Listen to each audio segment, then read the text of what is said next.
Peace, peace, peace. War and power to all the American Aborigines. It's the GOAT Show. Spring Chief Holiday in the building. Just want to tap in with you guys.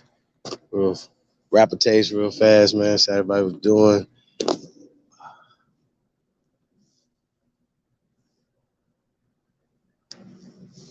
Been a while since I did it live.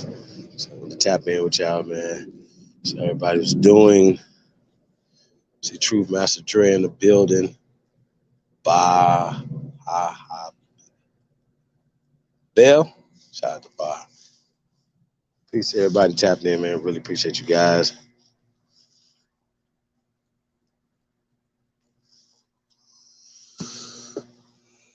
Want to recap so far. Tour has kicked off, you guys. Just want to do a recap, man. Detroit was lit. If you guys missed that, man, we had a great time in Detroit at 90s Cafe, man. We had a good time out there, man. Can't wait to get back to the D, you guys. And, man, we're going to call this the Polar Express Tour right now, man. This has been the snow. It's been following your boy everywhere, man. So, yeah, that's what's up. Appreciate it, man. Yeah, man, it was fire, man. We had a great time.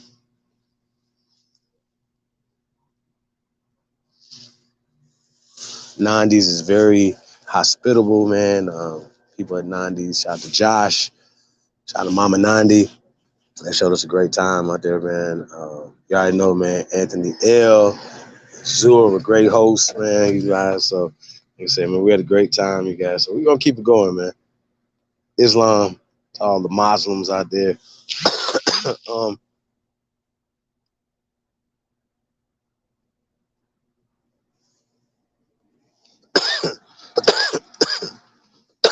don't think no.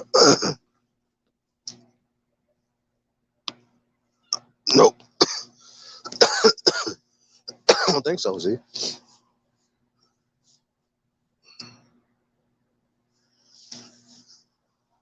Shout out to Truth, man. Truth came through and seen your boy yesterday in the city, man. Shout out to Truth, man. Took care of your guy.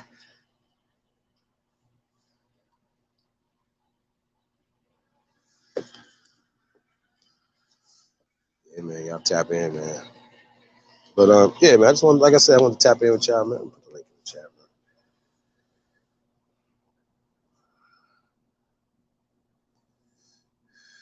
Talk about too much tonight. I don't know if you guys heard about February the 10th, kickoff Friday, February the 10th.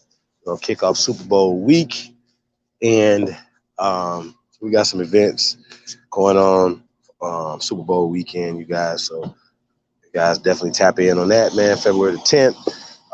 So the promo and stuff of that stuff will be out next day or two, man. So definitely, man. We're gonna be getting into what they call it, so-called Black History Month, right? So we always gotta,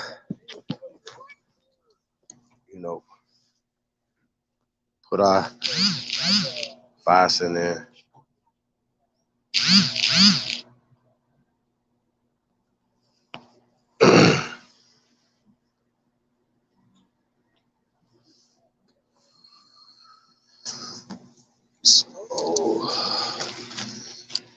So and then I know you guys know about February 18th, 19th, and 20th, which is All-Star Weekend. So we got Super Bowl, then a week later, All-Star Weekend. So we're gonna be definitely getting it in, man. We're gonna be putting in some pressure, man. So got a lot of great information. We're gonna be presenting. Trying to get some performances, some live performances, you guys. So support the real, man. Support. I mean, it's not too much more I can say, man. No, we outside right now, man. So we outside tour, touching the people, man. I said that's what it was about.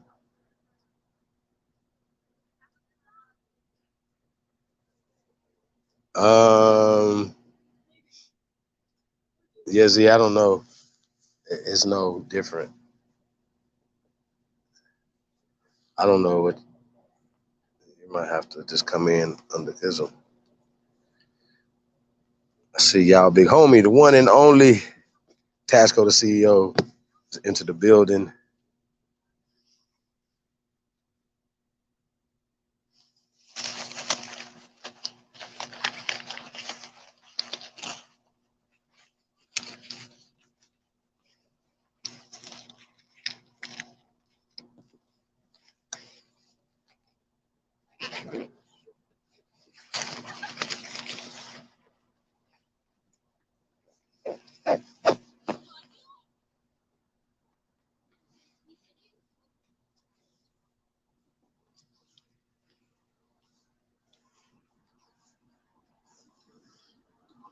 So, Super Bowl show, right? Um,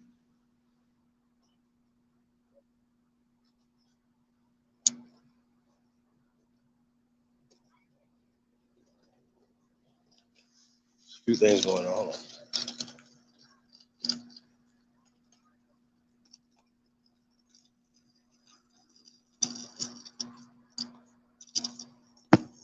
The links in the chat room.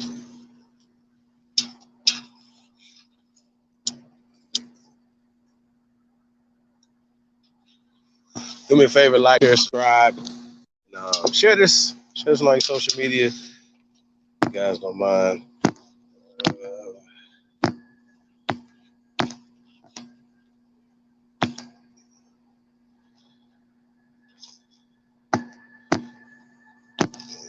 I love you people get up in here.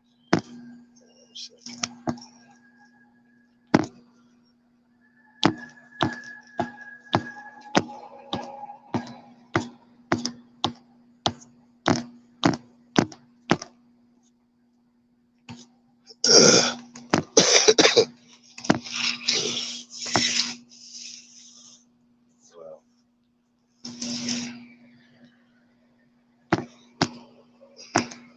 hold on one second, y'all. We have some technical difficulties over here. 1 second.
Mic check, mic check, mic check, mic check.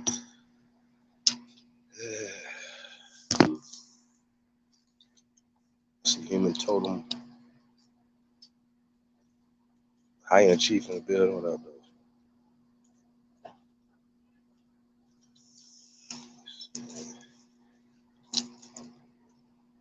Nah, we're not over with, man. We're just getting started.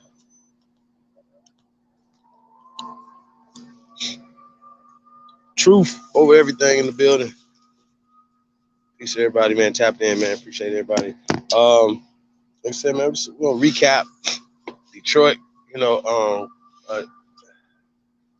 that was a great show. But like I said, we had a great time, man. At 90s Cafe, man. Very hospitable. Yeah, I mean, snowed as soon as I touched down. Man, get to explore the city and do some things, man. I ain't used to no damn cold weather at all. Real talk. Besides that, you guys, like, share, subscribe, man. Also,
Z, what up, though? What up, though? How you feeling this snowy Shit. evening? Huh? I said, how you feeling this snowy evening? I'm all right. Can't complain.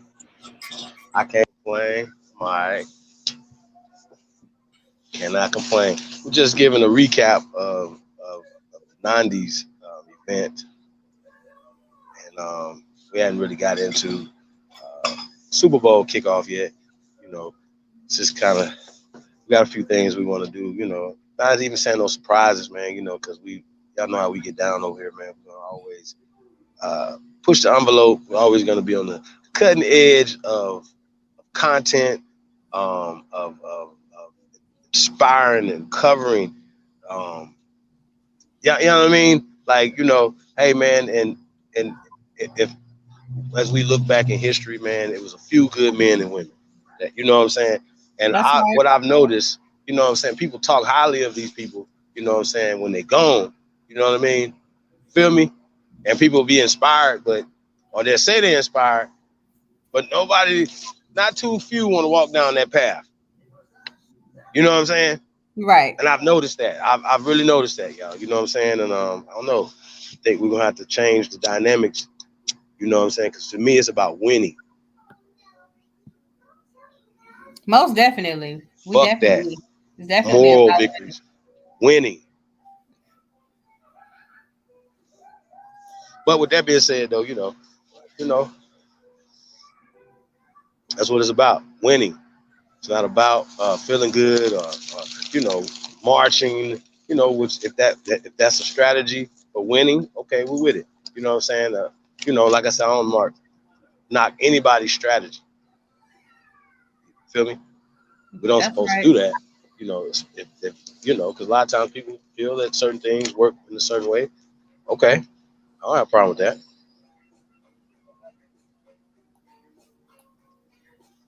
But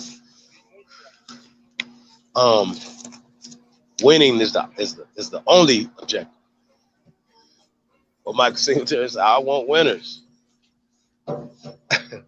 You know what I'm saying? That's Ain't right. about ain't about losing ever. So winning is the only option. You know what I mean? And you know, y'all, we've been losing for so long psychologically. We've been demoralized so much as a people. You know what I mean? So when you hear some people say, "Press go," if you truly descend from the greatest human beings in world history, if your ancestors are truly the greatest ancestors in world history, press go and put a number one beside it. Right? They mad, but can they can they dispute anything that I just said? No, they cannot. And they have demoralized us so much. I've actually heard people come on here and say that they ancestors wasn't even men. What does that Somebody had them mean? sitting down and peeing. Not mine. I What don't does know that about yours. Not mine. what does that even mean? Y'all crazy as hell. I ain't never heard no weak ass shit like that in my uh, oral traditions ever. I ain't never heard no weak ass shit like that. I'm from the bottom. Can't nobody tell me shit. When y'all be talking this shit, I'm from the bottom. Ain't no lower than that. Stop lying. These people only fuck with weak people. Nigga, we too deep. We was too deep.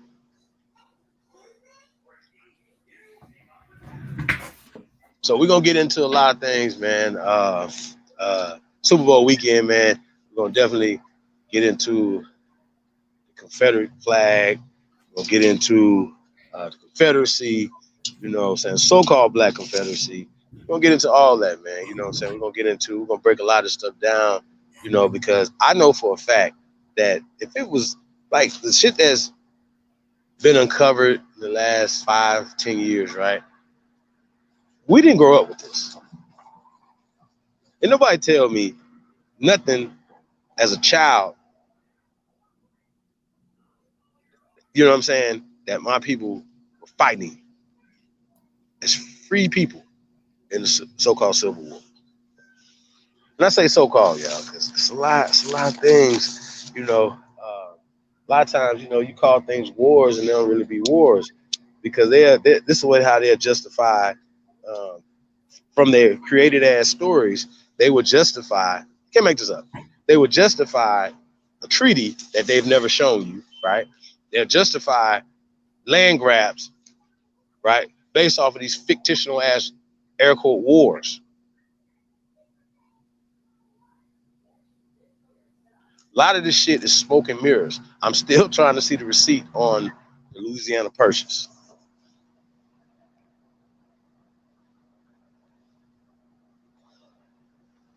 and Manhattan Island.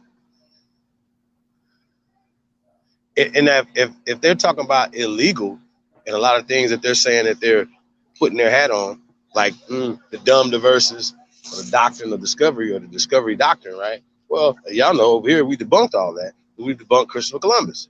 We debunked the whole narrative, right? Because that narrative is an idea. Christopher Columbus, shout out to the CEO, is an idea. He's an idea. And these are the things that they've done. So we're gonna get into disfranchising of the American Negro. Y'all know what it is. We're gonna break it down. We're gonna show evidence of the disfranchising of the American Negro. So y'all know what it is. Y'all know the title, Black Confederacy, the disfranchising of the American Negro. Respect it or check it. Y'all know, don't fuck with me. So those who want to play with yourself and all this other stuff, you know what I'm saying, that you do. But we're going to always come with new information. We're always going to come with hot shit all the time. I might get a freestyle tonight, some shit you ain't never heard before. You know what I'm talking about? That's what I do. People be talking, I'm like, I don't have no books on me. I don't be looking up. I am the book. So stop talking crazy, man. No, we supposed to be. That's all.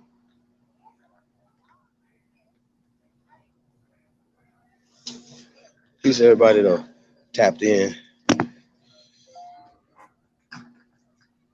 Shout out to all the haters. And when is this going down? That's February what? February 10th, That's Black right. Confederacy, the disfranchising of the American Negro.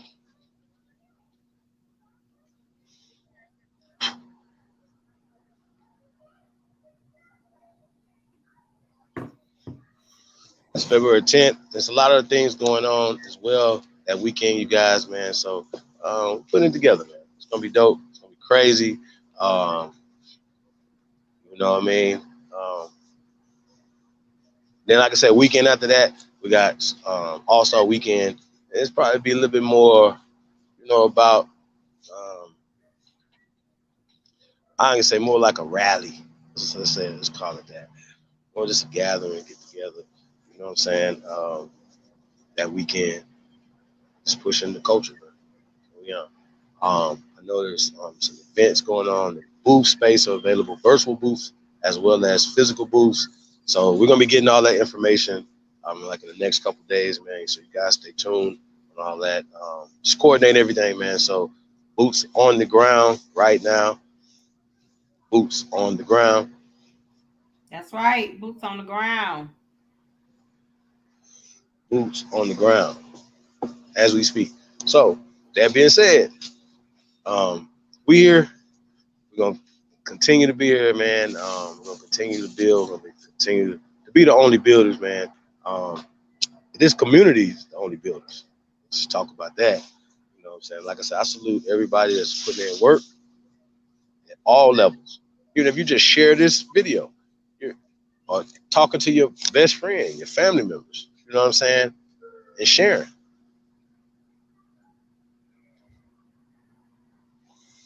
'Cause I know it gets tough. You know what I'm saying? Y'all also know that we are looking for a few good men and women, man. Low voltage installation to master electricians, man. Um, truck drivers. We're looking for drivers right now. There's just a few things I know that's wanted right now, you guys. Um, we're always looking for computer people, man. You know what I'm saying? That's never gonna stop. What else? I'm trying to think.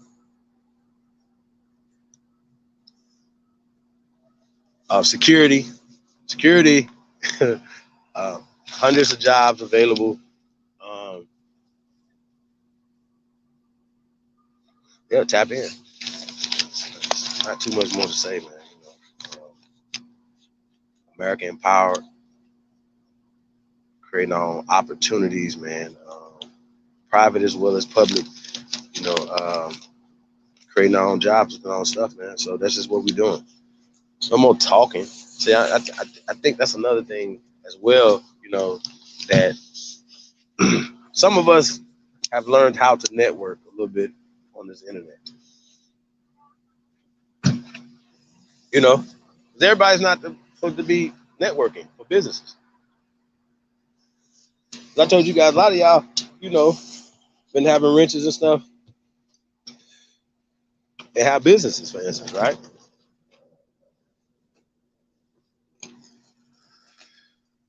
We've always said, hey, man, share your stuff, you know, to the people. Share your products and services and things like that. Behind the scenes, we've always, at all levels, you know, even you have an idea, help creating businesses and things like that. So we've always been the community that is building. Always. Not just talking. Shout out to Mr. Aboriginal Smith in the building. And some people have been around longer than others. Some people have been around. Shout out to Grateful. Grateful. Hit the link. Shout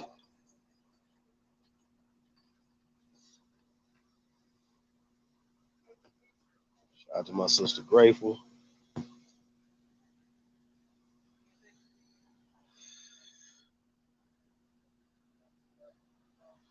Yeah, man, we working, y'all. And anything that you guys have going on where you're at, you know, I mean,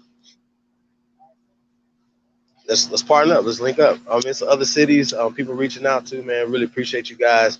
So we are definitely scheduling. So you guys will be hearing about that as well in the near future. So we're just locking down dates. What else? What else we got going on? We outside, man. We're grinding.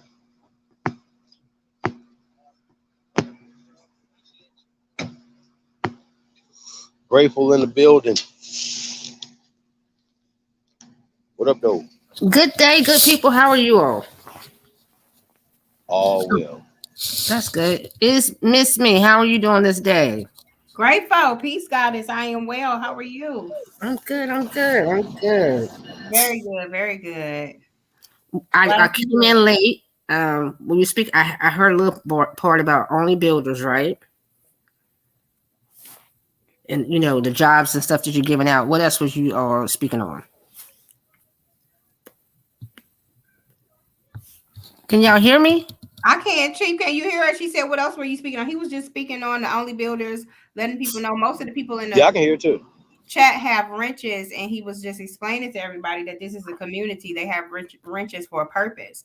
The purpose is to promote business. If you're a business owner, promote your business, promote others with their business as well. We are a community, and we are builders. That's why we call it OnlyBuilders.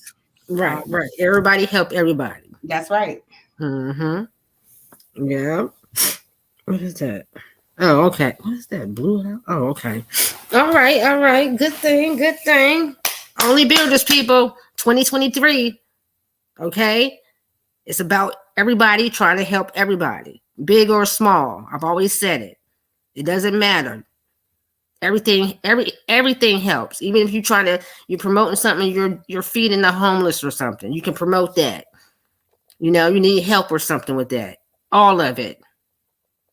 Anyway, anyhow. And I didn't want to interrupt. Go ahead, Supreme.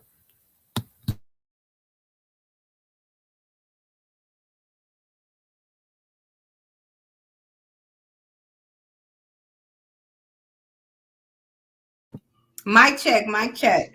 Testing. Can you hear me? We can now.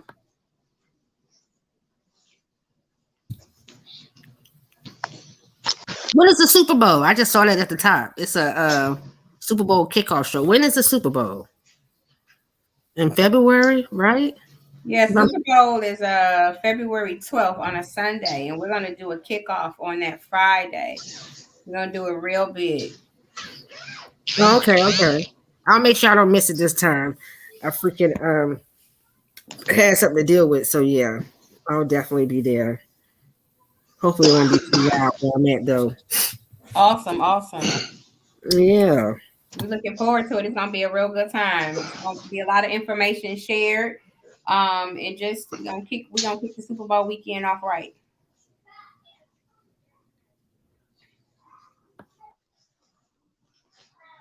That's right.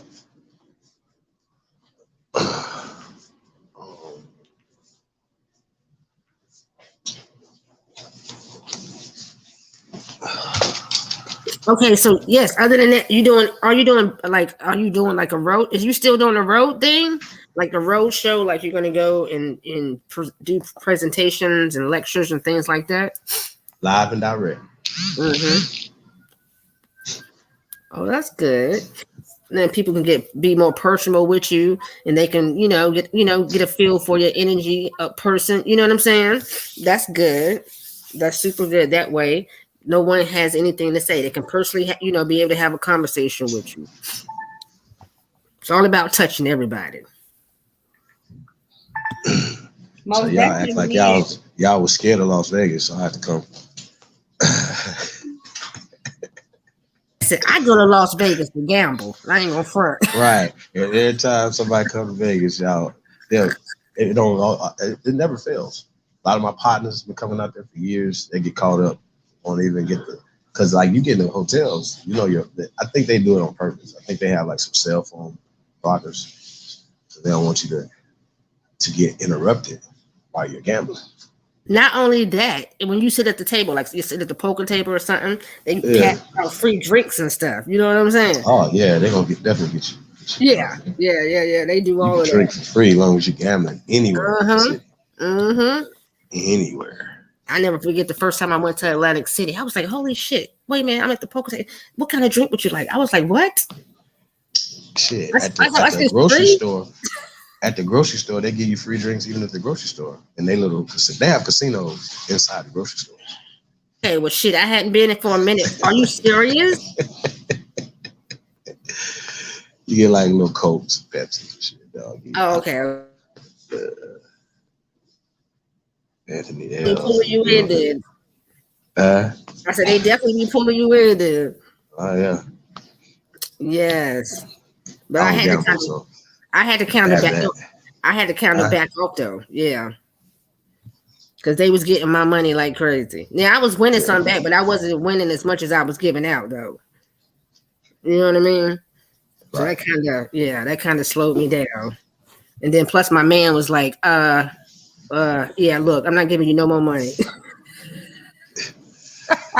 He put his foot down too, so I was like, shit. Okay, I gotta slow down then. Yeah, man. Everything in moderation. Right. Mm-hmm.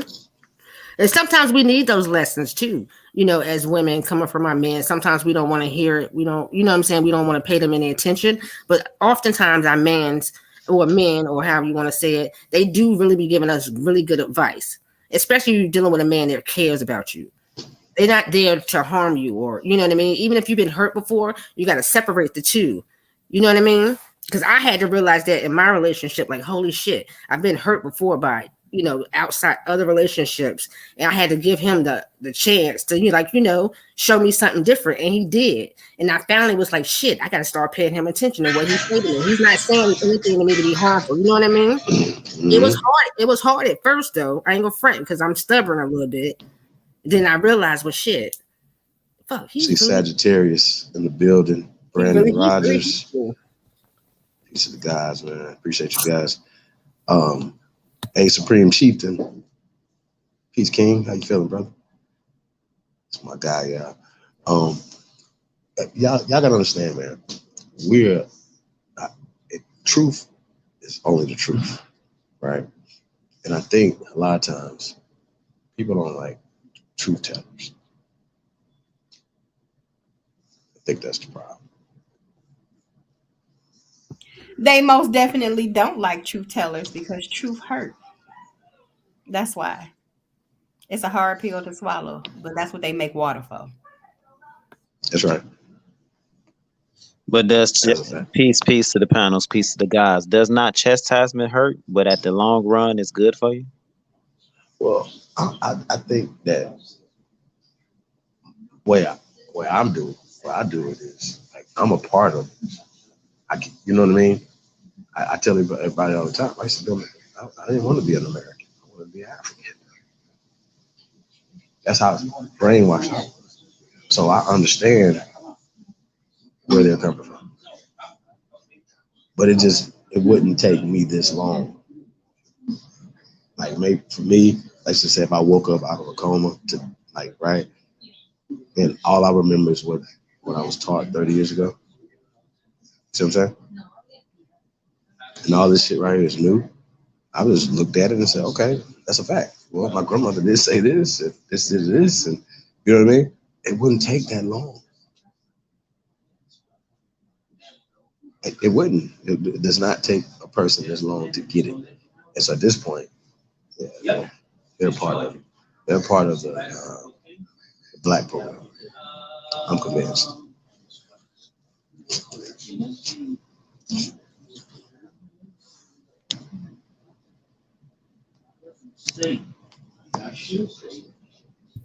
True, that's true. What you hold on a second.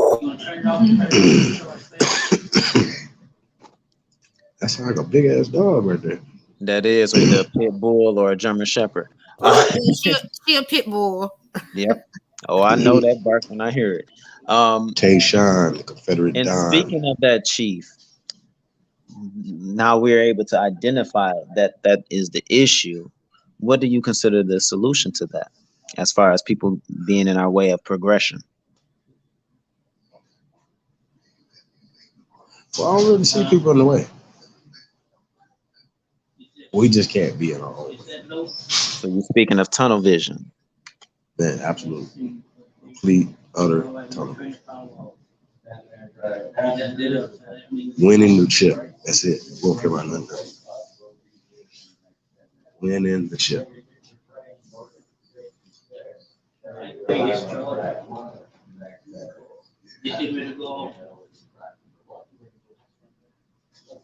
Y'all feel me?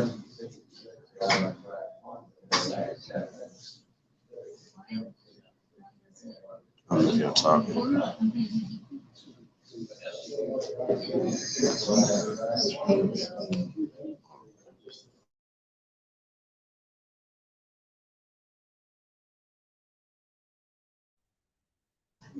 Mic check, mic check. Oh, I can hear Yeah. you, Chief. I apologize. I was actually ordering me some food. That's all good. But yeah, no, complete, tunnel vision. Like we get into the chip. In a sense that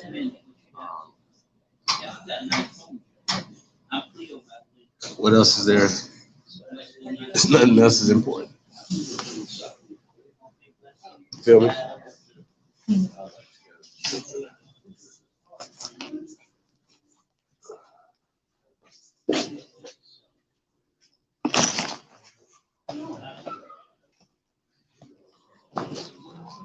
You order food.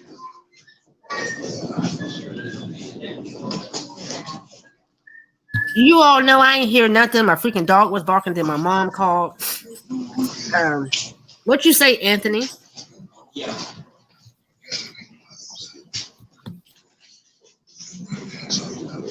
We were speaking about since we're beginning to identify the people that's like technically getting in the way, or like you said, part of the Negro Project. I was asking what would be the solution for that, and Chief stated that he don't even see people getting in the way. He just has tunnel vision. We just can't get in our own way. Right, that's true. That's true, because oftentimes people sabotage themselves. That's true. That's true. That is so true. And then you got to think about the indoctrination too is so heavy in people, and oftentimes people resort back to old ways or old habits of thought, not being conscious enough to like try to block certain stuff out of away from them or their view. That's how come if you look at us in this society, it's not really everything is repetitive, right? Everything has been the same thing for years and years and years. Because of no one wants to really progress because they get complacent, comfortable in their space and where they're at, and they can't see nothing else outside of that. Or at least they don't want to. I would say that. You know what I mean? And then you got to deal with all the demons that people deal with. You know what I'm saying? Envy. You can go. The list goes on and on and on. You know what I'm saying? So these are things that people have to combat within themselves. They gotta fight them demons off themselves. You can only help but so much. You know what I mean? You can, what's the word and they say? You can bang a horse, a dead horse. How does that saying go? I can't think of it right now. But it's a saying that applies to this.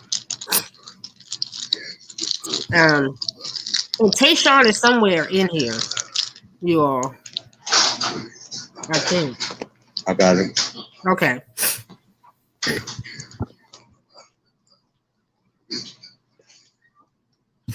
Good day, Tayshawn. How are you? Peace, Grateful, Anthony L. Who's that at the top beside Chief? I don't think I've seen that ever. Ism. Peace, sis. What's good, Holiday? Billy. Oh, well, man. How you doing, Been a while. Been a while.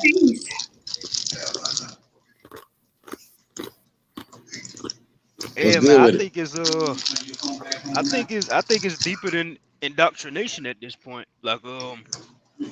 Like so-called Black History Month is coming up next month, and of course, all our people, all of a sudden, they're going to care about history.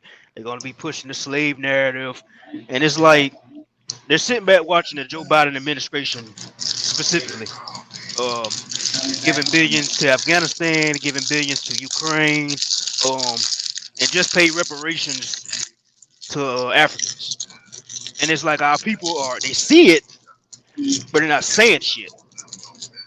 Like, how is that not a slap in the face? Like, why are we not turning up if they think they're descendants of African slaves? Like, shouldn't they be mad? Why are we mad about it? We know we're not African slaves, but we're more mad than them. Like, I think at this point, I think it's just a full-blown brainwashing to the point where our people are just, we ain't got no dog in us no more. That's what it seems like. Because if I was still a Pan-African and I seen Joe Biden give reparations to Africans, I'd probably be fucking shit up right now. Like, not a coincidence that King Cash should be coming up here pissed talking about that. You feel what I'm saying? And it's like, I feel like it's just deeper than indoctrination at this point. It's like, either motherfuckers getting paid or they just, I don't know, they just ain't got no fight on them anymore. That's my take on it.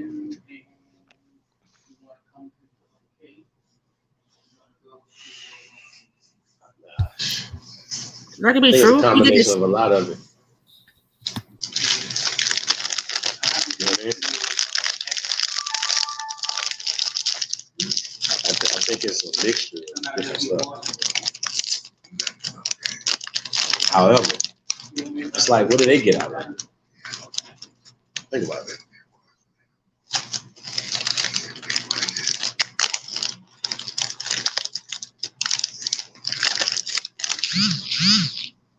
Do you have yourself locked out? Do you have a keypad?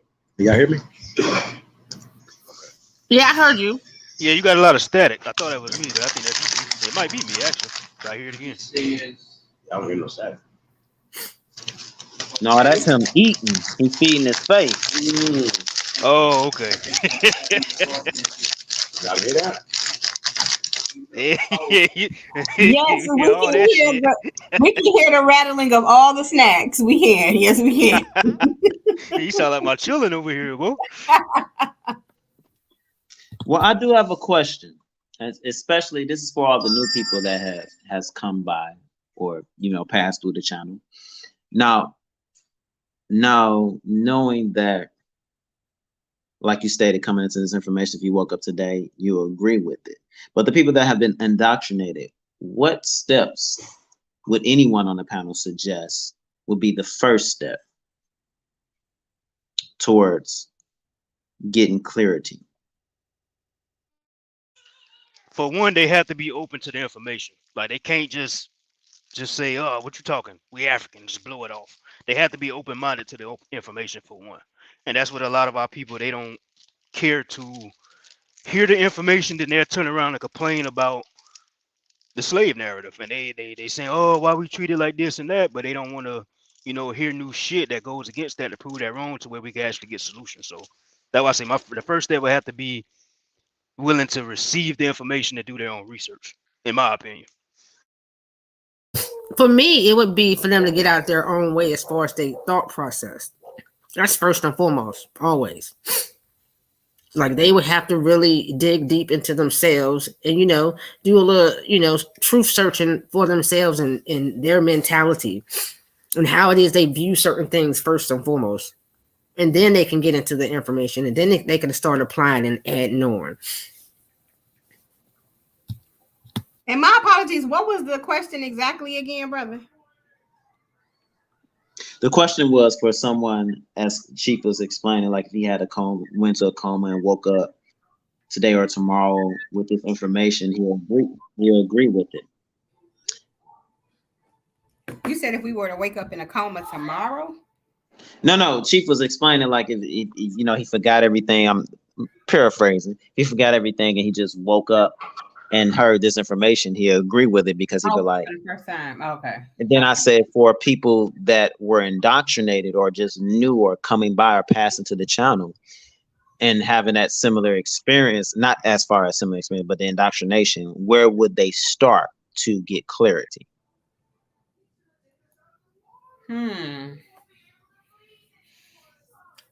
I believe if I laid down tonight, went to sleep, and woke up and couldn't remember any of this information, and somebody provided it to me, I'd still believe it. I'd still be where I'm at.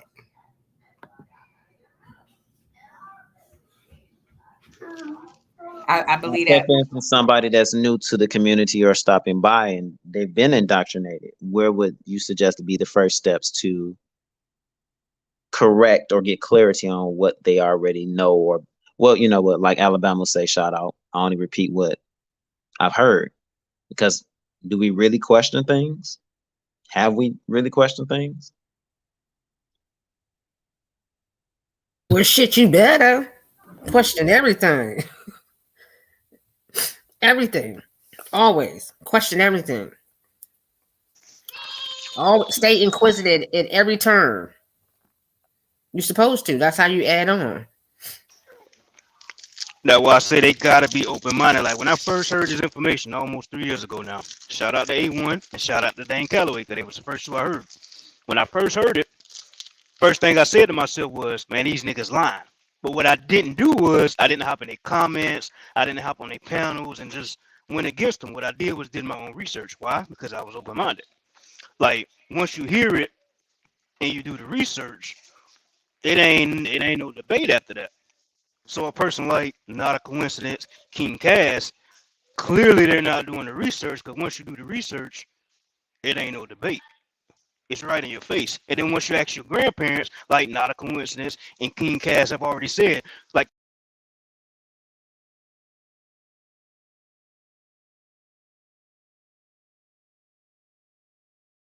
what do you do? Knock yourself out? Oh, there you go.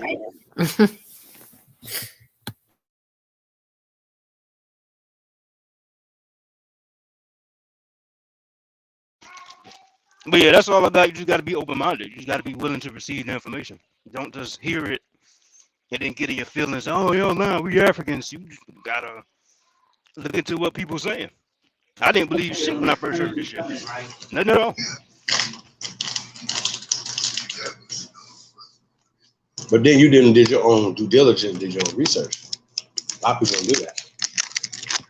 All right. It took me about, I say when I first heard this, in about 6 months of doing research, I was like, okay, by using my own common sense, critical thinking, and the sources that I had, I'm like, okay, it's clear as day. Like it ain't nothing to debate. Then I asked my grandma. She said she got mad at me. You ain't no fucking African. You Blackfoot and Geechee. I'm like, well, shit. What else is there to say at that point? Nothing.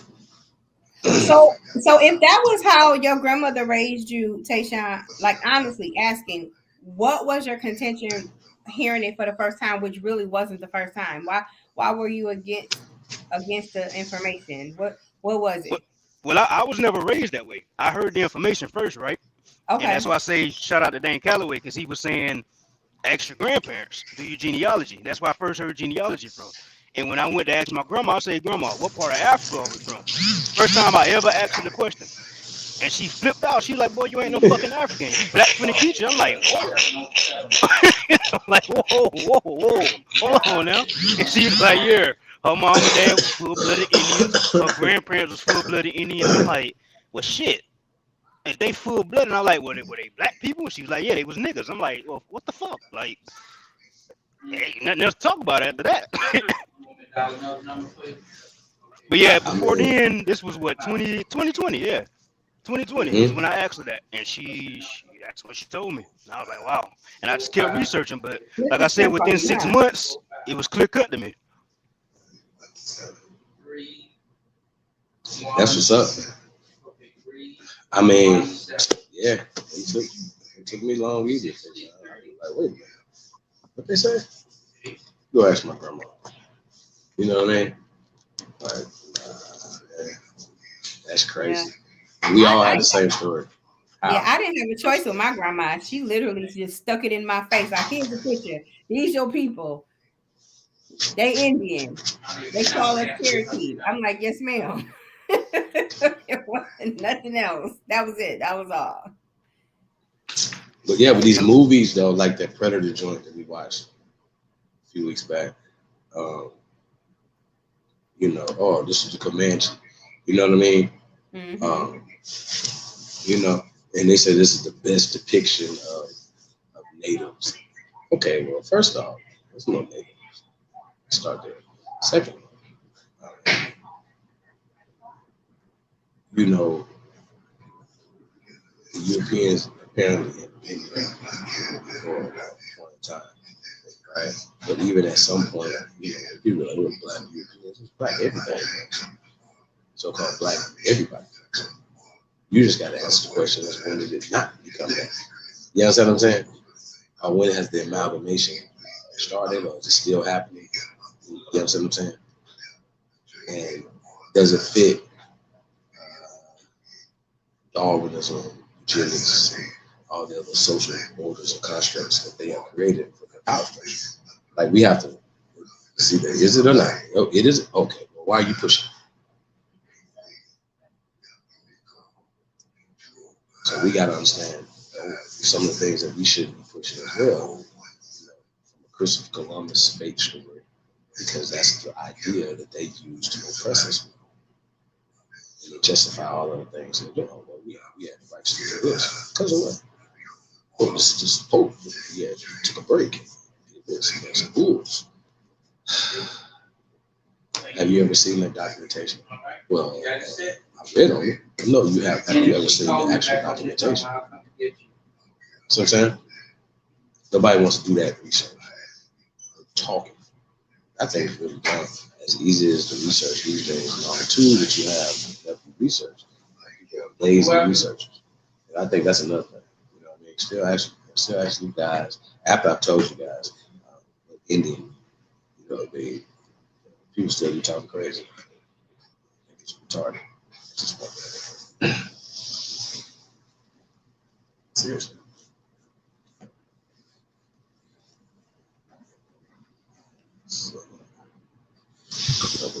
Is it because they're just stuck? You know what I'm saying? Like, they want to just be stuck in that place, in that mind state. They don't see nothing else outside of it. It's like, no, it's impossible for it to be that way. Well, we got a little video.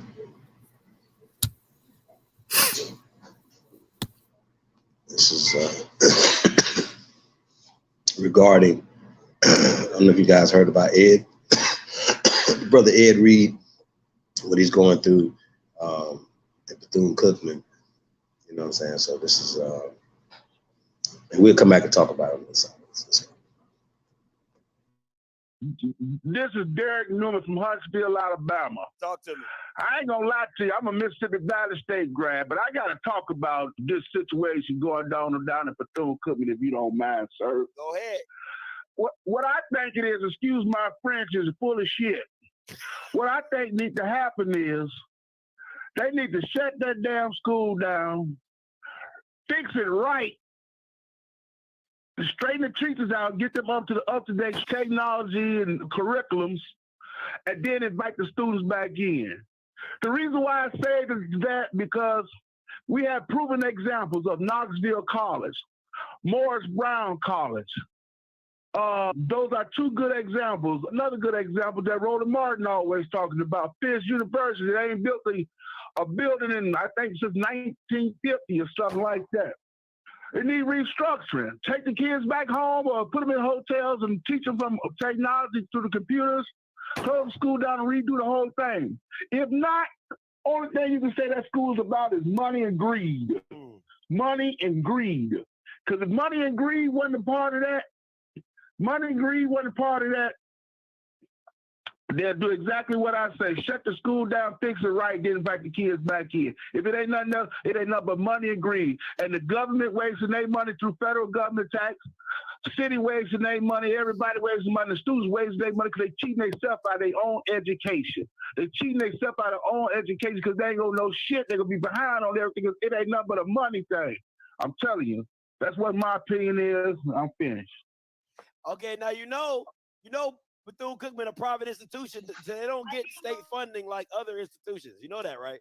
Yes, sir. You're correct, but they do get the federal Pell Grant. They do. They do get the federal Pell Grant. That federal Pell Grant, that's federal money. So the federal government tell them straighten that shit out. We're gonna not accept that.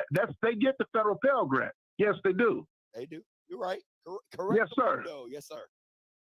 Yes, sir. All right. What's your name? Where you calling from? I mean, what's your name though? I didn't get your name. I'm Derek Newman. I'm old Q Dog from 2000. All right, Mr. Newman. I appreciate it, man. Y'all Qs don't play around, but y'all come in. Y'all come man, man, it's the truth, man. We've seen too many examples in front of us. Look at Morris Brown. Like I said, Knoxville College. Good prime land just set down because they don't want to restructure. They don't want to change and everything. You got to change now, man. If you want to, my son, man, is in 7th grade. He ain't had a textbook in about 3 or 4 years. They don't have textbooks no more. Everything is done on the computer. That's facts. Everything is done on the computer. Full of shit is full of shit. It's just an example. You're going to be a dumbass person that paid $22,000 a year to go to Bethune-Cookman or whatever school, and you won't know shit when you get out and you have a bunch of damn resumes with nowhere to throw them out at. Oh, man. All right. Oh, man. Hey, man, I got good examples in front of me, man. I see it every day going to work.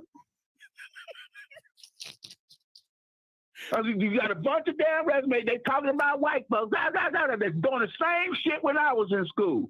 But I was too damn dumb to figure it out. Now I got older now. I can tell somebody don't waste your goddamn time. Fuck Bethune-Cookman, whatever school. Whatever school. I'm not trying to put Bethune-Cookman down, but that's what the president needs to do. The trustees do shut the damn school down, fix it right, bring it up to thing. Bring it up, say we ain't taking no student money because we wasted their money. And if a student giving their money these days, they wasting their time and they just wasting their own goddamn money.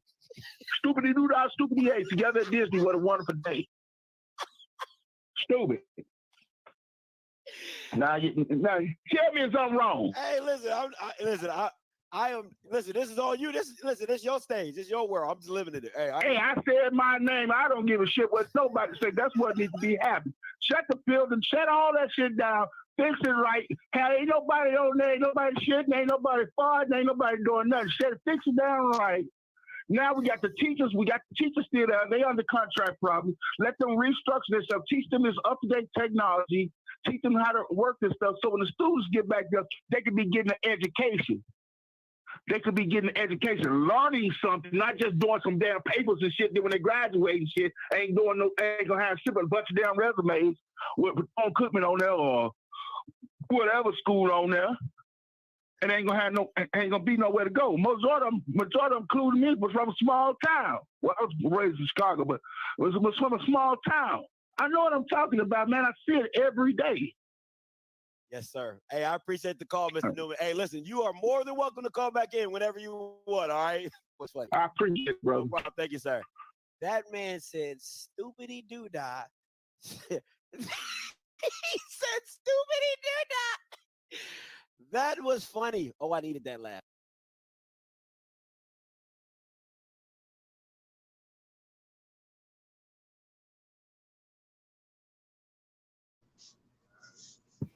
Well, stupidity do that. Stupidity day. I mean,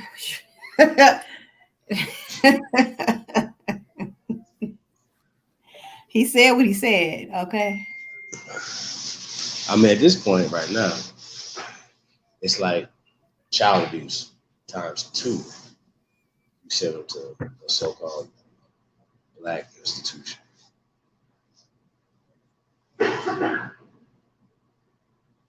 Period. No question. I mean, Double back. let's take a look at it. You got HB. Listen, truth of the matter is, I've never seen anybody give anything to a HBCU except for Tom Joyner. I think he's the only person in the world that truly, truly cares and gives money anyway. Meanwhile, they're facilitated by Caucasian people, pale face people, wherever you want to call it, and they rob our children blind, most of them.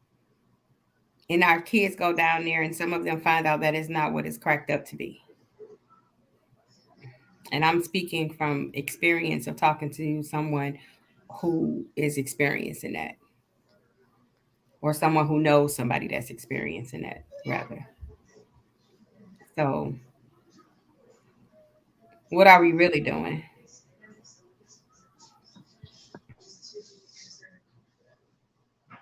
That's terrible. So I saw only a small post of they're not the buildings are all messed up, right? The conditions of living is all incorrect also, right?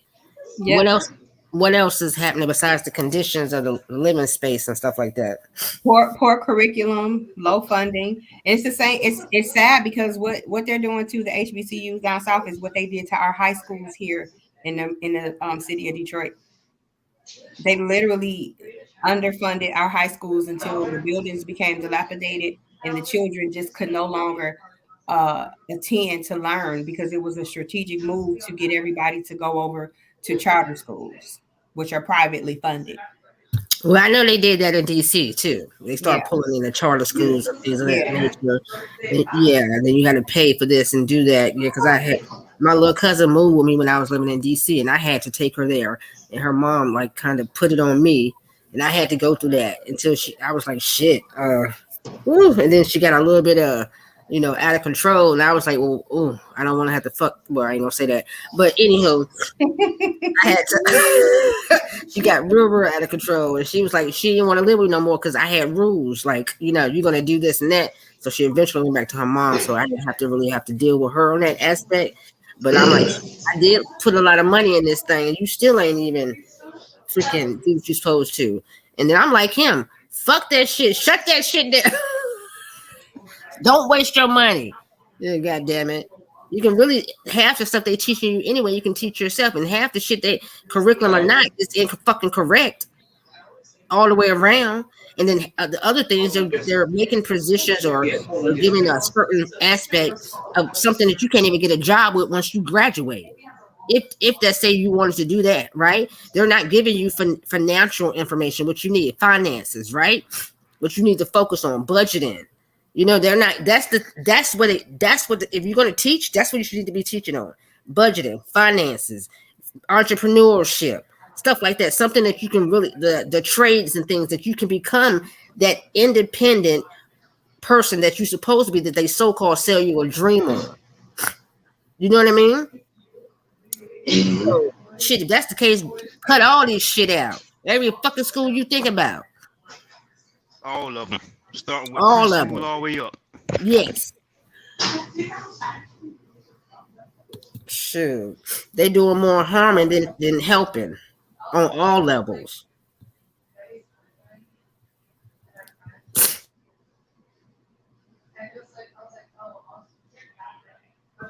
This is true. This is true. I'm gonna take a public service break, and y'all continue. I got a 4-year-old to maintain. Cool. We got Tayshawn, Anthony L up there. C. Roberts in the building. What you got here? Skittles. They definitely are. They're not helping shit. Juan Torres, what up, though? Pat Gabriel. Don Wizzy. Throwback Hustler. What up, though?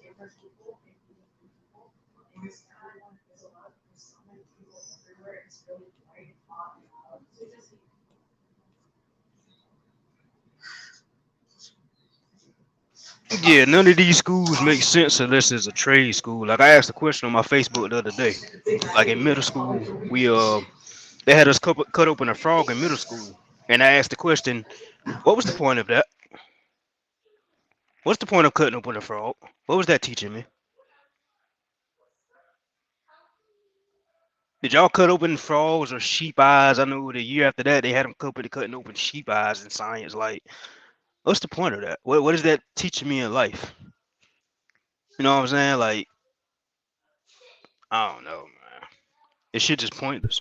No, they're just giving what they're basically doing is just giving you their sick ways, right? Because they like to cut up shit. They've been liking to cut up. I mean, I don't want to make it seem like that because I'm not that way, but certain energies that place themselves that's in this realm of the shit that we're dealing with, because we're dealing with some fucked up ass energy.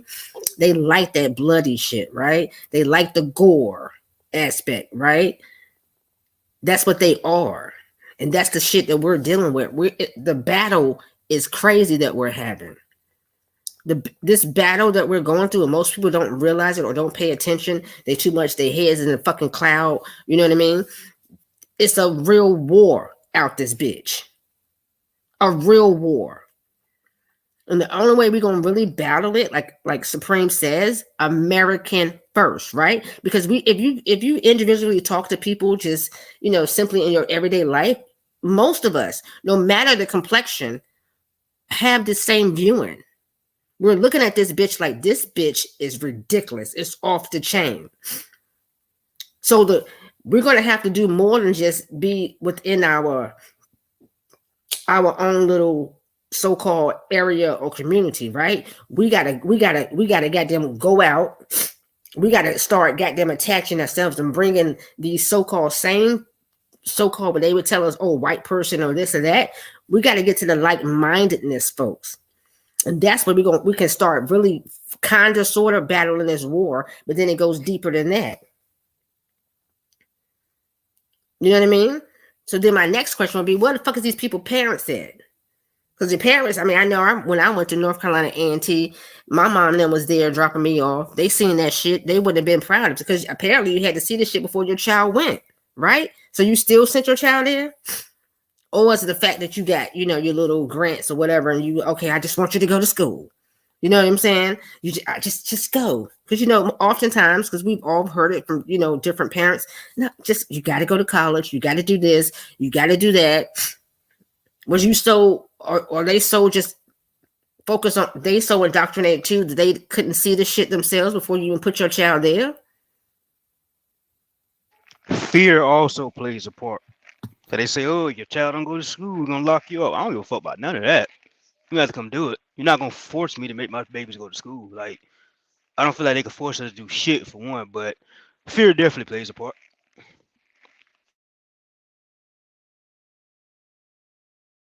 But at some point in time, you got to remove yourself away from the fear factor. You can't be afraid to lay down this avatar and just fuck it. You know what I mean? You got to be like, fuck it. If it's meant for me to go and this avatar is gone, then so be it. So fucking be it. If it was to come to that, not saying that it has to, not saying that it will. However, you got to put yourself in that mindset to say, fuck it. I'm going all the fuck out then. And the parents, you got to, I mean, I don't want to sound, this way, but you got to grab your balls. You know what I mean? You got to get some nuts about yourself, if that makes sense. And I'm not saying like bally in that way, but you got to get some nuts about yourself in order to battle this motherfucker.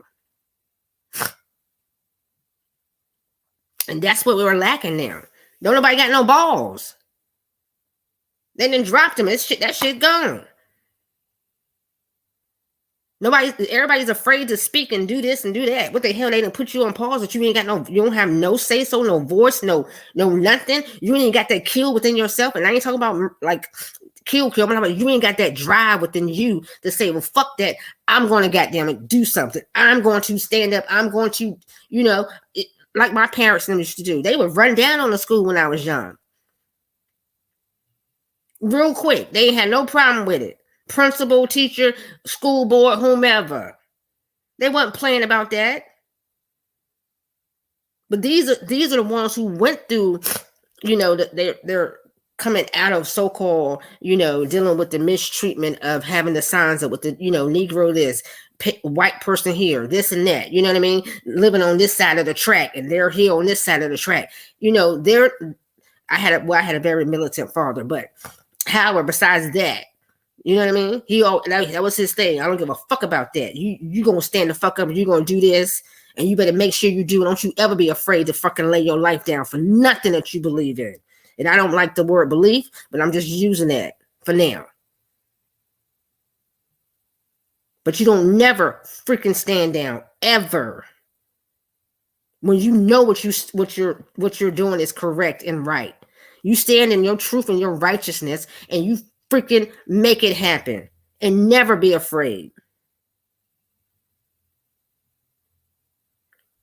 This is the fact. This is the issue with people. And then people are so caught up on, besides that, materialistic shit too.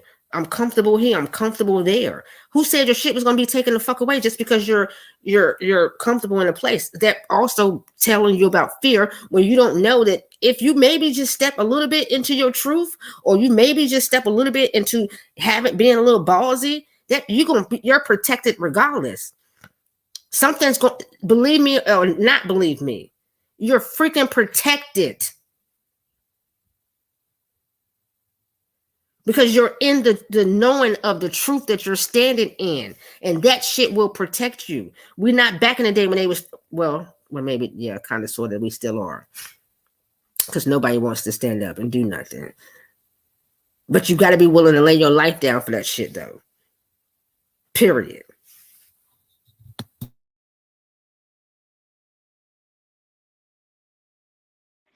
That's a fact. That's the type of time I've been on since I moved back to South Carolina. I've been, going into certain establishments, letting people know, like these corner stores, going into these Arab stores, letting them know, like, hey, you know who you're dealing with every day, like, and they say, yeah, black people, like, nah, these American Aborigines, like, this our shit, like, make sure you showing my people respect. Don't be in here raising prices and all that shit. Nah, show some fucking respect. And it's like I just feel like we got to get to that point. Like, we got to put our fucking foot down. Got to. I'm not fucking around. I promise I'm not. Because I've been in Texas the whole time. When I came into this information, I was in El Paso, Texas the whole time, up until November. Now that I'm back home to my roots, I've been putting foots in asses since November. That's why I ain't really been on YouTube like that. Because I've been outside for real, letting motherfuckers know what's up. And that's what it's going to take. And it's a lot of our people, they just fucking scared, man. They be looking at me like I'm crazy. I'm like, yo, y'all scared? Like, I'll be having a conversation with two dudes, two so-called black dudes, and we'll be sitting there calling each other nigga. You know what I'm saying? And I fuck around and say cracker a few times. They looking at me like I'm crazy. I'm like, what the fuck is y'all looking at? Like, you scared now? Like, it's weird to me, man. Like, it's like you said, Grateful, that scary shit. It's time to cut that shit out. I got 5 babies. I'm not pushing fear on my babies. I'm not pushing religion, fear of the police. I'm not pushing fear of shit. Mm-hmm.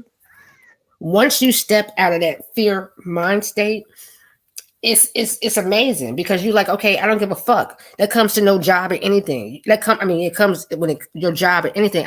You can lead this. What? Who? No one can speak to you, talk to you, or do anything to you that you don't allow.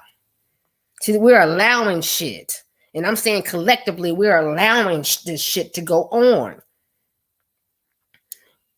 Right? So collectively, even within our own little space, we allow certain shit to go on. We can't afford this shit no more. Right? We didn't see this shit for what damn near for me. I'm a half a century almost, right? So we've been watching this shit since freaking I can recall. Well, no, not for me because my family was a little different. But even just looking on the outside, like what the fuck? My dad had my first dog trained. Like, I mean, even though I see it different now, but he had him trained. Any pale thing coming this way, you automatically take that motherfucker out. This is how I was raised, okay? Like he ain't like none of that. He was a Vietnam veteran. He ain't play none of that shit. He ain't give a fuck. He ain't allow nobody speaking no way, no how. None of that. No harm ever came to him, thankfully. He can have conversations with the policeman and still get his respect and all of that. So there's nothing to fear. They put this shit into the movies, into the books, whatever, and they give you this imagery. And you people take this shit as being law. It's fucking not. They're pushing this shit. And until you take yourself outside of that motherfucker and you know that there's some bullshit, where the fuck is the control at? Huh? And how? It's only because you are controlling yourself to this shit. Motherfucker, people got to stand up. They got to get their shit in order and together. And now it's been time, but damn it, it's 2023, my folks. You can't leave this same shit through this experience for the folks that's coming in experiencing this son of a gun.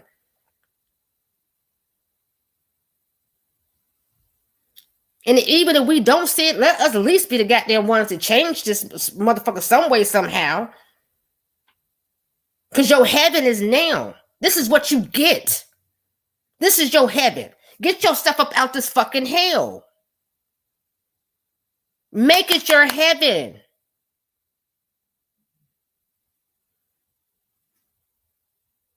I be so pissed. I be watching and I'm listening and I be seeing this and I be seeing that. I'm like, what the fuck is wrong with people?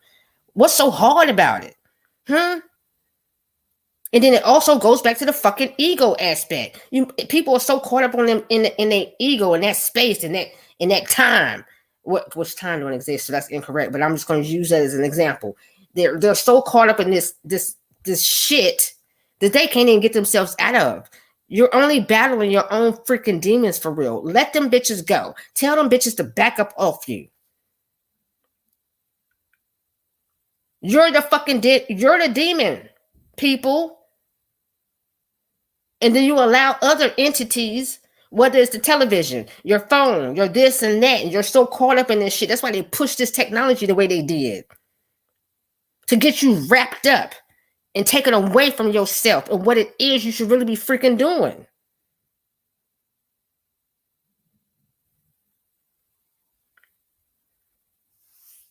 I'll digress.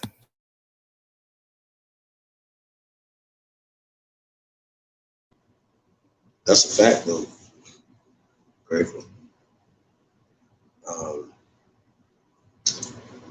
wanted to kind of talk about video, though, a little bit.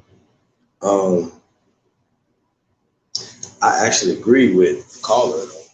Mr. Coleman, Eric Coleman, called in. Like, man, you shut the school down. Shut them down forever.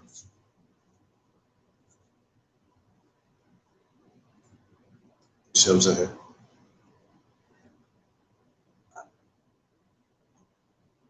Why do we choose to continue to do inferior shit? Except, like, you're paying for that education, right? But you know going in, it's a subpar education.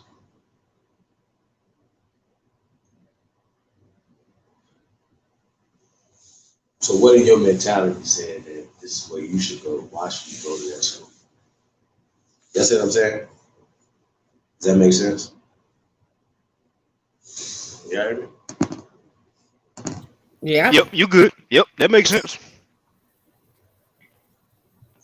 Like off top, hey man, we making a decision to what middle school, elementary school, high school we're gonna send our children. Now, one high school, subpar teachers, subpar materials, subpar everything.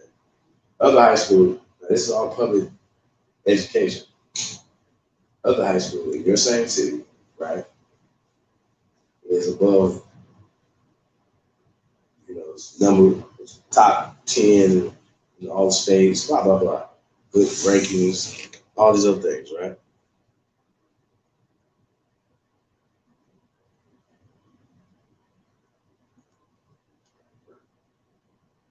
Why would you make the decision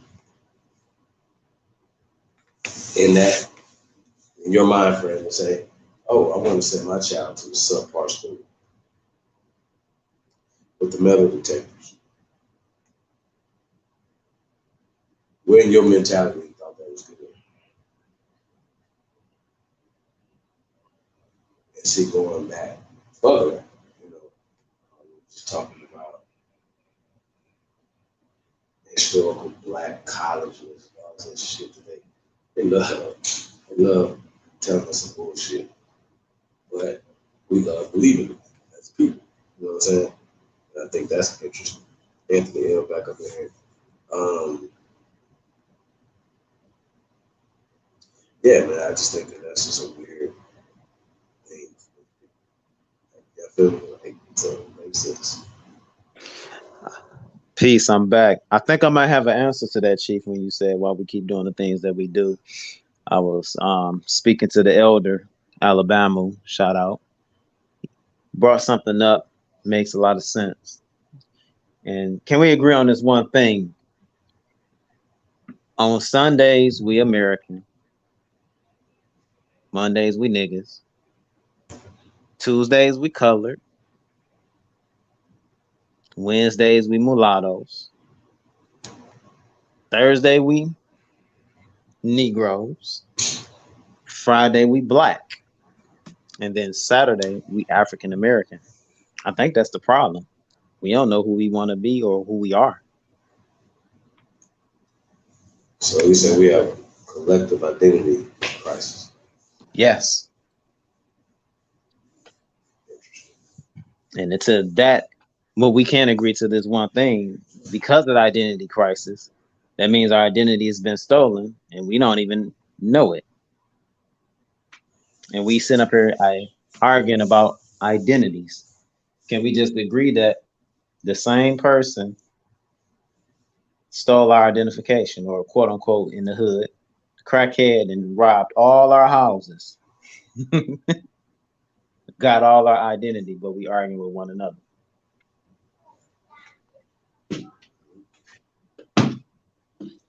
That's exactly what's happening. Sounds about right.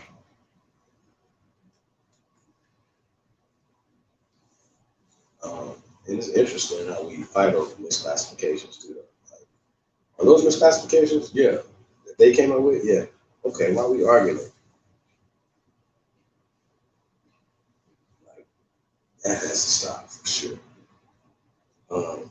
Going back to the Bethune-Cookman situation, like, shut those schools down. Like, if they don't want to give their children cutting edge and advanced education, what are you talking about? Why would you pay for that?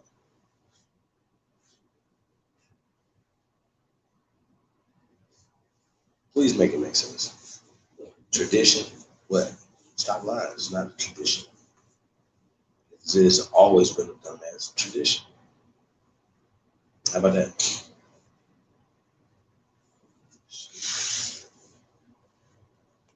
Yeah, because we fell for the trap. You still are. That's what you're doing. Mm-hmm. A group of us telling them that here's a trap. Y'all still setting for things every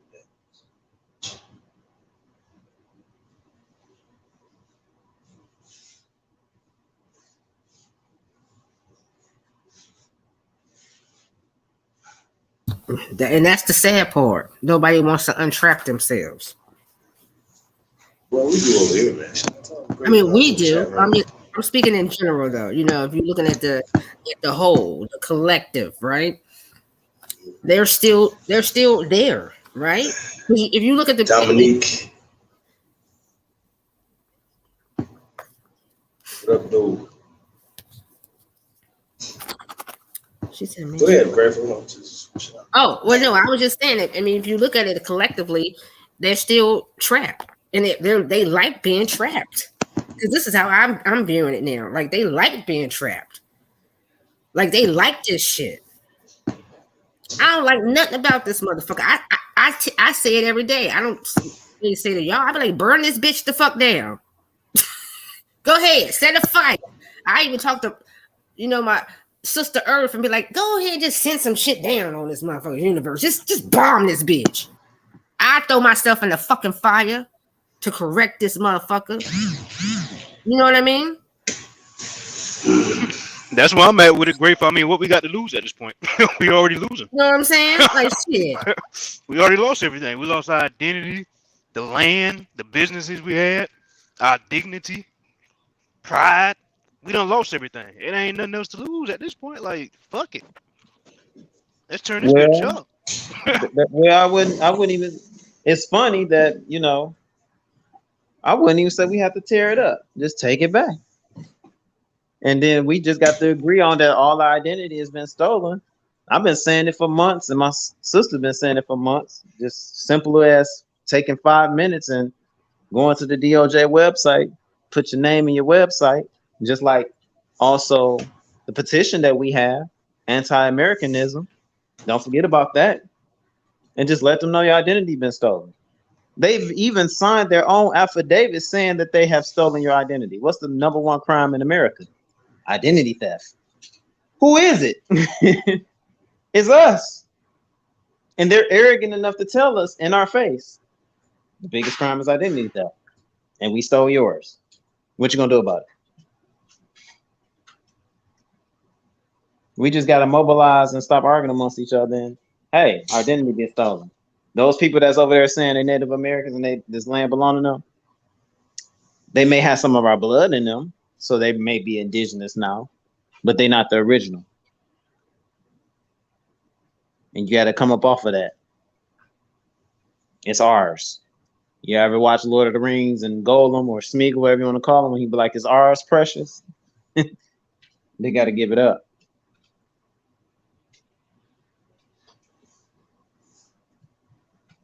Because they just passing out money to everybody. Mm-hmm. And it's our money. But then you also said too, Grateful, that made sense. You said, what else we got to lose? But and Tayshawn, but we got to understand we can take things from people, but what we gonna replace it with? So we got to stop fighting amongst each other enough to where we can make things happen. Like, hey, here's the replacement right here. Not only that, folks with how people. There's nothing wrong with being secretive, right? Because you don't want to give your certain people.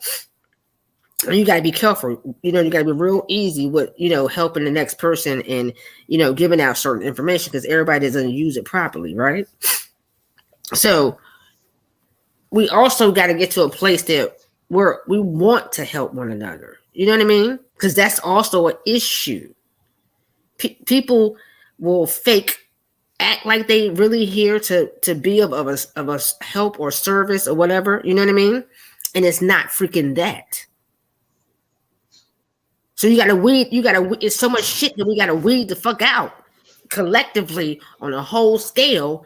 Then we might have to start knocking some of our people that look like us out too, along with everything else. You know what I mean? That's a fact. But this is one thing that I got some wisdom from. And this is the wisdom I got of it. If it's so simple for people to do something as, if I can't get you to do something that only takes 5 minutes, when shit really get tough and you can't do something that I asked you to do that only takes 5 minutes, I know you ain't gonna be able to do anything when times get rough or complicated. That's how we should weed them out. Well, that's true too. That's true.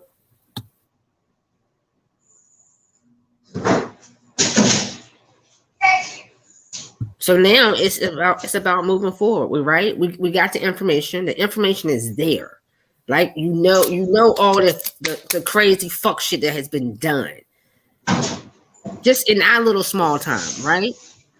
Just in our little time that we've been here experiencing, this existence, right? We know this shit. It's still, we're like, okay, this is, how come it's so hard, right? How come it's so fucking hard? It's us. and I'm gonna say that collectively, it's fucking us. We really don't. Most people really don't give a fuck about each other. Seriously, you know what I mean? They have to. They have to be in that heart space, and these motherfuckers ain't. And I'm not saying you all or the chat. I'm just saying in general. Most motherfuckers ain't because they don't even love themselves enough. So how can they provide something they only got for them? They don't even have for themselves. They can't. That's why you say leave a motherfucker. Fuck them. You either with it or you ain't. And if you ain't, then fucking you can burn too. A That's lot of why people will have to get left. That's where I'm at with the real talk. I've been like that. Like shit, well fuck you then. Well, just you stay your ass over there. You can burn with the rest, goddamn it. And I'm willing to throw myself in the fucking fire. You know what I'm saying? To get rid of half these motherfuckers. I'm saying I'm laughing, but you know, I'm real serious. I'm serious though. Just real talk though. Because enough is enough of this shit.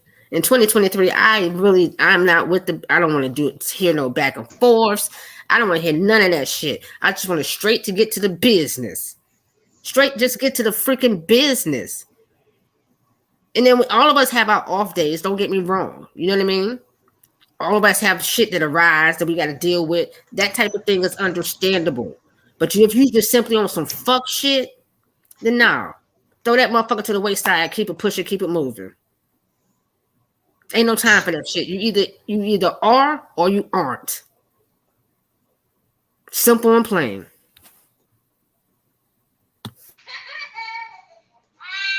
I agree. We will have to leave a lot of people because what they say, like if somebody's drowning and you're trying to save them, that you could end up drowning as well. I mean, I'm not willing to drown with people that don't give a fuck at this point. So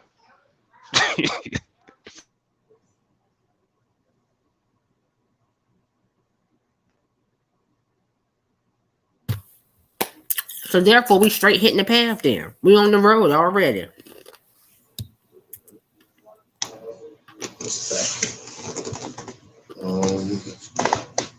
What we got here? General Peace Salute, North Dallas, B-Town in the building, man. Shy Apples, they do care.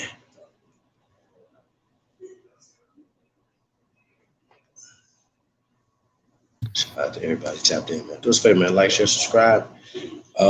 Super Bowl weekend, February the 10th. It is Black Confederacy, this franchising of the American Negro. February the 10th, man, it's going down, you guys. So be on the lookout for that. Yeah, also weekend after that. And we got a lot of stuff going on, man. So we're just gonna keep doing it. You already know we're on tour right now, so we're on tour for the next 6 months or so. So tap in, man. We'll put something together. Mound City Mellows tapped in. Up dope. They say Islam is beyond garbage. Sheesh. What?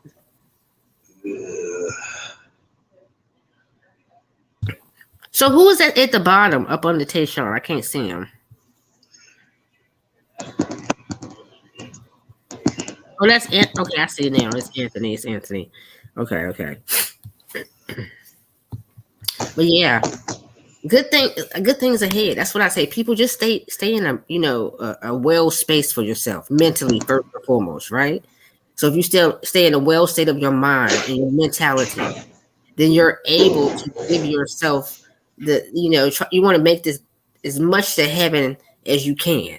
That's how come that book that they gave you, what hell, you're going to hell. You used to hear that shit a lot when you was young. Like, what the fuck are you talking about? I used to always question somebody. Like, what are you talking about? I ain't even fucking going to hell. This is hell.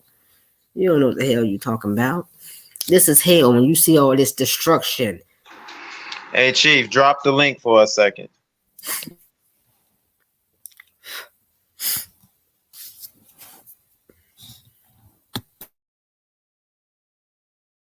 Oh shit, Anthony, you done seen something? Was it the destructive behavior?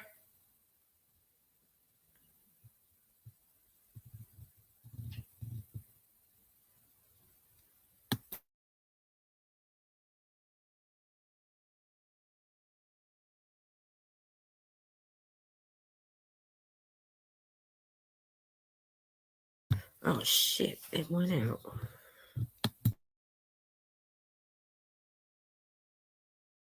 Anthony, what you see? Huh? No, I was telling the chief to drop the mic. I mean, drop the chat, the link to the chat. Oh, okay. You seen something? Dude, you know folks love being in the chat, right? But I be trying to figure out, is folks really want to add on? I mean, you don't have to be on camera if you don't want to. You know what I mean? You can come up and just speak, because this is how we get to a real space. That we can really start doing things, right? We shouldn't just be in people's, how can I say, well, fuck it, I'm just going to say it. We shouldn't just go to places where you see where it's super crowded. I'm going to go over here because I know no. Because half the times if something is super, super overly full, it's some bullshit. And I'm not going to say all the time, but I'm just going to say that it's something that's missing from the love that people are giving themselves, because you should be able to love everybody, right? On a scale. And I don't mean in a physical way, but I mean, it should be something that you see or you recognize within yourself, because we have so many pieces and parts to ourselves, right? So it should be something within us that attaches ourselves to something that's good. Because you see that same good, you see that same aspect of that person in you, and you may not be doing it, and they are. So it should move you in a certain way that you want to be a part. So you like, okay, well they pulling you out too, so you can provide something. You can add on to something. You can be a part of something, because that part that you're adding on to is really yourself.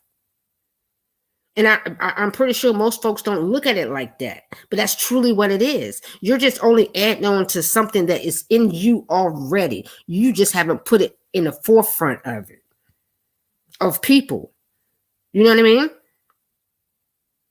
Like it's not that freaking hard, or it could be for some folks. It just depends. I think it just depends on the mental state that certain people are in. But we have to get back to this loving aspect of one another, right? We all have good, bad, ugly, indifferent, all of those things and aspects of us, right? But it's more so of what is it that you want, which part of that you want to tap into, and which part of that you want to make sure that you don't have to deal with.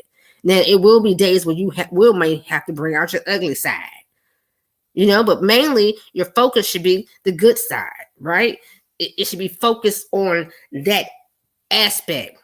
So when you see other folks that are good and they're doing something, you want to tap into that goodness and you want to add on to yourself, because that part is already in you.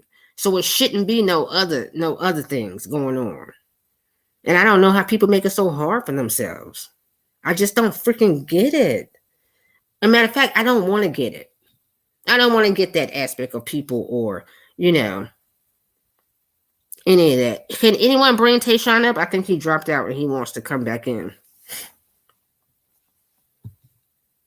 Or Supreme can do it.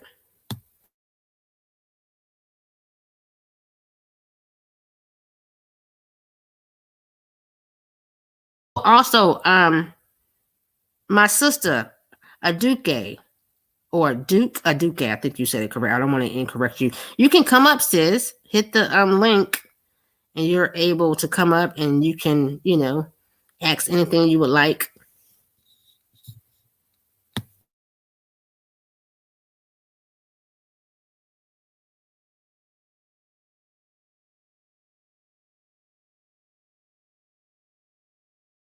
Babel, you said it's a devil called envy. It's more than just envy, though. You know what I mean? It's more than just that. People harness themselves in this type of energy. This is what I mean. Like, how is it that you want to bring yourself out of it? Because we've all been there. We've all set in mistrust, right? Not trusting folks. So then you have jealousy. Not only jealousy, you have the envy aspect. What else is it? It's so much shit. I don't deal with it, and I don't deal with them words or that type of energy. So I know it, but I can't name them all out, right? So you have to, what I would like to say, that you want to put yourself in a space that you're dealing with nothing but, goodness. And it comes through the thought process. You know what I mean? It comes to, that's how come they're making so much money that they make off in the pharmaceutical. That's big billions business. They put you on these, they give you these drugs to subdue you, right? I have a young man that works up under me, and he just simply told his mother one day that he was depressed, right? And from him telling his mother that he was depressed, she was like, well, you can go see my therapist. I said, holy shit. This is his, he's telling me. He's like, so I went to go see her therapist. First thing they wanted to do is put me on antidepressants. I told him, fuck no, don't do it, because you're going to become addictive. It's going to it's going to alter your state. It's going to alter you. You know what I mean? So don't freaking do it. This is what they do. If you say I'm feeling this way, or a Duke, I think you said it correct. I don't want to incorrect you. You can come up, sis. Hit the Somebody got some feedback. And you're able to come up, and you can hit them with the door. Ask anything you would like. Can you guys hear me? Yes. Yep. We can hear you. Okay. Awesome. Sorry, trying to figure this out. It was my speaker was muted, as well as the computer. I'm like, okay. You said it's a devil called envy. It's you got something playing in the back, sis. You got playing on the TV. You got to turn that off. You got to mute the You got to mute or turn the volume down on your other device. This is what I mean. Like, how is it that you want to bring yourself out of it? Because we've all and been tell my son to stop being so loud. Set in trust, right? Not trusting folks. So then you have jealousy.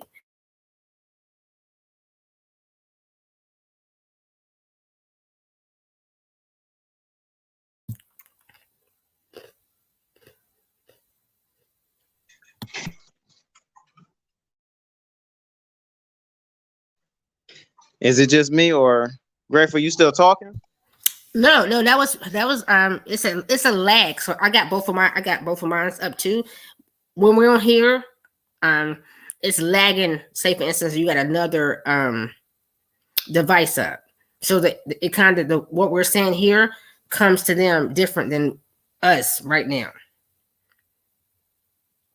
It's like a slight lag, not too far behind, but it's a small lag though.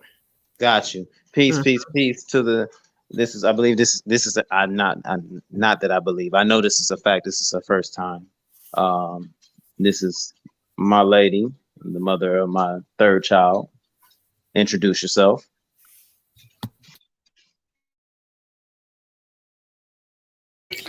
Hello. Oh yeah, it is a lag. I didn't want to speak while somebody was speaking, so now it's coming in as we're both talking. You're gonna have to pause your other device. Pause it or turn the volume all the way down because it's interfering. Okay, I think I have the window open twice. That's why. Okay, I think that's better. So I had the window open twice. I had the StreamYard, and then I had the previous window open. Can you hear me? Yeah, you good now, sis. Yes, we can hear you. Okay, that's much better. I do apologize. I don't like speaking when people are talking because it feels like I'm over talking them. So now I figured it out. I had I had your live feed on the other window open, and then I had this open in another window. So they were running coherently next to each other. Okay, well, my name is Dominique. Hello, everyone. Nice to meet you all.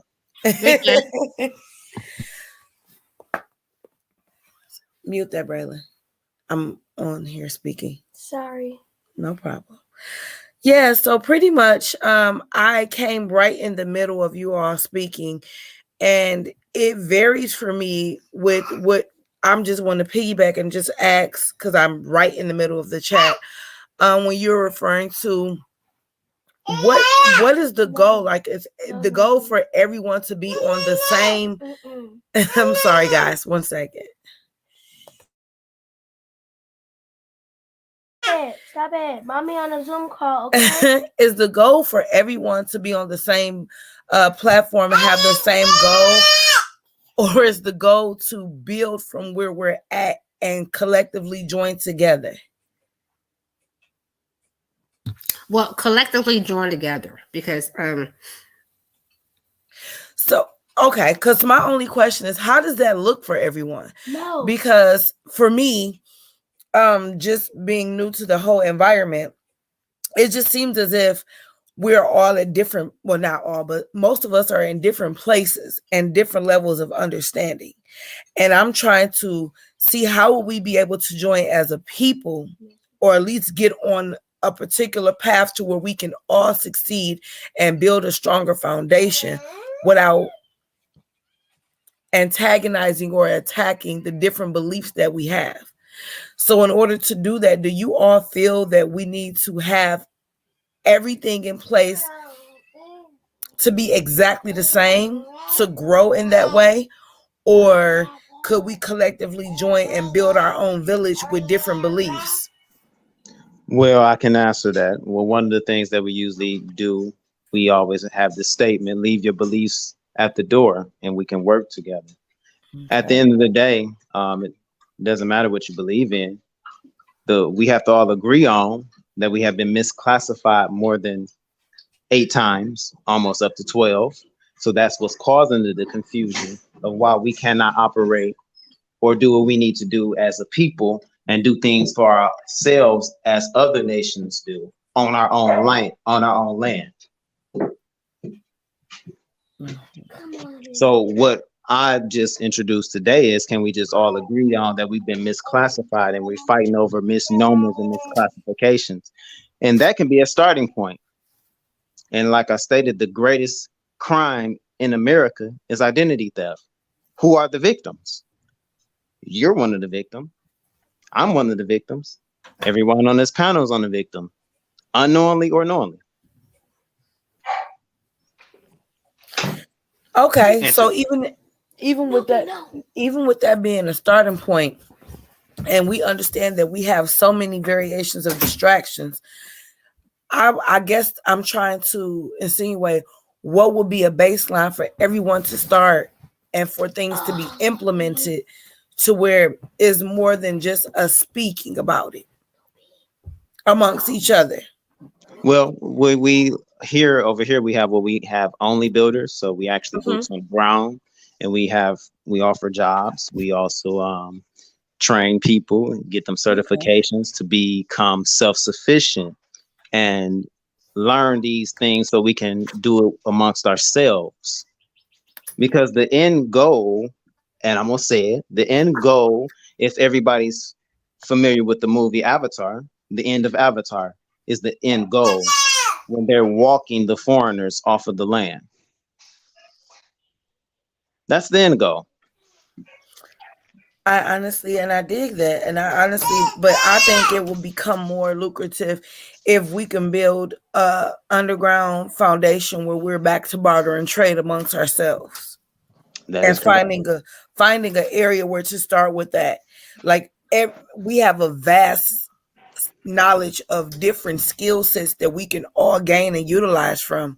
If we can create an underground network to where we may not, like you said, leave your beliefs where they are and not necessarily speak of them, but if we can all develop a barter and trade system just to get stronger, that would give us leverage as well. Because as of now, I know it's very difficult with people that I know I know you're going to say this is the incorrect term, but Aboriginal or sovereign, where they have grown so dependent on what's being provided by the foreigners.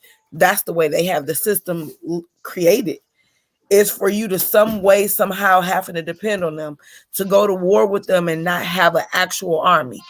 We've seen them come and take the land. They've come and did pipelines and went to court. And it's almost like they did all those things, but yet and still even with people still live, the natives still living on their land. They just took it, and it's like, what are you gonna do about it? Well, because I have to You know, brush it's like up on it's that. like When you if you speak of don't the have a, native, you know, they call the National Guard, and if you don't have tanks and guns and things of that nature, we can fight them with all the knowledge in the world. But how are we gonna, as a people in numbers, back it? That's the goal. I got you. And then you did say something. You said I may say it's an incorrect term.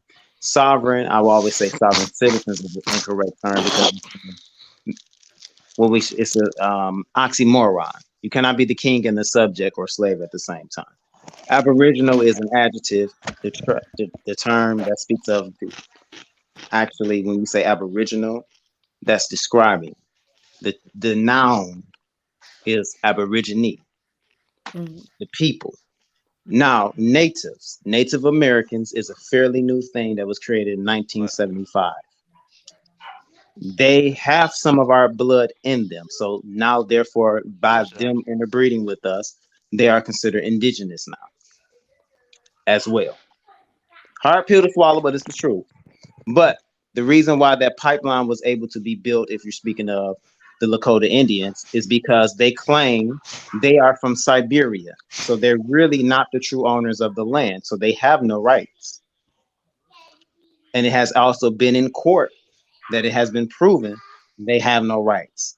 The reason the pipeline was built is because us, the victims of identity theft, have never come forward and filed a claim and say, hey, this is mine.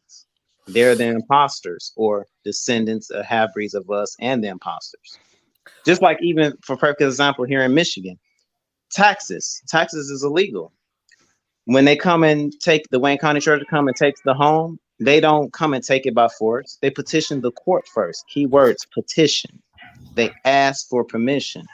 And no one ever states, no, this is mine.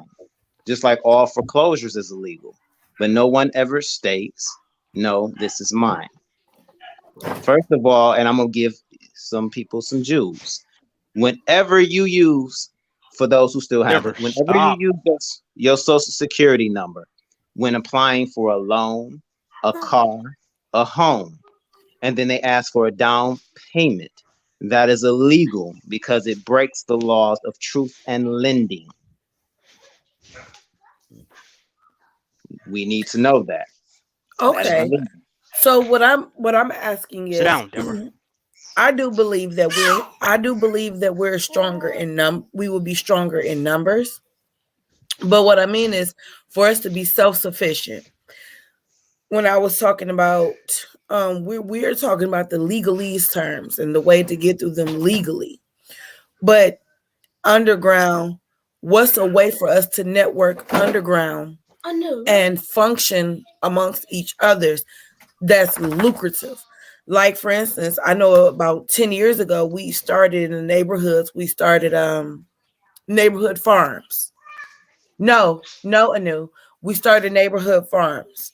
If we can somehow get together and purchase the lots and the lands, like how Dan Gilbert in Detroit, I'm not sure if you're all in the same platform, but we have Dan Gilbert in Detroit from Quicken Loans who purchased up a lot of property. I'm sorry, guys, the baby's in the background, but he purchased up a lot of neighborhood property and to fix up, quote unquote, the city.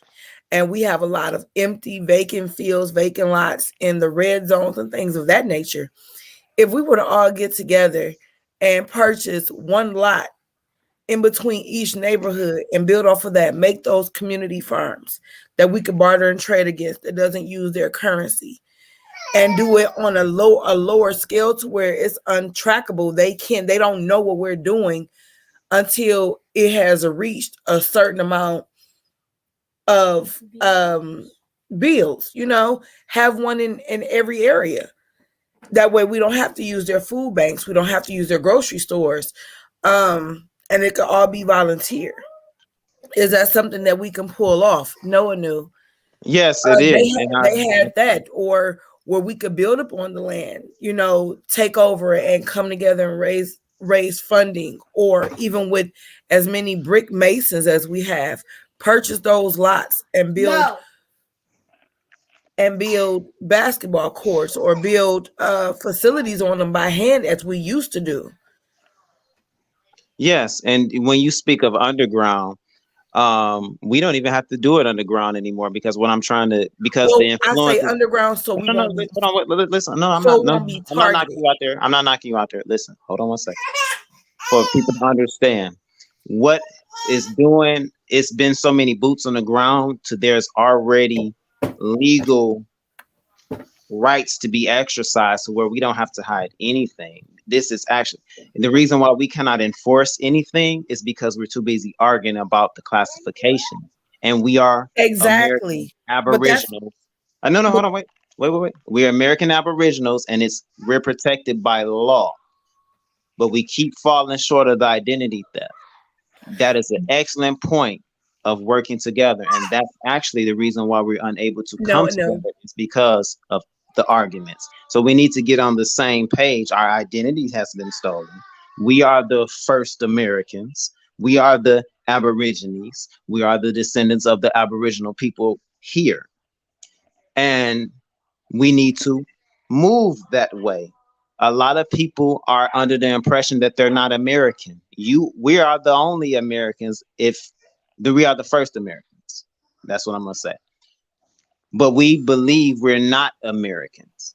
When you hear people say American, what's the first thing you think about? You think about Trump, think about the Patriots, things of that nature. So that is the influence of the people that don't want you to know that this is yours. That's why it's been so many things of the out of Africa theories, or I'm sorry, hypothesis, the slave ships, slavery, the miscues, the misconstruing, and things of that nature. Just for example, telling us that you were a slave. Let's be real about it. Father was the head of the household, which therefore in the home is called the master bedroom. Husband in his original form and sense, and back then in those times meant master. Wife means slave. Children is what we call the house niggas. The help that we had out there in the field was the indentured Slavs that were convicted of the transport law because they were criminals, vagabonds, prostitutes, murderers, and pedophiles. So instead of choosing death, they chose to be transported and banned from their original country, and they came over here. Therefore, when you have the Virginia quote unquote codes, where if you have a child by a slave, that child is a slave for the rest of their lives. That is where that comes from. And that's why you hear a lot of interracial things. And marriage license is the first thing that was made legal, because it was illegal to marry or intermarry. Interracial marriage was illegal. That's why the marriage license comes in place. You have to understand, anytime you hear the word license in law, that means permission to do something illegal. I need everybody to know that. Okay, so but that's what I mean. Even with that being stated, like, and which is all valid, I'm quite sure. But again, it gives us back to We where's the have to come together. where's the foundation without focusing. It almost is as if we're focused on setting up the paper before we can get into the summary. Well, You we know don't what I even have mean? to set up the paper. We don't even have to set up the paper because this is already law. There's nothing else for us to do but to stop arguing. But history will show us that they keep throwing those walls in the path. When you come out this strong, if you come out, I just learned it from studying your enemies. It's the Trojan horse. You know what I mean? They're never going to come out showing their full strength. They're going to have people that they put in strategic areas to give information to graph, to pinpoint, to bring back intel. That's why they call it the Trojan horse. They come in with the gift, the oohs and the ahs. They don't talk about it. They don't do anything else. They just have everybody in place. And then when it's time to strike, they patiently wait and they strike. We tell all of the knowledge that we've gained. We tell everything that we study, everything that we know. We're very educated on it. We have the sound, we have the law books, we have the history to back it. But when it comes to implementation, that's where the system breaks down. And I'm gonna tell you the reason why the system. You know what I breaks mean? down. So it's like it's like you don't systematically want to be dependent on the system, but they're forcing you. Oh, sorry guys, they're forcing you to be independent on the system. You know what I mean? So it's like, what's a way for us to maneuver and do it in the most, I don't want to say humble, but do it in the most discreet way. To where I remember, what was it? Is anyone else there? Is anyone familiar when they did the squatters law, the squatters right? Yeah. When you had you are familiar with that? They did it in the city where they had all these foreclosed homes from the banks and they was fixing them up. And then they was fixing them up, having people move in. And they said, what you will be paying for in mortgage or rent, just set it aside, but don't pay anything, because the house has been on the market for so long. And you have what they call squatters law, that if they come, you could fight them for it in court. But everything, and they did everything by the books, and they stuck together. But it was at the very point when they came out blazing. I mean, it shows so much unity.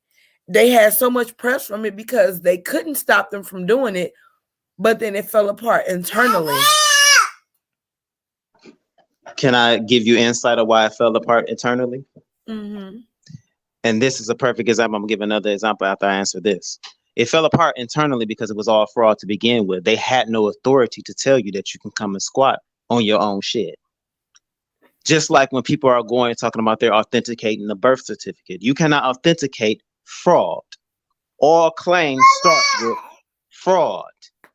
No matter how you dress it up, there is no government. There's called government services, and we are in our improper standing.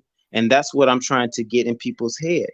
We don't have to keep fighting amongst each other. Just do your part. And if you cannot do anything, you have a background fee. If you cannot do anything as simple as saying, hey, I'm not going to be a coward today because I don't even know why I'm scared. The acronym of FEAR means false evidence appearing real. The reason why we're in the situation that we're in is because false evidence appearing real. We think they're the government, and actually they work for us.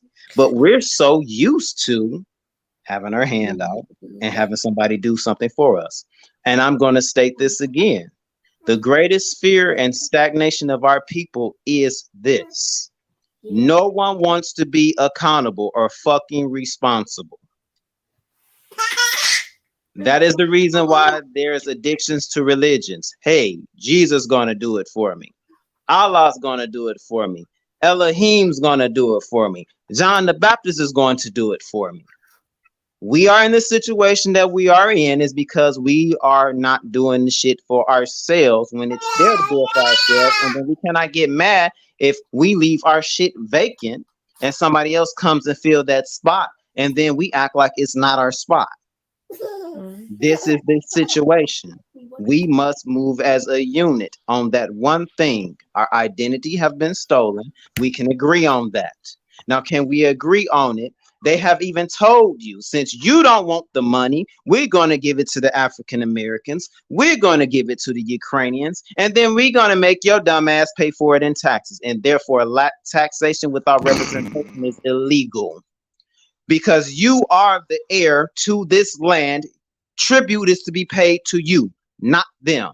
That is what the national debt is, and that's why it keeps increasing, and we just looking stupid because the debt is yours and you don't know that it's yours. Taxes is voluntary. License is voluntary. The only thing you have to do is stop participating in the fucking fraud and do what you need to do as a people. And can we just start at this? Can you just love one another and do right by each other? It's that simple. And let me piggyback off that. You took it exactly where I want to take it, bro. So go ahead. Yes, sir. When we say leave your beliefs at the door, right? At this point, I don't care if you're a Hebrew Israelite, you are Pan-African, you think you're a Black Native American, you understand that you're an American Aborigine. I don't care what you believe in at this point. At this point, you should realize, okay, there's something being done to our people, the so-called Black Americans. They keep doing us wrong. At this point, we need to stop asking for shit. And like you said, we need to stop participating. We need to start demanding shit. I'm not under the Pan-African ideology, but when I seen the government give reparations to Africans, that pissed me off. At this point, it's time for us to stop participating, like you just said. Stop paying taxes. Stop giving our money. Stop going to these fucking Asian hair stores, their nail salons. Stop going to these fucking McDonald's, Walmart.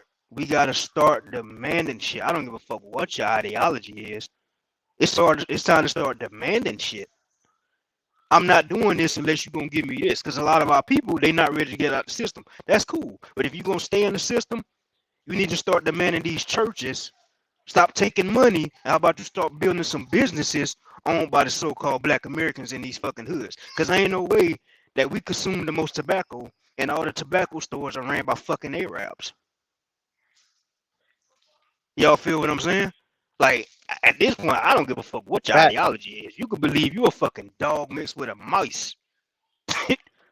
We need to start demanding shit. Period. That's where I'm at with it. And just to add on to that, yes, you made the key word. Some of our people are used to the system. So if we're going to stop them from doing things, just for instance, shout out to Stop the Genocide and the chemicals and the rat poison in there. We have to give alternatives. We can't just strip it from them and leave them ass naked. Facts.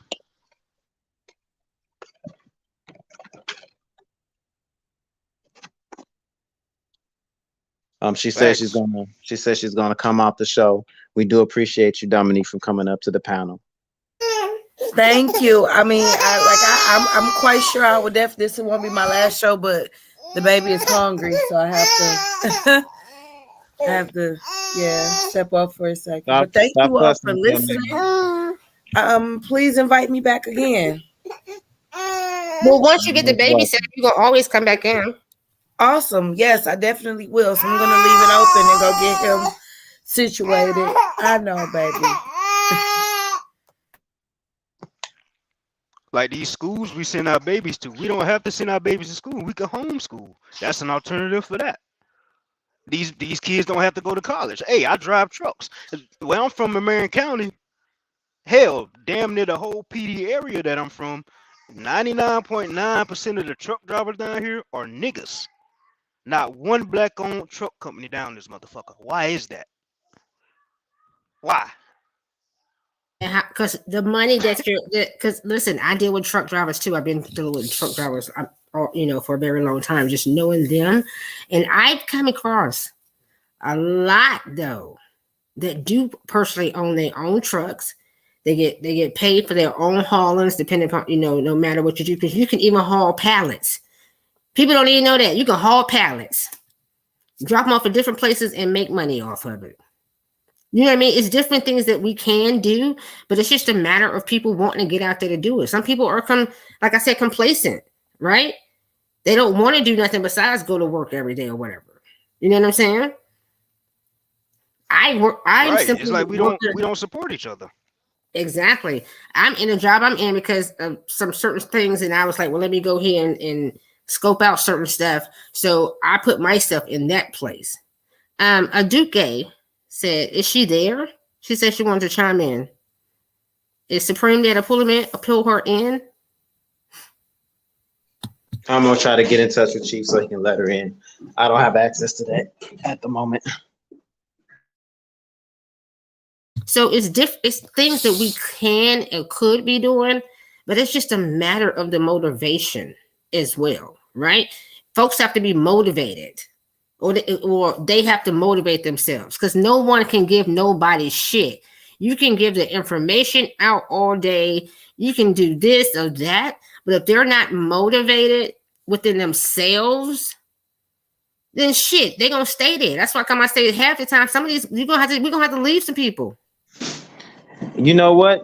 Grateful, you said something that was wonderful. You said motivation. I said influence, which is the same thing. But we need to get that word in our mind because remember, our people were influenced out of getting to do what they needed to do. So we have to reverse that. We have to influence our people. And for those who cannot do it, we must be able to pay them or compensate them to do for themselves. It's a little placebo effect. Sugar pill. Correct. Mm-hmm. It's definitely correct. We have to. And we can't be so, lazy within ourselves. We all have days we lazy. It's like when you go home, you need to clean your goddamn house up, right? It might be a day that you don't feel like cleaning up. But guess what? Once you start looking around, you're like, holy shit, I got to get up and doing it. Especially in your kitchen and bathroom. You better, or you should, right? You ain't gonna just leave it nasty. You got maybe or maybe not. You have company, but you're gonna get up and motivate and get that motherfucker clean. The same with the other aspects of your room, but you're definitely gonna do your bathroom and your kitchen and all of that. You know what I'm saying? So we have to, or we should want to, for ourselves, get into a place of thought. It's just giving ourselves those good thoughts, those good things, those aspects that we're going to see the heaven now while we're here experiencing it. And that's what it's about. You want to experience this heaven now. There is no sky daddy shit. Okay? There is no hell, nothing besides where you place yourselves. You are the heaven that you make for yourselves. So what, you going to stay in shit? Or you going to get yourself out of it? Simple and plain.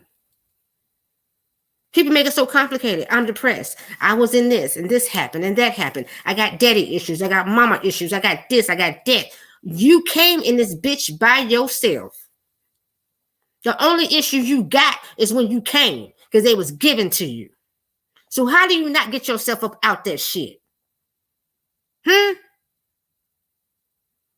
And you got more issues because you was watching this fucking TV and you took that shit as being word and truthful. Or you was watching the news and you took that shit as being word and truthful. Or you was watching this disaster, you took a word as truthful.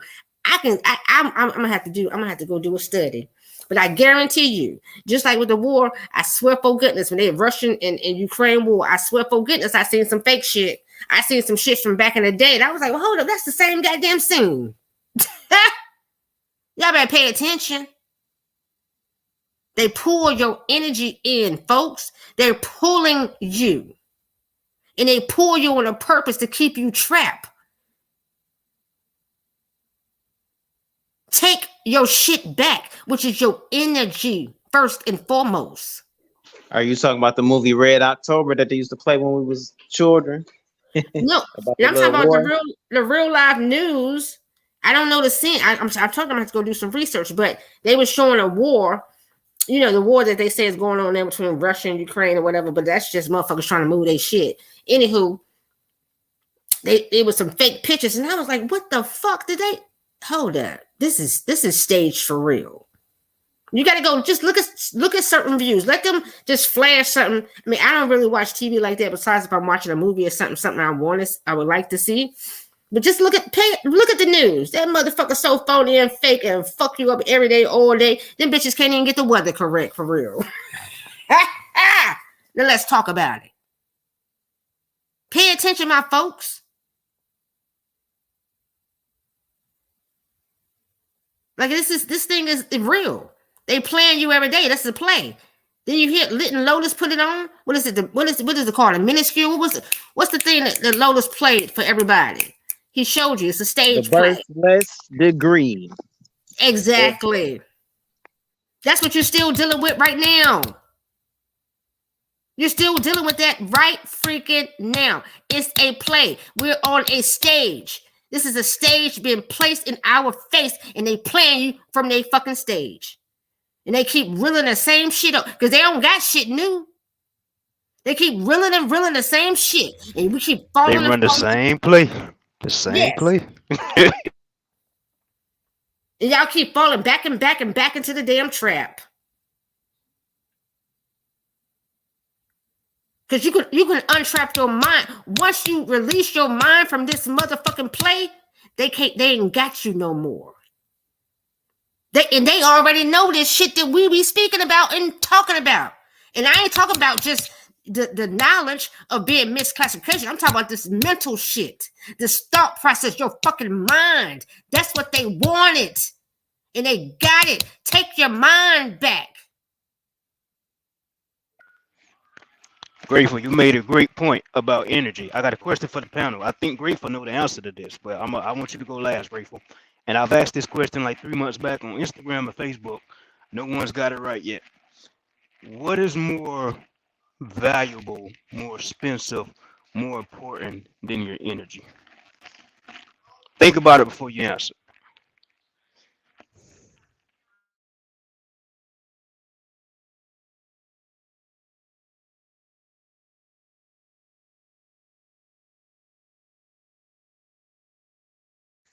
But since You anybody still there? answer, I'm gonna answer.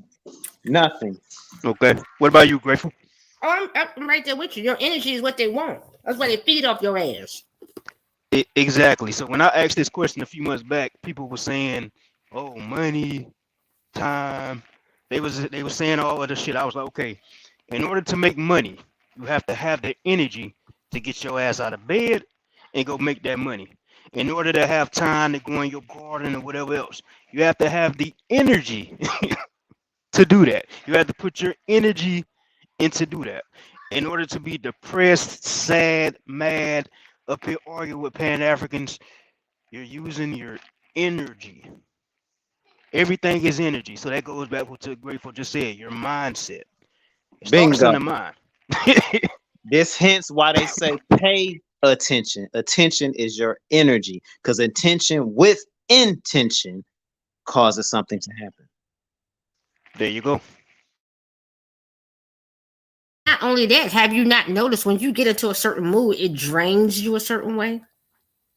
Because it's like you're being taken, something's being taken away from you. Like if you get into an argument, you got an attitude, you're depressed, you're sick, you're this. Something removes itself from you. That's a lifeline, baby. You have to protect your freaking energy.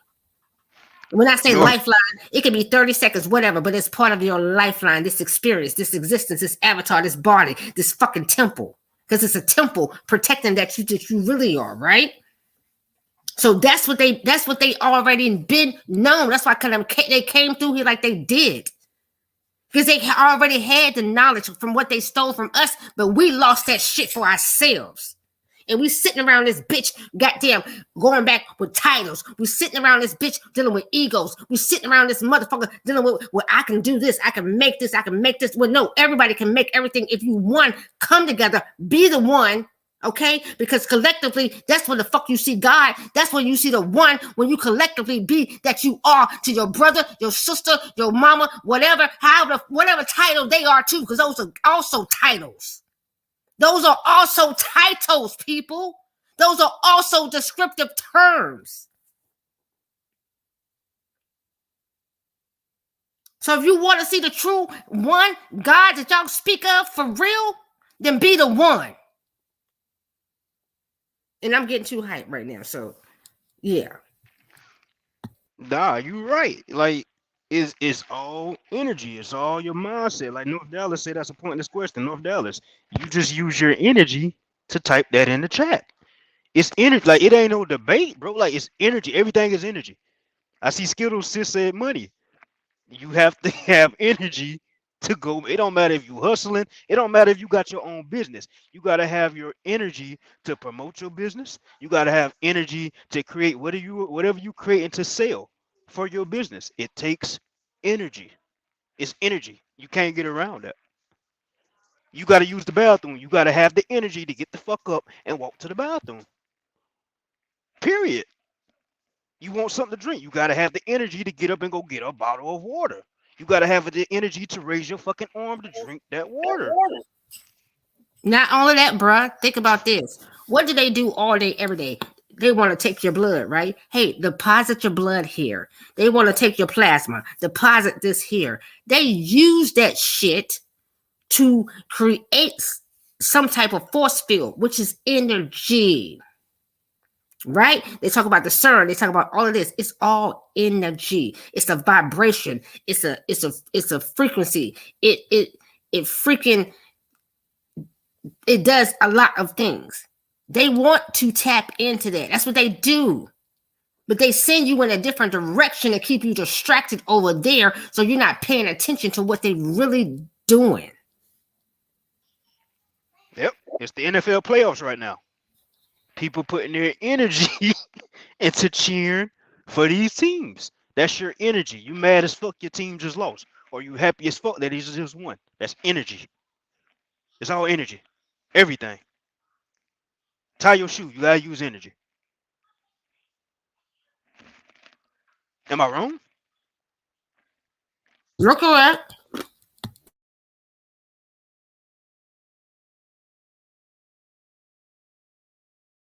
You're definitely freaking correct. Who's that came up here? Oh, sis. Was that Duque? Sis? Greetings to the panel. My name is Aduke. Can you guys hear me? I'm on my Bluetooth.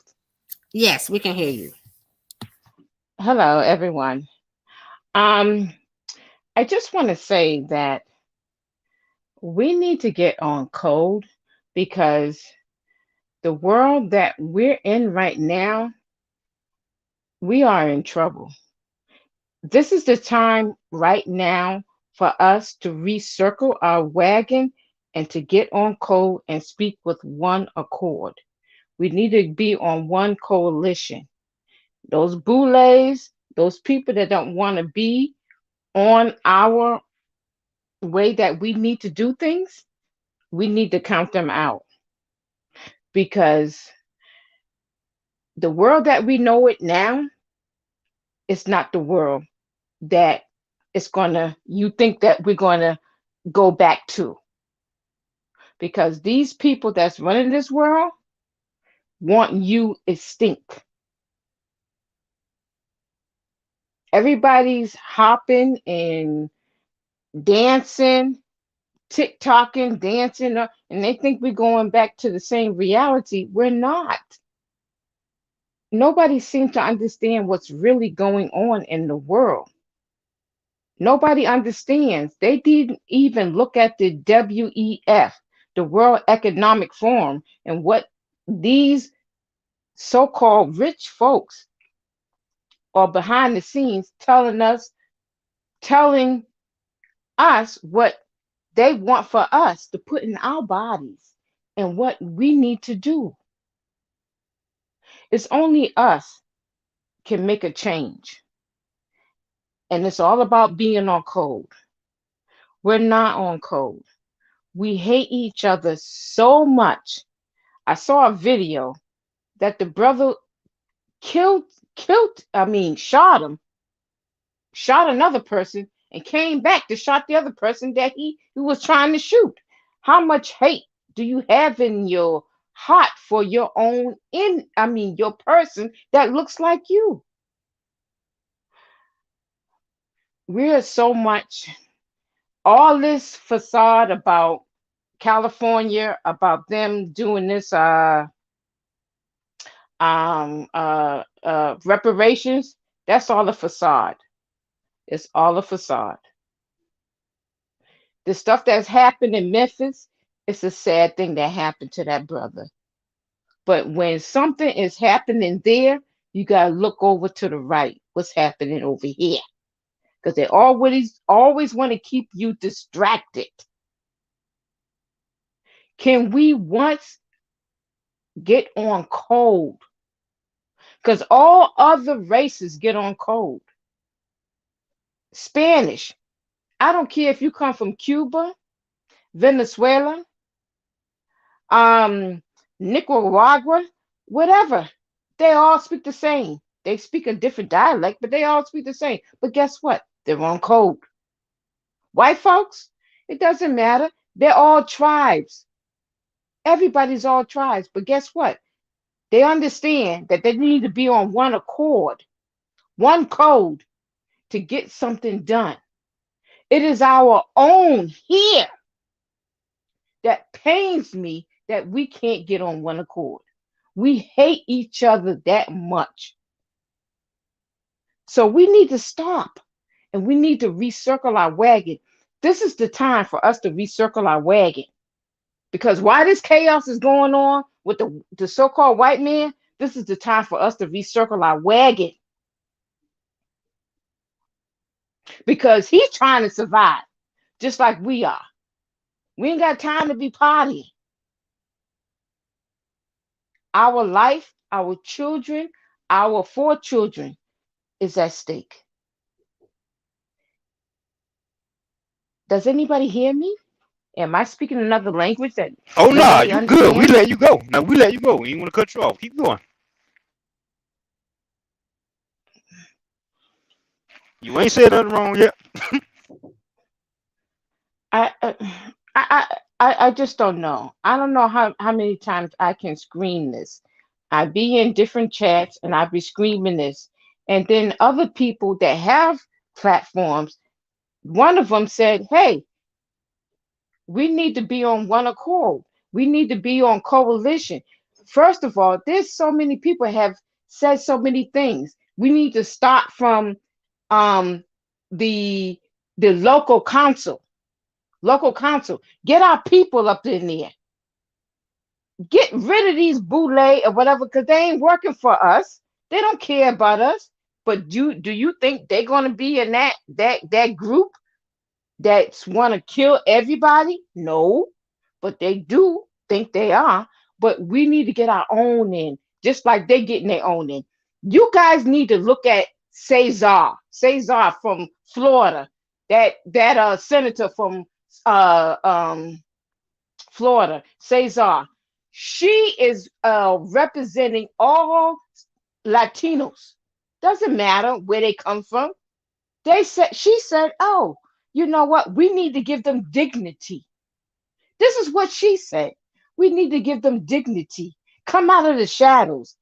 And no, we won't give them citizenship, but we want to give them dignity. Well, what about the so-called black man, black woman, black child that's being murdered constantly every day?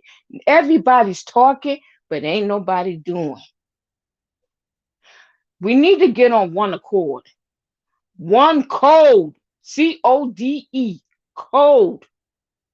And once we do, we can knock this crap out. This is ours. We allowed them to come in and infiltrate us. And now we so crazy, we hate each other that we willing to kill each other because we hate our own that much. This is madness. It's sickness. It's only us that we can stop this. It's not going to be easy. I'm not saying it's not going to be easy. Because the ruling powers that rule this world, they will do whatever and they will kill. Just like they did Johnny Cochran when he said, "I'm coming for my check." Meaning our check to the world banks, to the world forum. What happened to him? So it's not an easy task. It's not an easy task. A lot of us are not going to make it, but you know what? We're doing it for our generations to come. Because if we don't get it right, we're going to be extinct. And the way we headed, we're extinct. We constantly arguing about this and about that. I don't understand it. Somebody help me, tell me why we gotta individually do a declaration. Somebody help me with that. Because I don't understand it. Because at the end of the day, we have to go as a group. At the end of the day, you can do individual all you want. It doesn't matter if you're not doing it as a group, like these other people do. They come as a group. When they come from Nicaragua, when they come from Venezuela, when they come from Mexico, do they come and say, "Oh, I'm coming as my own"? No, They speak with one tongue. Why can't we speak with one tongue? I listen to you guys. It's constantly arguing. We need to get on code because we ain't got time. The demon is on a rise and he coming for our heads. And everybody's sitting here partying, thinking this, oh, we at war with Russia. Nobody don't understand, what's going on with that. Nobody look at the White House and see what's going on with that.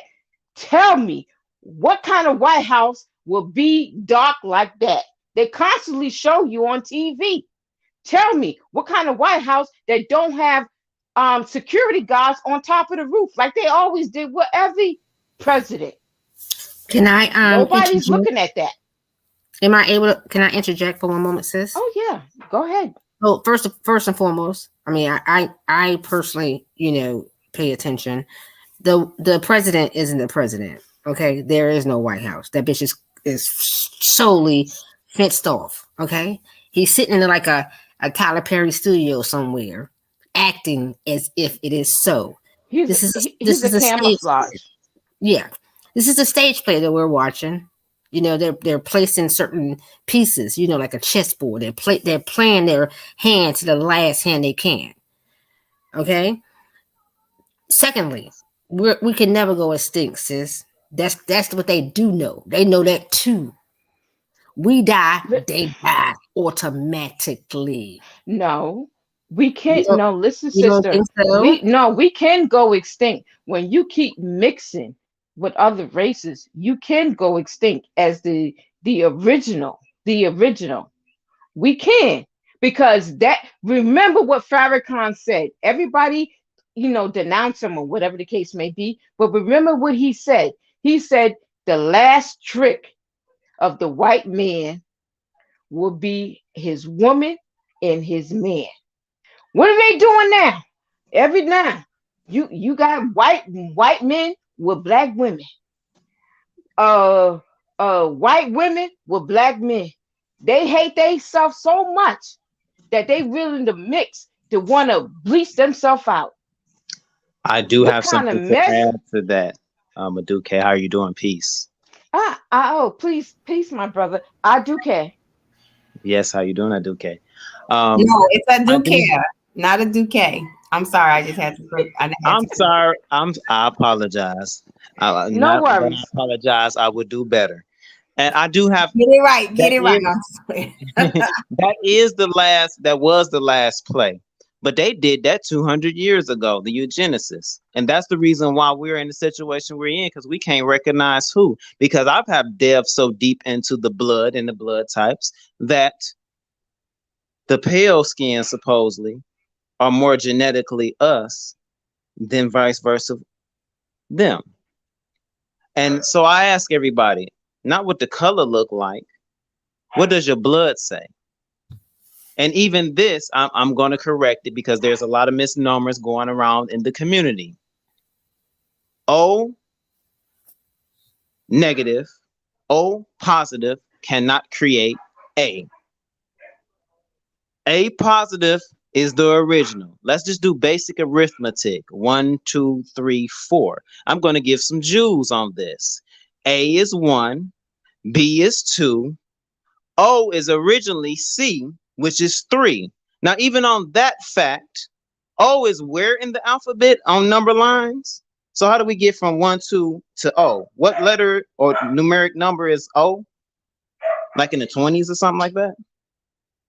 Maybe 19, 18, 20. And then you have D.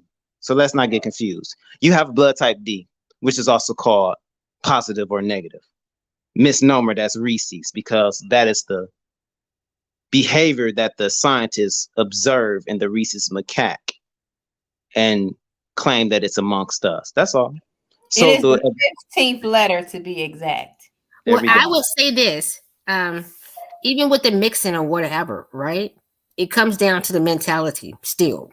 It does. And I'm glad you said that, Grateful. The mentality is controlled by your genetics because the DNA controls behavior.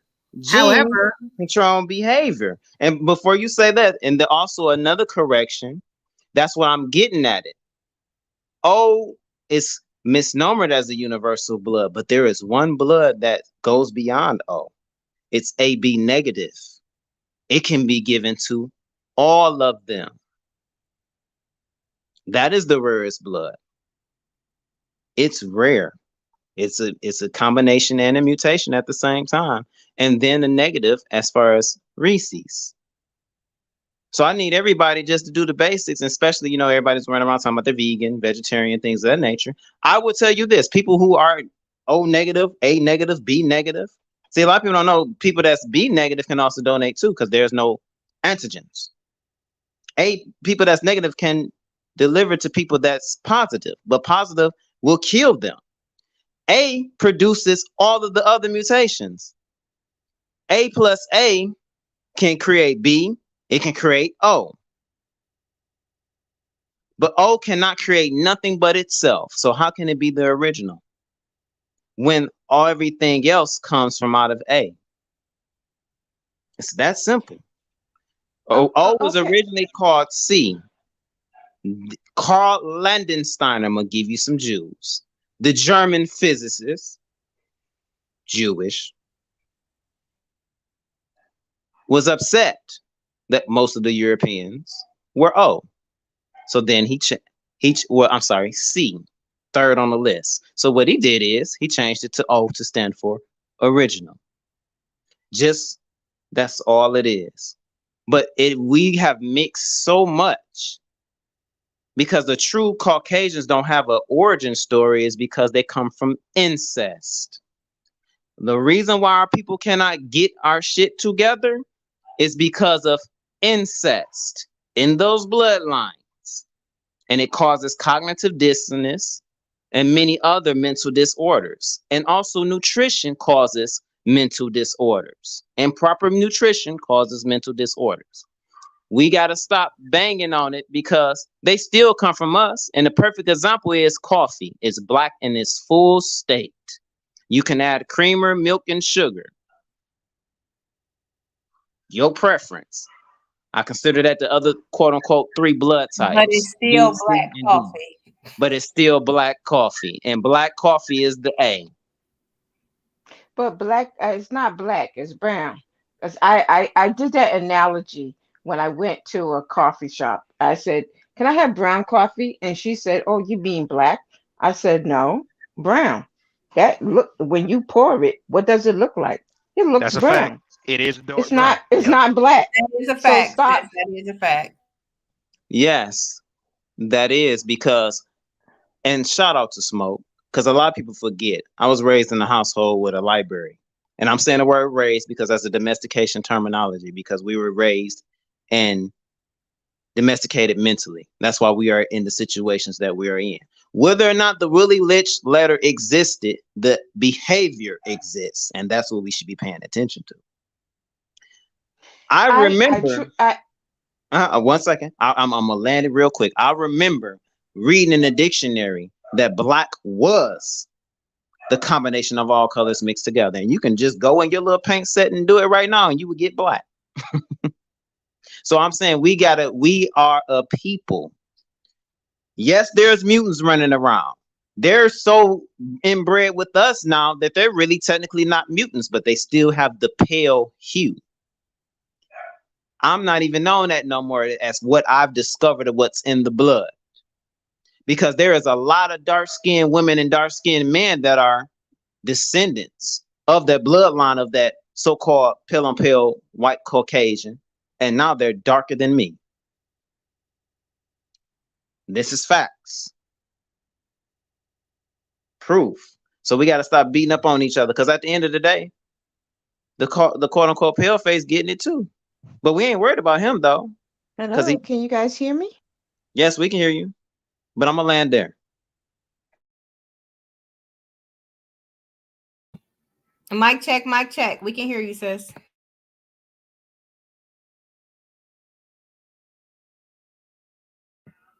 She might be having some technical difficulties.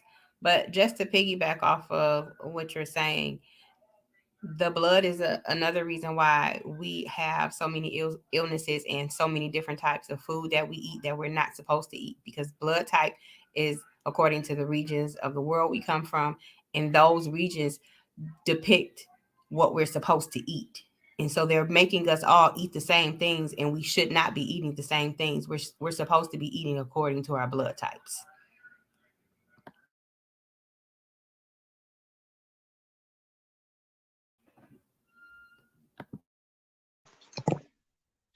The first thing you do to domesticate a creature is you control the diet. That is the secret. You control the diet, you control the mentality. If you don't want your dog to be aggressive, you feed them grains. If you want them to be aggressive or feral, you feed them their original diet, which is meat. Carnivores. That's a great fucking point. Cause dogs come from wolves, bro. Oh my gosh, it's so simple. Facts. Wow.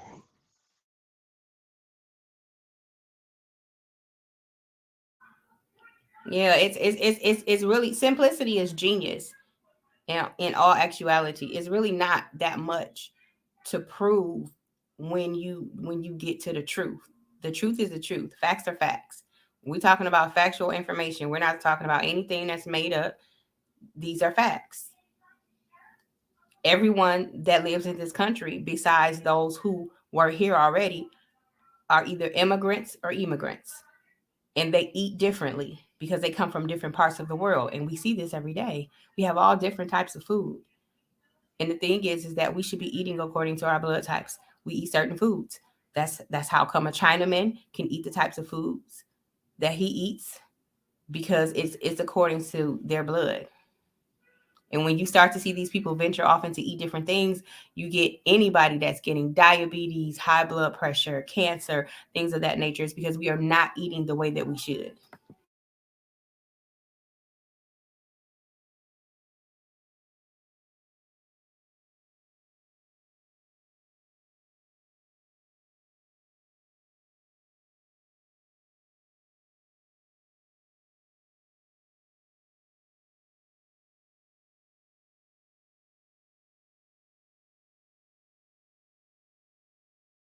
If we got anybody else that want to come up and talk, I'm dropping a link in the chat.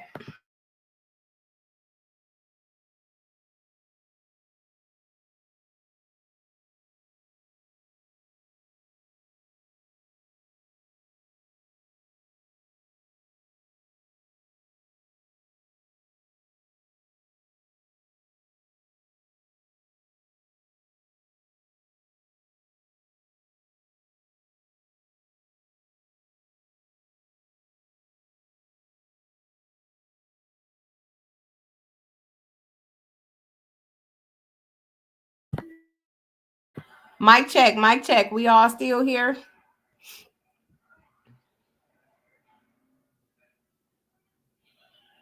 Yeah, I'm here. I'm over here cleaning up behind these babies, Amont. We got smoke in the building. I got ignorant niggas in the background stirring up a lot of confusion, but I'll speak momentarily. We got you. We got you. We got you. We got you.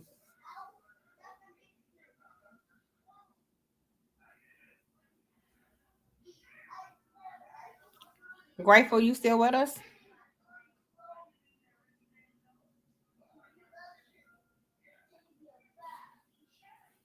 Come on now, we all quiet now.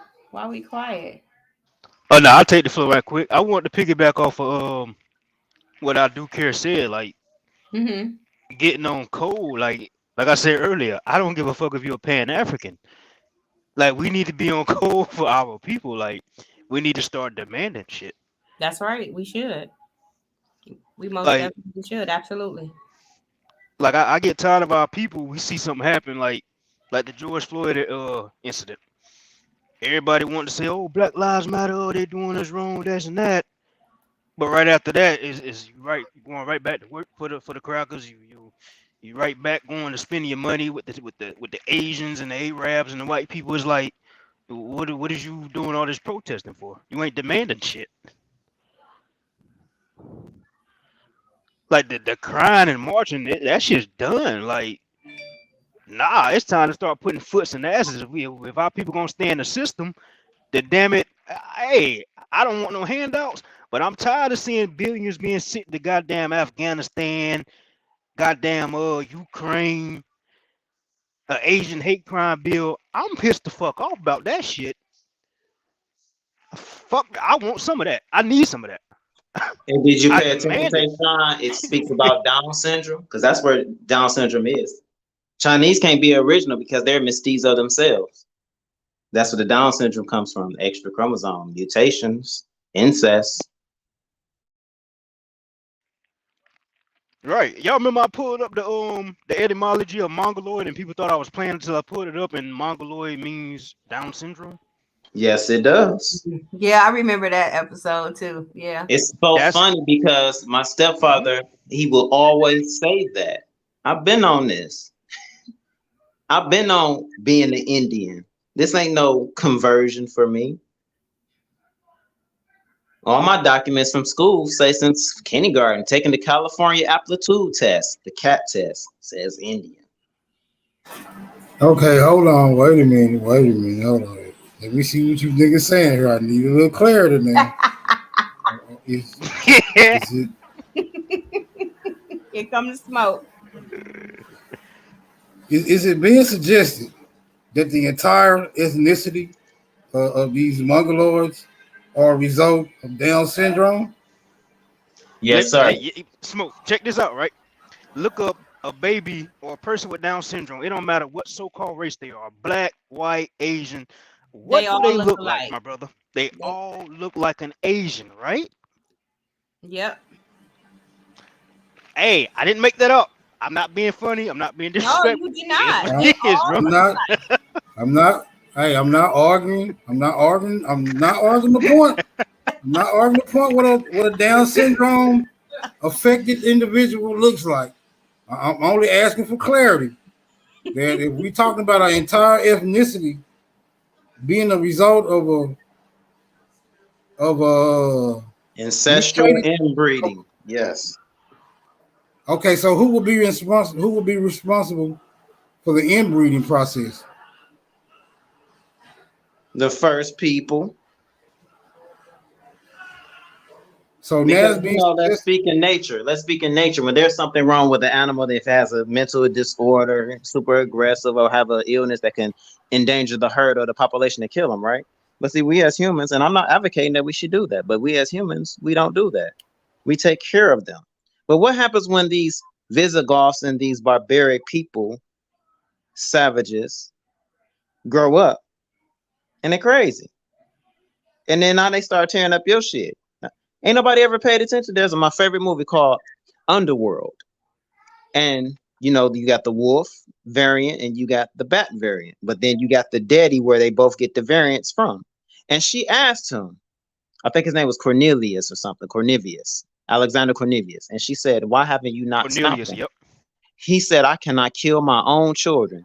Now you understand why the shit is going amok. And we're just as responsible for allowing them to tear shit up. Yeah, that's Corvanius. I'm very familiar with that series, that franchise. Right. Even that particular scene you just mentioned.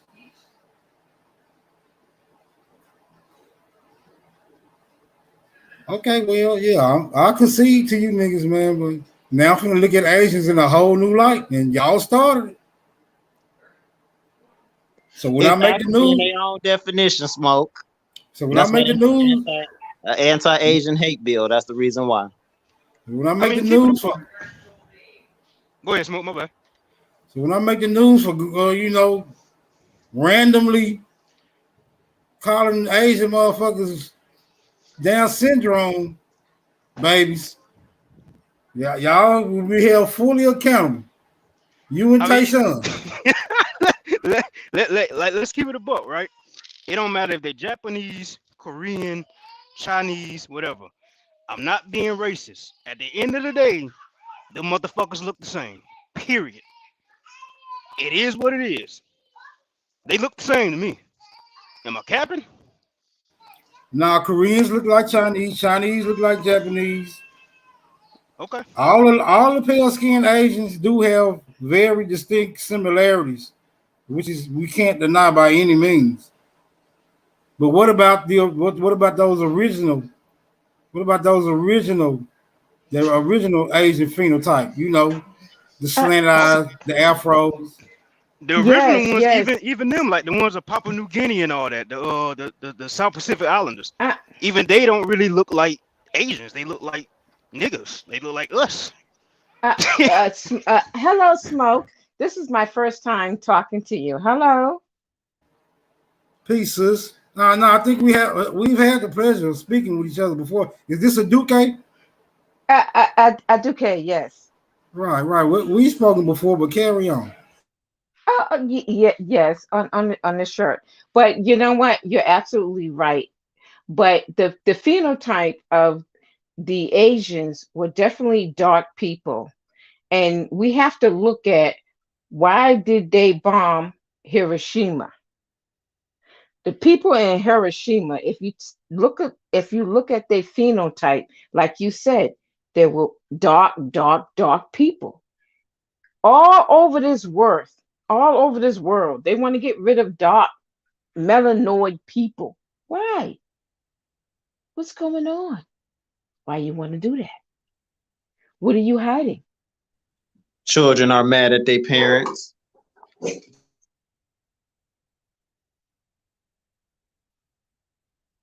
I'm sorry, sir. You said something?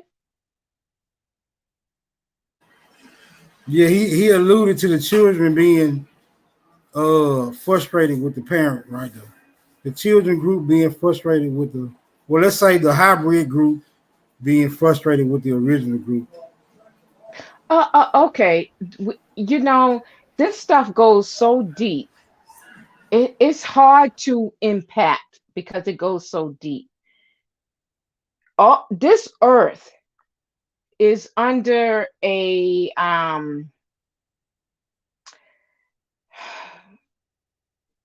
astrology type of thing that's going on. It's just so deep. It's hard to even embellish on what I want to say about all the instructions that they build on this earth is all Masonic. It's all scientific that has to do with astrology. I don't want to go into that because it just goes down to another deeper hole. I just want to come back to our own people that we have to understand. Now, if anybody can remember Tina Turner, she married her white manager, if you guys can remember. And then he lived in Europe. I can't remember the name where he lived in Europe. And she went there to live with him. But guess what? She had to denounce her own citizenship here to be able to live over there, to get citizenship over there. But I'm confused here, and somebody help me with this.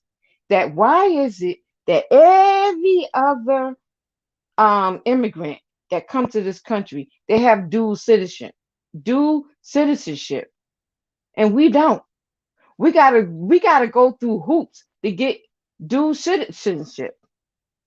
But you strip Tina Turner from her own citizenship here from America. Somebody help me with this because it doesn't make sense. It doesn't make sense at all. We are totally in trouble. If somebody can help me with that, how was she able? They told her that you have to denounce your own citizenship here in America to have citizenship over there where her husband lived. But yet, everybody else in this country, everybody else from all around the world come here and they have dual citizenship. Help me with that madness. And we catching hell. And then in order for us to get citizenship anywhere in the other country, we got to catch hell. We got to go through all these hoops. Somebody help me with this because it doesn't make sense. Yeah, well, yeah, of a pickle, and I guess that got to do with customs and whatever type of protocol that's required to gain citizenship from other nations. But for the most part, niggas really ain't trying to go nowhere to get no alternative citizenship. So I guess we'll just be stuck with the one we already got. No, no, Smoke. Why not? If they can come here and get dual citizenship, why can't we go get dual citizenship? So if shit pop off here, why can't we go over there? So don't no. Somebody help me with this and somebody give me some clarity. So everybody else got dual citizenship. I thought that you supposed to denounce your own citizenship from your own country to make citizenship where you want to reside in. So somebody Yeah, help well, me yeah. with this. That everybody in this country got due. Everybody in this country got due citizenship, except for the so-called black woman and the black man in here in America. Everybody. So help me with this. And then when Tina Turner went and married her white husband and went to Europe, she had to stay over there for so many years to get her citizenship. But United States told her, no, you got to denounce your citizenship here. Somebody help me make sense with this mess here. So, yeah, are we a prisoner of war? If we're a prisoner of war, then we need to go to the World Court of War and get this shit taken care of. I don't understand why we got to do this separately because every other group do it collectively. Why are we doing it separately? I keep hearing people say, "Oh, you got to do your own declaration separately. You got to do this." It doesn't make sense to me. So somebody got to help me with this because it doesn't make sense. Can you help me, Smoke? Yeah, I just say that's all. That's they yeah, that's they do jurisdiction, and if you if you find yourself under it, then I guess you got to play by their rules. That's why I don't I don't know. I ain't really assimilated or conformed to all the things that they suggest because they seem to be playing by a separate set of rules when it comes to what we call us and what we call them. So I know. I guess if you playing their game, you got to follow their rules. Okay, Smoke. They call us black everywhere and in any other country we look at as black folks. They give us every type of name, but everybody else get to stay with their name. Okay? Now, I just said previously before, Cesar from Florida, she's a representative at Congress in Florida representing Latinos. It doesn't matter where they come from. And I need people to understand this. Whether you come from Nicaragua, where you come from Mexico, where you come from Cuba, whatever it because she said in the World Economic Forum, she was there.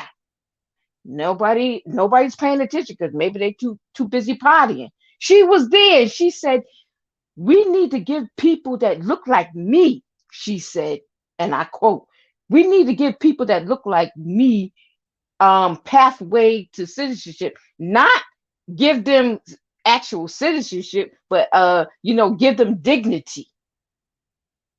So what about us here, the so-called Black Americans, the people that all of a sudden we just keep getting names. I keep saying, stop, stop perpetrating and stop seeing those football players, stop seeing those basketball players, stop seeing stop participating in it because it's not helping us. Those boulets that's up in there, get them out. We got to get on code because these people on code, they're on code. Whether you come from Africa, where you come from Spanish, whether you come from white folks, they're on code. It doesn't matter. We all tribes. Tribes. We are all tribes. But this tribe here that I belong to, we hate each other so much that we willing to kill our own out of hate. I saw a video that the brother shot him, shot another person, and came back and shot him. I mean, what? I couldn't watch it no more. And then I saw the Memphis stuff where the police, black folks. But I look at it like this: when I saw that, it to me it's another deflection because they're doing something else and they want you to keep focusing on that. So this is the time where we need to recircle our wagon because they're in an uproar right now. They know what time it is and they're trying to help themselves to stay alive. This is the time that we should be recircling our wagon and say, hey, how are we going to get this thing popping and get ourselves together?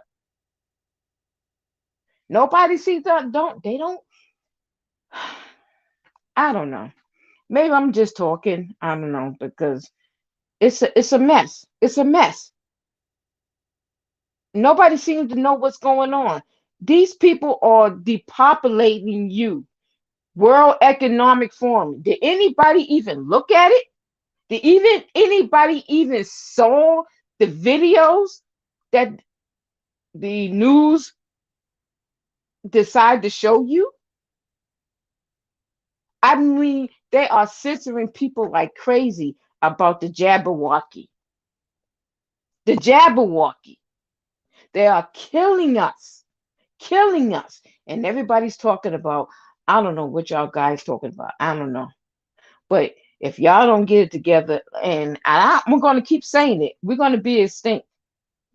Because so-called white folks, they know what time it is. That's why they circling their wagons. And I hear certain white folks get on the panel and they say, you know, they trying to reach out to us and say, hey, we need to be on one accord. But we can't be on one accord because we hate each other so much that we're willing to kill each other. Why? Because of the music. They have changed the frequency of the music that we love because we love music. They changed it. And now it's in the foods. You don't even know what you're eating now.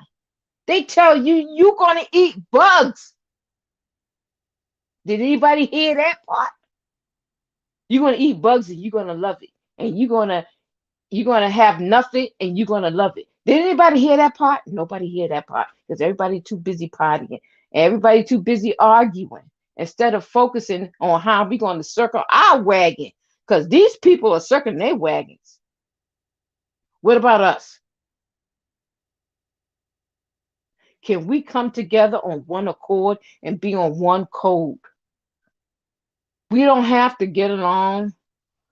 We can be in different whatever, but we got to be on one accord. We got to speak with one voice. We got to make it happen. We did it before. I know we can do it again. And they know this. But they're killing us through the Jabberwocky and everything else. And if everybody don't get it together, we're going to be lost. We crazy as hell as it is now. We shooting each other because we hate each other.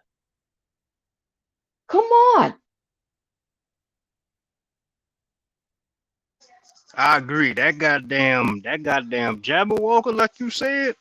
I know y'all paying attention. You got all these world class athletes, especially soccer players overseas, that's been just dropping dead for the past 3 years. And you know, we the majority. And most of our people took that shit. So that right there, yeah, that's yeah. That was a dagger right there. And our people still falling for it. You still got people getting boosters and shit.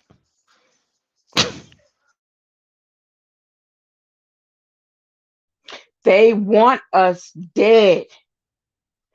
I have many of videos that they're censoring. They censor people every day. Prominent. I have Dr. Color, who's a now world heart surgeon. They trying to take his license. Tell me what kind of crap this is. We have local news reporters challenging the CEO of Pfizer in Davos about the Jabberwocky, and he's silenced, and nobody knows what's going on because they too busy partying, they too busy arguing. Listen, this is the time for us to take a move right now. If anybody don't understand or they do understand, they should know this is the time. White folks know. That's why they so heavy and they listening to your conversation and want to get on your platform and be like, hey, they know what time it is. Do you know what time it is? Our lives and our kids and our 4 others are at stake here. You guys don't know what really truly is going on. You guys living in a fairy tale. If I send you what I know, it will make your head spin. It will make your head spin. And people living this fairy tale, wake up. We can do this because every other nationality is looking at us because they're getting theirs. They're getting theirs. Because don't tell me, how can that be that you got 2 dual citizenship from your own country and here? That's why Trump did the it is called the Americans citizenship, where that well, if I tell you what the word is, then maybe people will try to go around it. But he put one word in there that defunct everything that anybody that comes in this country, because he went all the way back, because that it wasn't supposed to be that people will come to this country and you drop a baby and you think that, oh, I'm American. No, he debunked that. Nobody don't listen. But okay, whatever the case, he's an orange man. But guess what? I'll tell anybody, I made more money under Trump than I made with any other so-called president that's living before him. I did. And any other black person would tell you the same thing.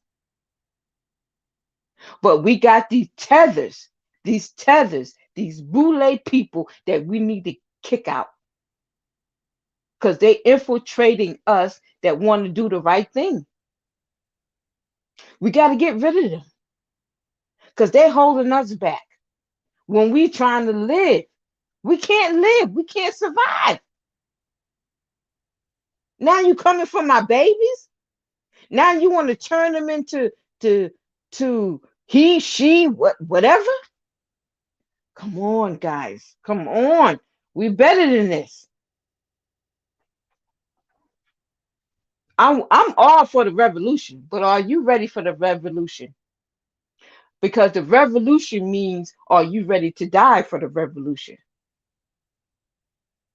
So don't come and talk boo boo boo boo. I don't think it's just that niggas ain't ready to die, but on the other side of that spectrum, it's also being ready to kill. And a lot of niggas ain't prepared for that. A lot of niggas don't like to see blood. So it's you got to be prepared for both scenarios.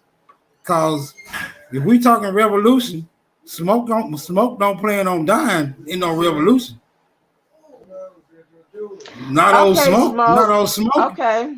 All right, Smoke. Then you're not If I'm ready for dying, revolution right. because you can't say you want revolution and you're not prepared to die because that's what it is.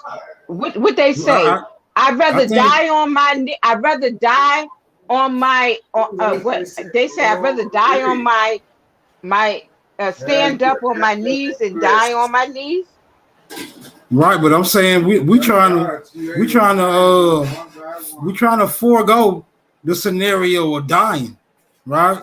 Because no successful campaign is predicated on dying. It's predicated on winning, right? So we have to develop a strategy where winning is the primary goal, right? And dying and winning, those are two separate paradigms, right? We preach death because we're in a death culture, but I'm advocating for living, even if somebody else gotta die. I'm suggesting that somebody else gotta die for us to win, not us. We already dying, right? See, niggas is already dying. Though we've proven that we can die. We've already proven that. Can no one say niggas ain't good at dying? Right? We the best. Right now, we are the best at dying. Now we got to prove we're better at something else. Go ahead. Well, Smoke, we're the best at being cowards of dying. So you rather stand on your feet or be on your knees? Because beast, this beast that's doing this stuff, it's not only killing us, it's killing the white man, every other culture. So it's not only us. So when you want to challenge this beast, you have to understand that there's a consequences for this beast, that he's not going to go without a fight. Because when you want to liberate yourself and you want to say, hey, this is my body, hey, this is me, I make my choices, I do this, and the beast says, hey, no, I owned you, you do what I tell you to do. You're going to take this Jabberwocky and it's going to kill you. And I say so. And you're going to take this food that has worms and everything else in it that's going to kill you. And what you going to do? And the only thing that you can do is stand up. Because we at war. We at war with this beast. It's not going to be, I'm telling you, it's not going to be easy. It's not going to be easy. Death is never easy. It's never easy. But in order to get to the other side, to get to say, hey, is if I fight, because that's what our forefathers did. They fight because we wanted civil rights. With civil rights, it's just civil rights. It's not law. And we fighting, we being beaten, whatever. But where did it get us? We got to recircle our wagons and get educated and say, hey, we got to come together. We got to speak with one voice. Everybody's not, I'm saying this and you doing this, and say, hey, you need to go and get your declaration by yourself. And I don't understand how that works. I don't understand how that works. Because at the end of the day, they speak with one accord. They speak together with one voice. When those people from other foreign nations that come here, they come in individually, but guess what? They with one voice. Somebody's speaking with them for one voice. And they get stuff done. So why can't we get it done? Somebody help me with this mess, because it doesn't make sense. I yield. Thank you.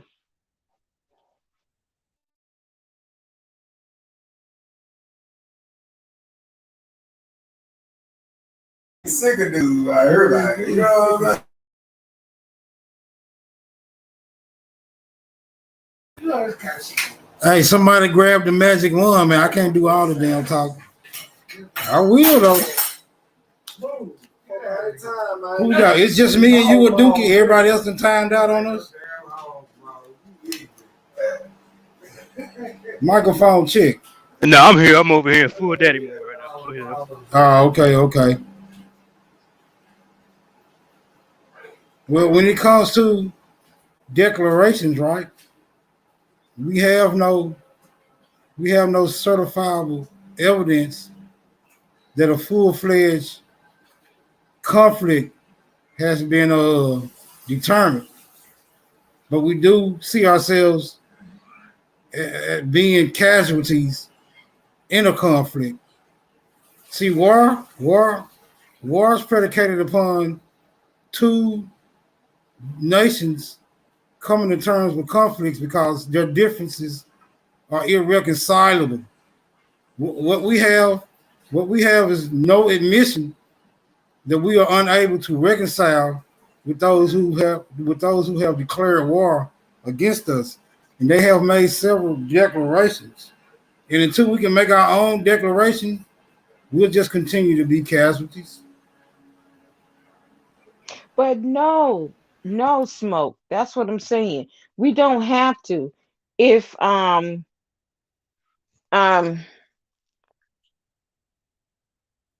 if he can go to the world, it's about the world court, because it's not about this particular government, because this particular government was not there when the 13 colonies were, you know, made. So we have to go to the world court, but we have to go collectively, not go individually. And we have to go to the world court. We got to get a petition of all these declarations that people are putting together as a group. And we coming as a group, not individually, because you can't fight an army individually. If somebody can come chime in and help me with this, I don't know. But all I'm saying is that Johnny Cochran got killed over this. A whole lot of other people got killed because they want to bring the truth. In order to be free, there's casualties. If we're prisoners of war, then we're at war with the enemy and there's casualties. Out of those casualties, there will be triumph. But the question is, who are ready?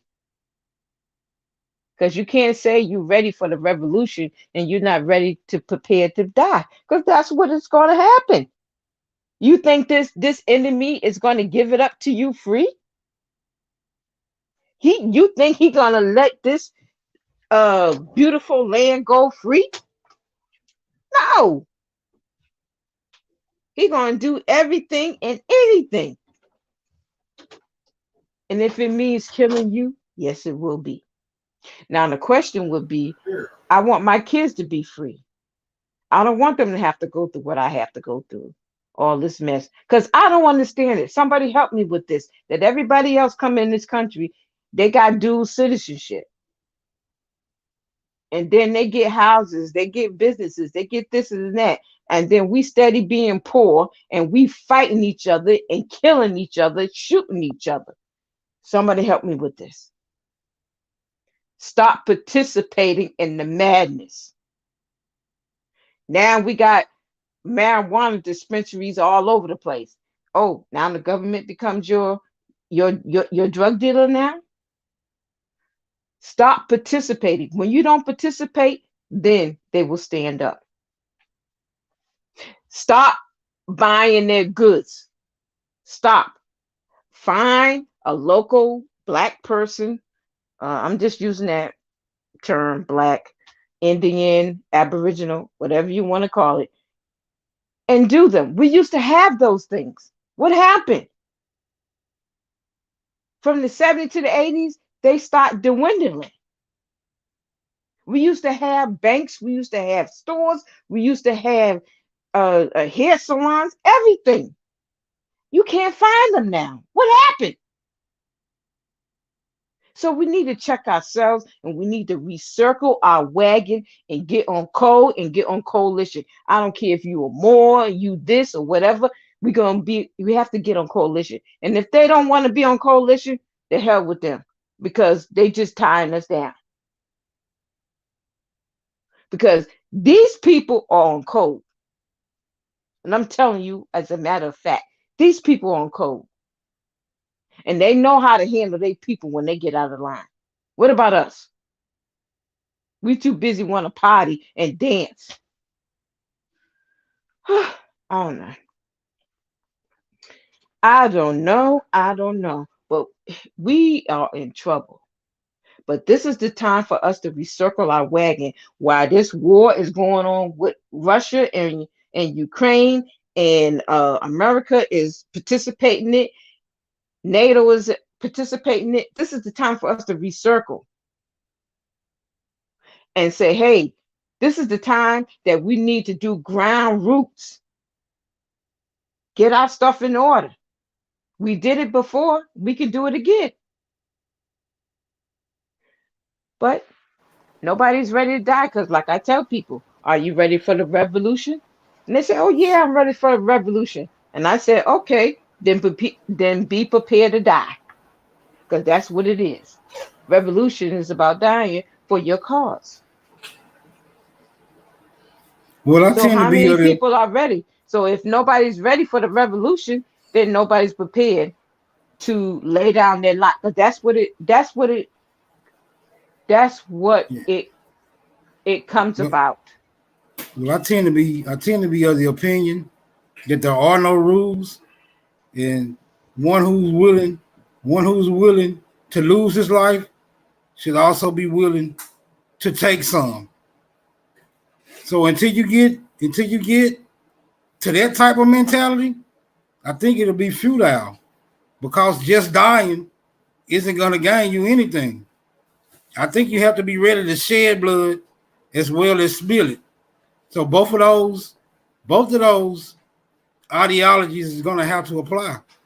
Now, I if all of our issues have to be addressed via a world court or any court, and I'm saying there are no rules. I'm saying it's all fair in love and war. So I'm saying if the world court is optional, it should have been utilized by now. So I don't even think it's optional.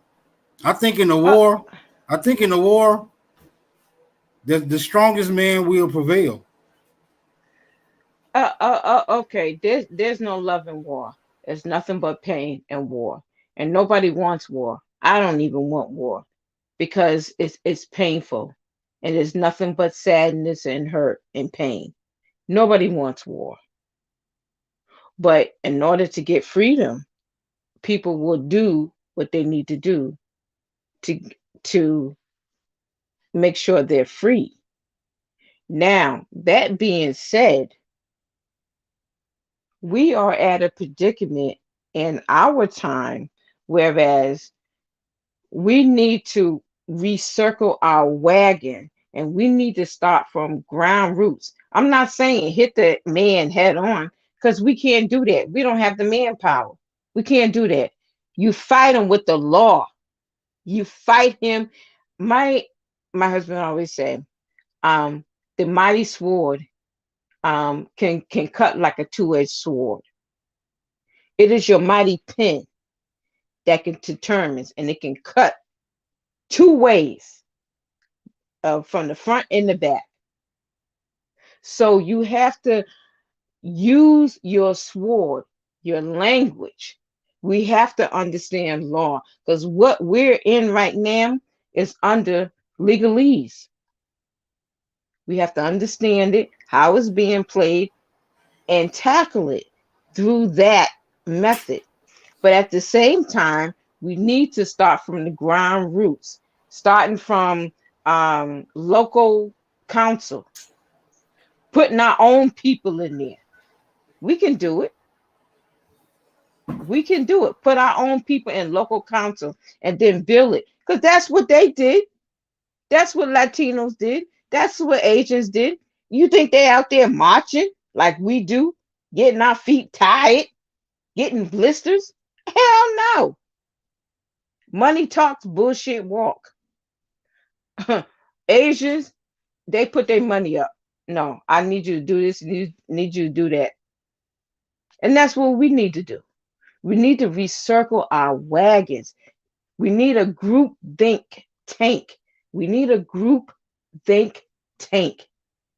We need to work as one accord to get this stuff popping.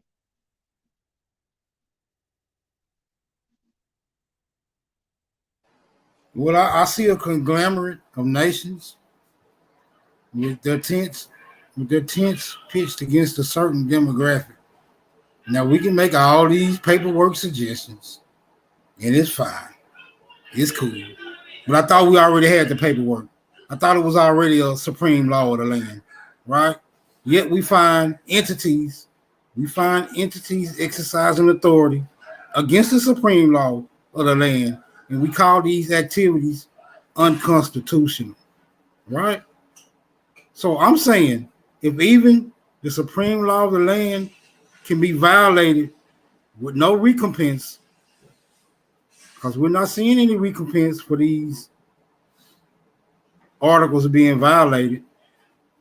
I just want to know, like, what did that really lead? But Because smoke. the paperwork is out there. The courts have been there for years, and if the only suggestion we have is to utilize this platform, this court, this law, I'm just saying, I ain't seen it work for us yet. So But smoke. what compels you to continue to make this suggestion? But smoke. I'm only making a suggestion. I'm only one person, and I'm pretty sure that there's other people out there that have more ideas out there. But what I do know is that when you go into the world court to even do petition, you have to have money. You have to have money. We have to build a coalition. And that's what I was talking about, coalition. That means putting money aside. We need to build because when we want to fight court cases, we have to have the money because there's fees when you're filing. There's fees involved. So we need to get all these attorneys. Well, I don't want to say attorneys because attorneys are practicing, but lawyers um on the team that say, okay, we're gonna go as collectively. We have to go collectively. And that's the point I'm trying to drive collectively. Because any other group that you see, whether they be Spanish, Haitian, African, whatever you white, whatever you want to call them, they don't go separately and say, oh, you need to file this declaration separately. They don't say that. They don't. They come here like they always do. They come here and they got dual citizenships. Remind you, they got dual citizenship because they got dual citizenship where they left from, and they come here and then they get their American citizenship.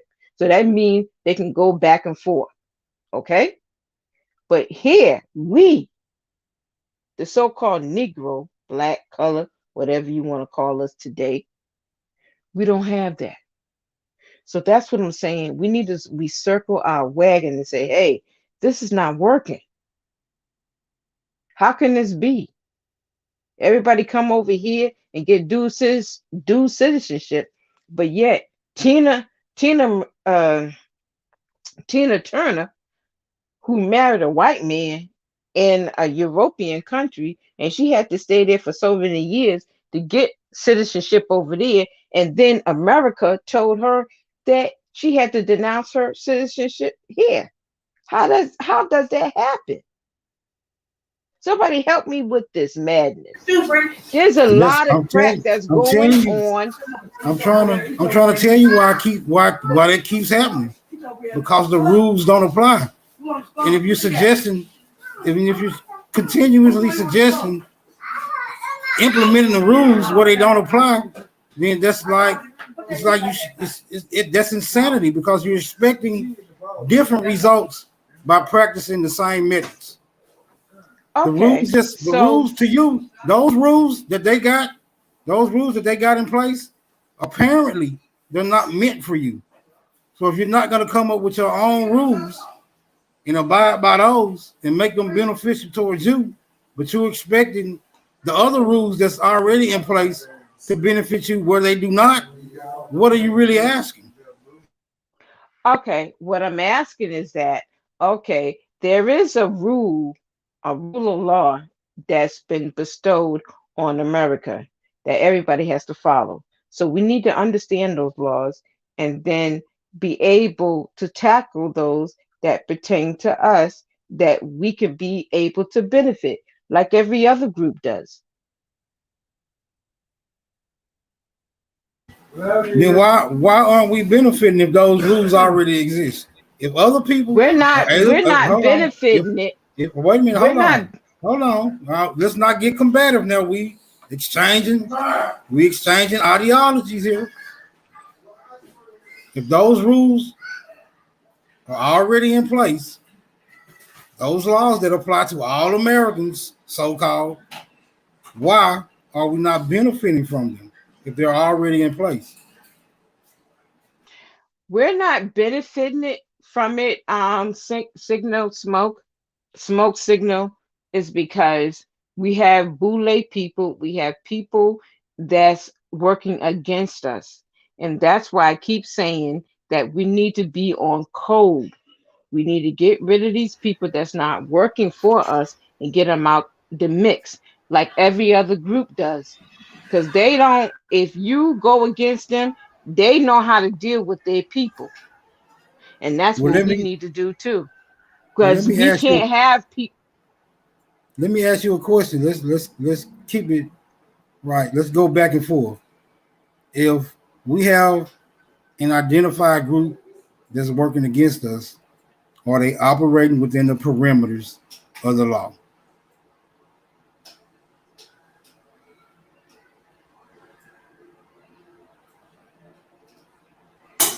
uh, What's your question? I said if we have an identified group that's working against us, are they working? Are they operating within the perimeters of the law? If they're not working in the premises that work for us, the benefit of our people, then we need to get rid of them. Now, It's see very simple. what has to be established is whether or not they're working within the perimeters of the law. That would give us a good inclination as to whether or not the law should be applied to our condition. Well, the If we law if will we be applied. The law will be applied if you know that you're not getting any benefits. well, we already know we're not getting any benefits, and if we are Okay, getting, so then that's why we need to get rid of them because they're not helping us. Because that's what other groups do. When they're not working in the benefit of their group, they get rid of them.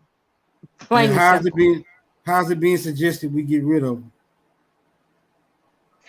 Well, as I said, we have to start from the ground roots. We have to go from local, local to state and to federal. We have to put our own people in that's going to work for us, that's going to talk for us, that's going to really mean business for us. Not Let's having deal these same let's old people that's talking jadra, jadra. let's deal with the logic, not the emotional sentiment that we've gathered from generational trauma. Look, if it's being suggested that we have a group working against us, has that group infiltrated local, federal, and state government? Yes. See that to me, I would opt out for uh I would opt out for consulting these entities where we know that those people are working against Well, us. it, wa- Hold on, wait a minute, I know you don't want to retract on any of your statements. That's why I just want to deal. no, no, I just want to deal. All I no. want to I'm do not is just retracting. I I'm no, purely I'm not I know okay, retracting. But I whether think you you're don't not understand okay. what I'm saying. Well, if you let me finish the thought, it'll probably make more sense. But if it can be affirmed that these agencies and these groups, right, so-called working against us, have infiltrated the very means that you're suggesting that we address the matter, then to me that would be futile. Go ahead.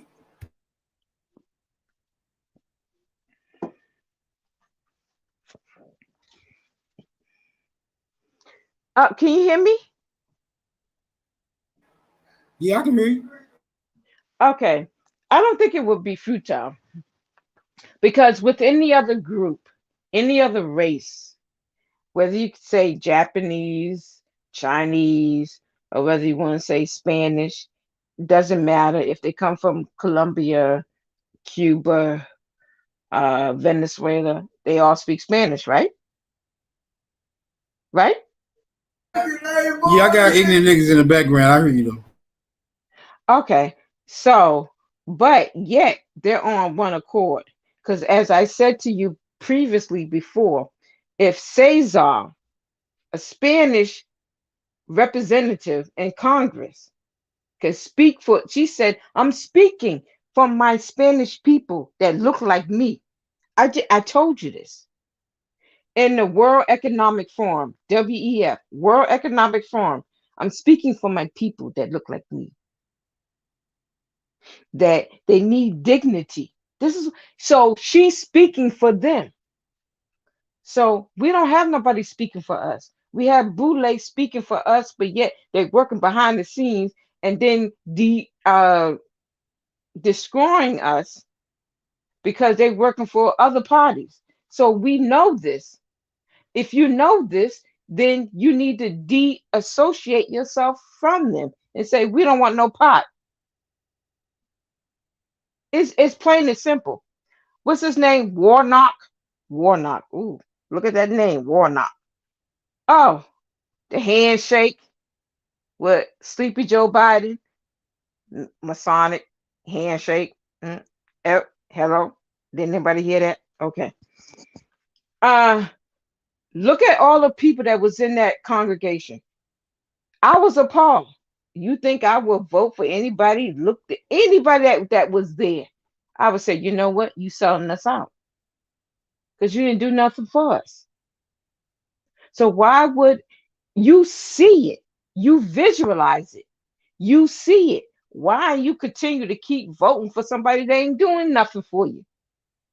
Now get your own people in there that's going to do something for you. Look at, I just told you, Cesar. She talking for the whole group. It doesn't matter what country they come from. She said, I'm speaking for the Spanish people. They look like me. They talk like me. So who's talking for us? Do you hear me?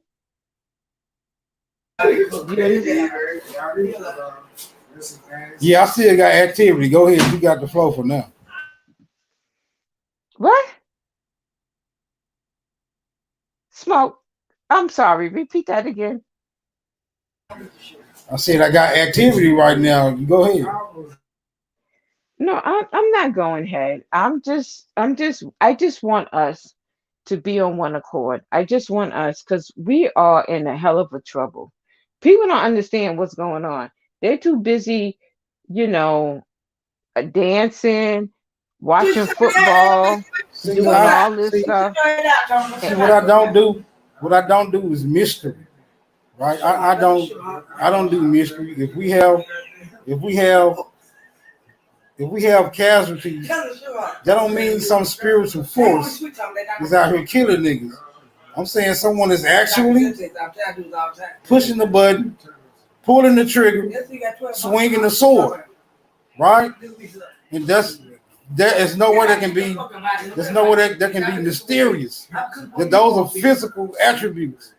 Now we have a physical enemy, and all we have is a mysterious inclination as to combat this physical enemy. We're gonna always put ourselves at a loss. I want to be able to deal with a physical opponent physically, right? Because no one's putting documents. No one's going to the world court to kill niggas. Ain't no document from the world court where you allowed to kill niggas with impunity. That don't exist. Right? That don't exist. Okay. So how we gonna go to the Smoke. world court? How we gonna go to the world court to address a mysterious document that don't exist, yet niggas still dying? So I'm saying, I think dealing with the paperwork side of this whole issue, Smoke. I'm saying it's futile. Smoke. Look at the Nuremberg trial. If it didn't go to the world court, Look at the Nuremberg trial. And this is what's happening right now with this damn Jabberwocky. Go look at the Nuremberg trial. Read that case. Read it very well.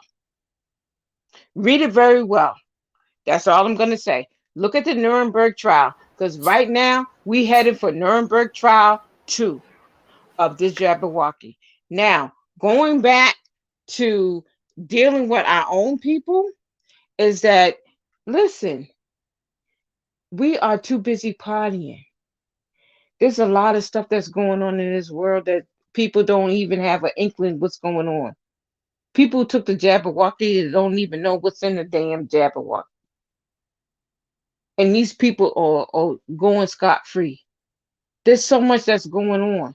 But I'm just trying to say that, hey, look, our people are in trouble because everybody else is taking care of their own tribe. What I mean by their own tribe, Spanish. Doesn't matter if you come from Cuba, Nicaragua, Colombia, Venezuela, Mexico, you are still considered what they call Latino under their jurisdiction.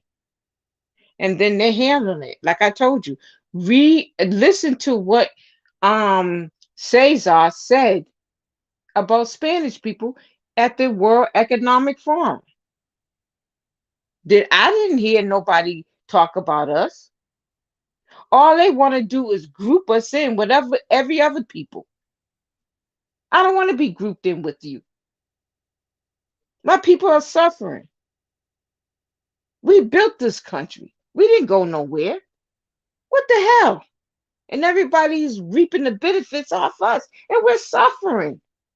Is it wrong for not to say, hey, let's stand up? But in order to stand up, there's casualties in war. If you're a prisoner of war, there's casualties. And exactly who are we at war with again?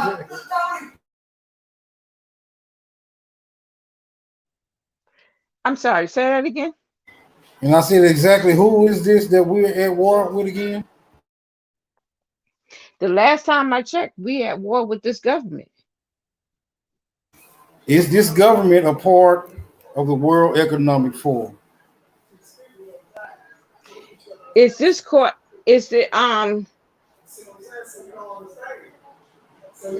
a lot of you have to go back to the 13 colonies. And the 13 colonies had a lot of different companies from France to England. So they had a lot of companies. So we have to go back and retrace those things, bring those things out, and make that part of our exhibit. As long as well as everything else. It's a lot. But for me to sit here and tell you, Smoke, the enemy is watching. I can't sit here and do that because he's going to counteract. Just like they did the Oklahoma bombing, just like they did and bomb all these other stuff to get rid of evidence. I can't sit here and do that on public information. I can't. That's why we need to recircle our wagon and get face to face, one to one with one another, like we did back in the day, and get stuff popping. Because we are being recorded. And I yield. Okay, yeah. Oh, okay. That's pivotal. Yeah, that's pivotal. But whether or not we're being recorded, I don't think there's much of a hindrance to people who find themselves in a very critical state. And if we're not allowed, we're not allowed to speak about our issues.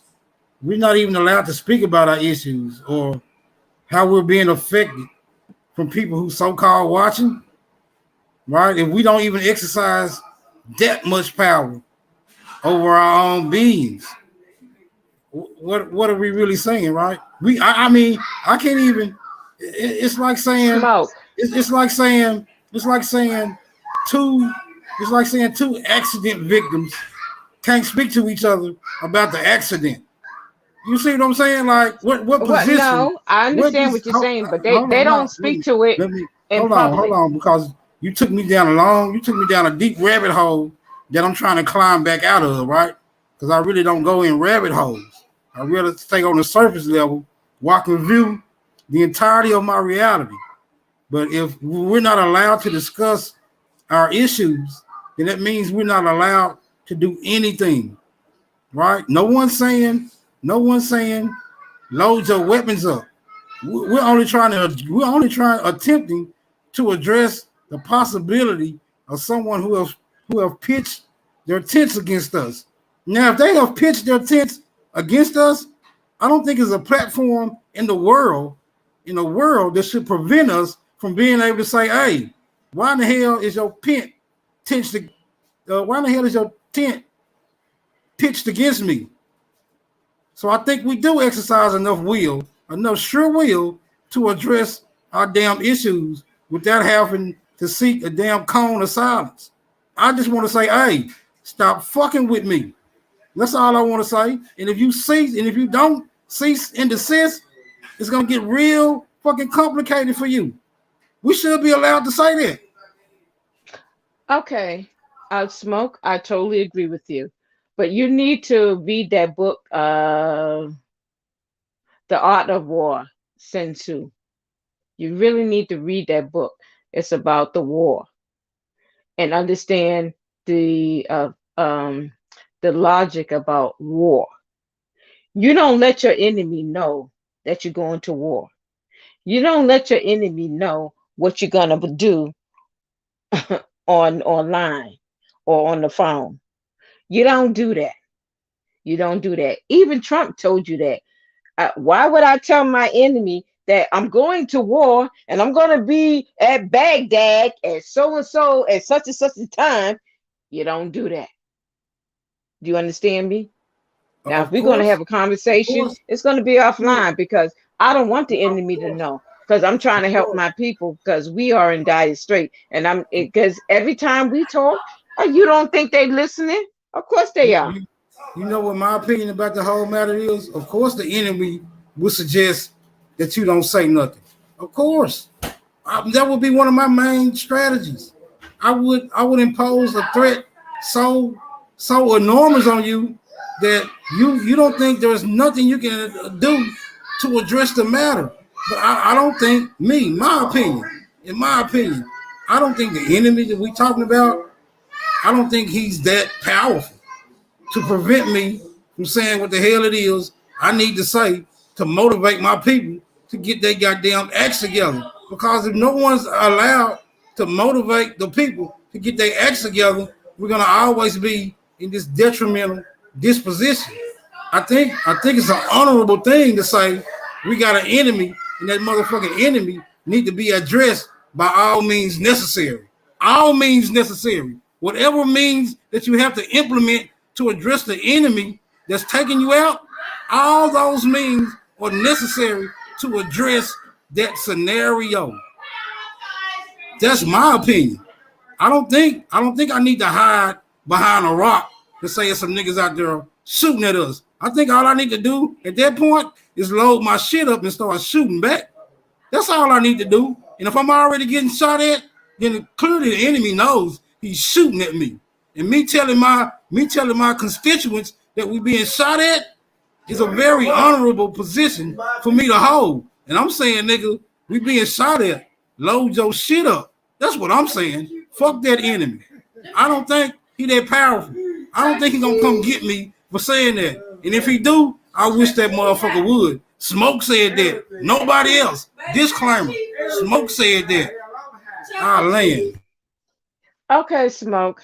But the enemy has put you in the box. You can't even get on the internet if he decide to say, you know what? You can go back in your room. I'm about to take my shower. You can even decide to say, you know what? At the end of the day, the enemy owns you. The enemy owns you. The enemy tells you what you can do. The enemy tells you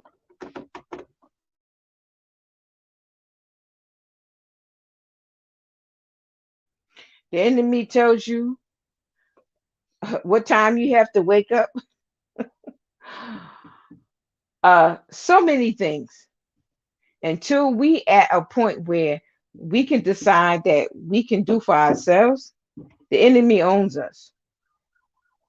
Now, for the Jabberwocky, he can tell you if you don't take this Jabberwocky, you won't be able to trade. You won't be able to feed your kids, feed yourself, put food on your table. So who's owning who? So until we can get in a situation where we're independent of ourselves, then we can say, you know what, the hell with this so-called white man, whatever. But we're not at that stage. We're not. We're at war with this beast. And I'm going to keep ringing it. We're at war with this beast. This beast is depopulating the planet. And it doesn't only mean us, it means so-called white folks, everybody else. Well, let me ask We're you at a war. question. Let me ask you a question. If you are certain that we are at war, in your opinion, what would be the rules of engagement? What would be the rules of engagement? I just have you even listened to the World Economic Forum? Do you know about the World Economic Forum? I asked you earlier, the enemy that you identified, are they part of the World Economic Forum? The point is, I don't know who the beast is. I say the beast, but who is the beast? The beast is unknown, but this beast runs the whole world. This beast have the World Economic Forum um is the camouflage of what's going on behind the scenes. I don't know. But let me tell you something. Those who do know, they ain't living. Those who do know that told the truth, they ain't living. Now, Okay, I know well, some of the truth. I know some of the truth. I ain't about to tell the truth on this platform. But there is a world depopulation that's going on this planet, and it starts from the Jabberwocky. People don't understand what's going on. They too busy in their stuff. And I keep saying this is the time for us to recircle our wagon while this crap is going on. Because when they talking about Memphis, about this shooting, I don't know. It could be a Masonic thing or whatever. What the heck is going on? But you know what? That is a distraction. When they talking about that, you better look at the right. What's going on over here? Everything is always a distraction because you know why? They call us useless eaters. We are the useless eaters to them. Now you want to say, well, who's them? The one who rules the planet, the one who knows the truth that forbids to tell you the truth. Now I yield. well, the people who you suggest rule the planet, do they also eat? And what certifies the way they eat as being useful, and the way they certify other people to eat being useless, right? Because see, when we tend to give these people the discretion to determine who's who and what's what, there's concessions. That means we concede to the power that they've been granted. Now, I don't even know who granted them the power that they've been granted, but it's being suggested that they do have this power. And if someone is exercising power over you, it's because either you allow it or you cool with it. All right. That's what it would Um. suggest to me, Okay. and I'm not cool with it. Okay. All right, Smoke Signal, you said an absolutely good point. And you know what? We did not participate in this. We were blinded by the truth. But you know what? These people lied and said, okay, well, this is what it is. Now they're going to give you bugs. Klaus Schwab, look him up. I asked you to look him up. Klaus Schwab from the World Economic Forum said, you will eat bugs and you're going to love it. So these are the people that's telling me that I want you to eat bugs. Why I gotta eat bugs? Why are you eating steak? Why? Why are you telling me that I can't fuel my own car and you telling me that I got to do electric while you jetting on planes with gas?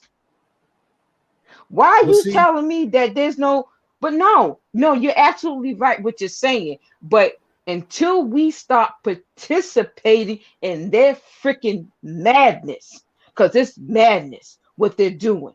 They're eating our babies and they're doing all kind of crap to the rabbit hole goes so deep, I don't even want to start. I don't even want to start. But you know what? We need to start. But this, what I'm saying to you, Smoke Signal, is that this is the time for us to recircle our wagon and get our stuff on accord.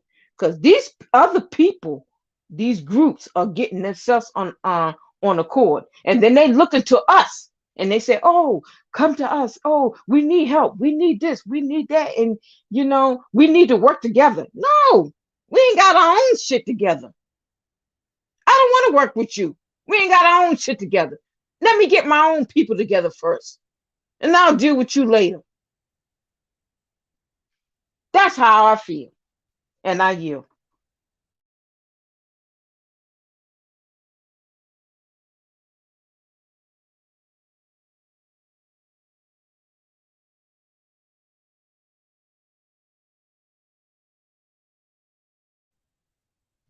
Hello? Is anybody on the panel?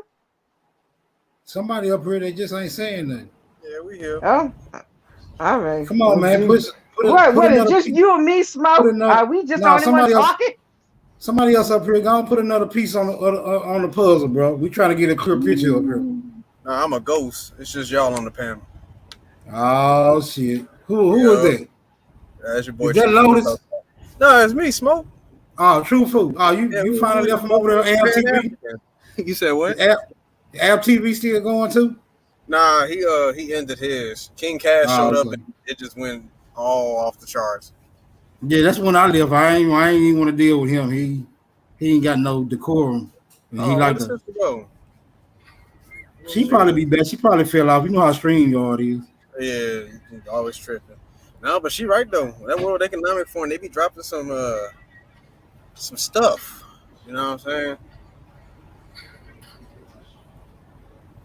And yeah, I say she make valid points, but when it comes to saying we at war, but we own, who wages war against their own property? Just like you going to war with your car, or you going to war with your house. So I don't both think of she those, in that sense though. both of those realities. See, both of those. She said, drop the link. Can somebody drop the link? I don't think nobody up here can drop the link. We need, Ism up here, but she ain't. I don't know. She might be sleeping something. I ain't heard her in a minute. But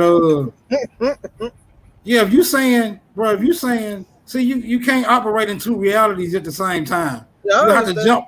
You have to jump from one reality to the next reality to operate. And you putting yourself at a huge disadvantage when you even attempt to do so, bro. Like shit got to be real clear when you're talking about addressing a matter, because that deals with specifics. So you can't jump from being specific to generalizing and think that you're addressing a matter. It just ain't gonna happen. That's why you're asking who are we at war with. I mean, it's very obvious, right, because if we dying out here, that means a specific motherfucker is killing you. And I'm gonna be honest, you wanna know how we gonna win this war? There's two ways. I'm open for any suggestions, bro. There's two ways we're gonna win this war. we get our own shit and let the motherfuckers rock with their own shit. Because that's all they do. All they do is take advantage of us because we are the most consumers in this country, and they know that. Because After was showing us when we had our own towns and our own pharmacies and our own stuff, we was doing perfectly freaking fine. It wasn't until they want to start using the excuse, a black man look at a white woman to burn down the town. The same thing over and over again. But now we in a different time. But the problem with that is when black people move, everybody want to freaking. So when Aboriginals move, everybody want to fucking move. So it's okay for these Chinese people to have Chinatown. It's okay for these Mexicans to have, they parts of the area too. But the moment we, as us, as Aborigines, if we was to start doing something, motherfuckers would cry about that shit. That's the okay. Part so this is my question then. Mm-hmm. Does crying supersede our ability to move as we need to move? Yep. So if crying supersedes that, then where does that leave us? Because if they're gonna cry every time we make a move, and it supersedes our ability to make a move, then what does that compel us to not make the move? That's what I'm getting at too. I say fuck all that crying shit because just think about it. We've been treated like shit for years and years and years. And no disrespect, right? But when Asians were getting discriminated against, Asian rights, then they get their stuff. But yet here we are, been on this land for years and years and years, and what they give us, civil rights. That really didn't even do much for us now, because we still getting messed up the way we are. Well, you see, I'm under the impression. My bad, Smoke. I'm gonna just say this real quick. And so, if us as Aboriginals, we start making our own moves and our own stuff, everybody can cry about it like, oh, they said you can't do this unless you one of them. That's racist. Now we in a predicament there. Well, I'm in full support of racism. I think shit need to right. Yeah, I'm in full support of racism. Right. I got called a racist. I said I don't date no white girl. So right, okay, cool. Right. I guess I'm racist then. Well, that's not really racism. Racism is functioning within your own group to the point where you're inclined to perpetuate your own group, whether other groups meet their demise or not. That's really racism in a nutshell. That's what I support, right? Because these other groups, this is exactly their format, right? But you see, our people say you shouldn't say these things. No, nigga, I'm calling out a clear example. If these things shouldn't be said, they shouldn't be shown. So don't blame me for pulling up an example that's been shown to me. You should stop these other groups. From practicing their racist agendas where I can see it being done in my motherfucking face. Don't come to smoke talking about, man, stop being racist. No, fuck that. You got to go to these other groups that prove to me that racism is an effective method. And I'm saying, nigga, if you want to get on code, practice racism. Practice group economics, nigga. Group sustainability, nigga. Practice group, progress. That's what you practice. That's racism, nigga. I promise you this though, because because you're right. There's two different types of racism. Our racism is more of we want to get our community established and well going. Their definition of racism is destroy. We ain't looking to destroy nobody. We just want shit for ourselves. Because when the music industry was just us, it was perfectly fine. Now the music industry is being ran by, I ain't gonna say, but look at the downfall of the music that happened then. Look at how the pharmaceutical industry went downhill once they got their hands on that shit too. And it's specifically aiming to give us certain, drugs and stuff like that. You know what I'm saying? And the part about it is, if we were to do that, they gonna cry racism. But how is it racist for us to have our own stuff, but it's okay for everybody else to do whatever they want with us and discriminate us and all that stuff?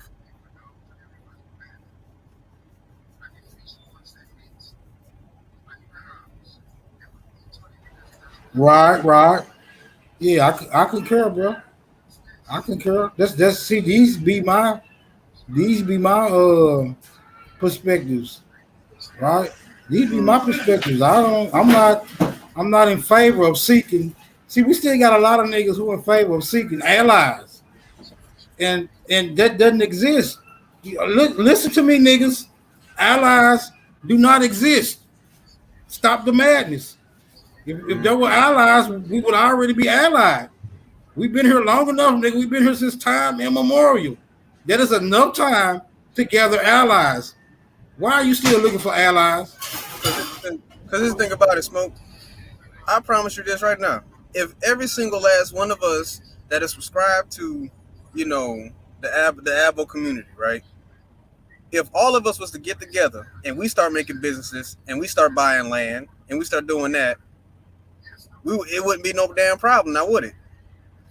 The only problem we would have to look out for is COINTELPRO, i.e., the the reestablishment of people like W.E.B. Du Bois and how he infiltrated some of the communities and got them snitched out. You know what I'm saying? Well, see, the only way those type of individuals are able to infiltrate is because we allow it, right?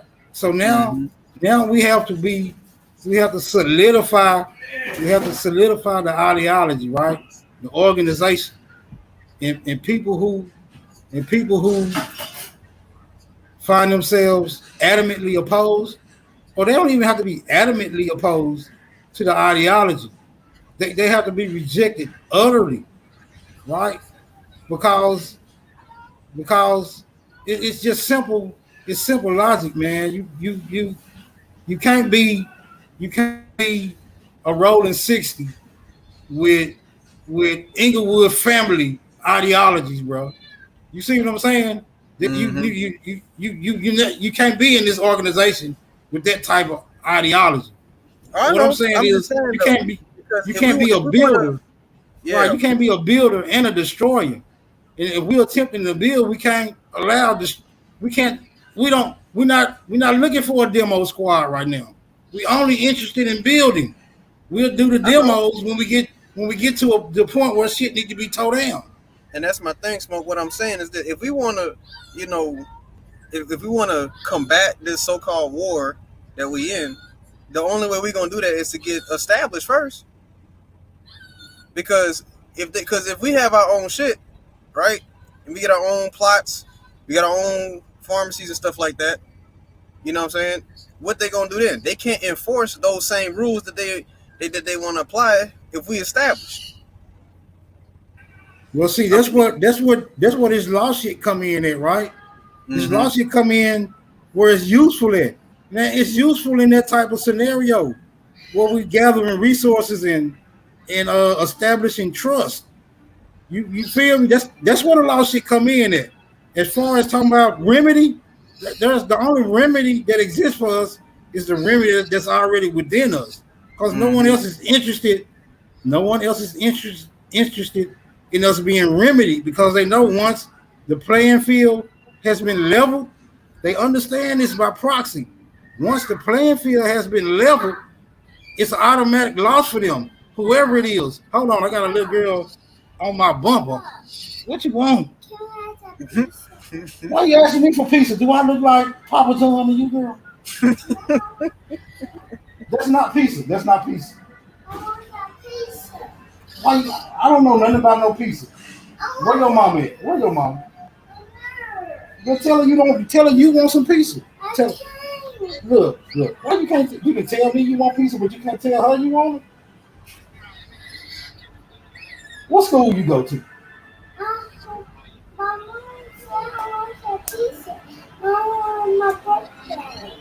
Lord have mercy. Hold on. Better get that pizza, boy.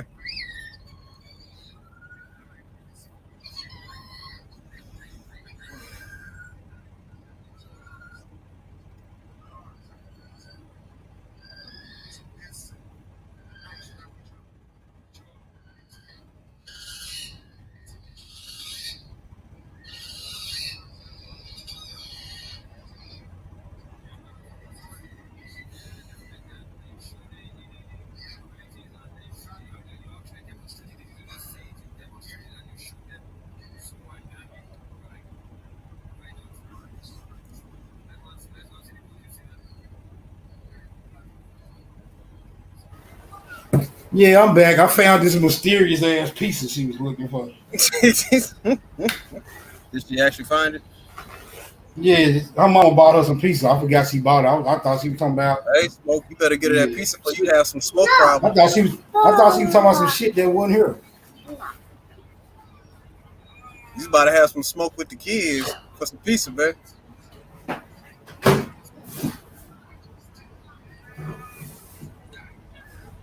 Hold on. You finna kill your pizza. No. You finna kill it, girl. No. After all you went through. No.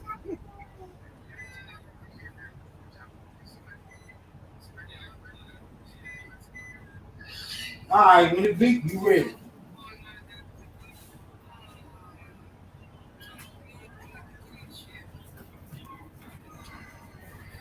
Crumb snatcher.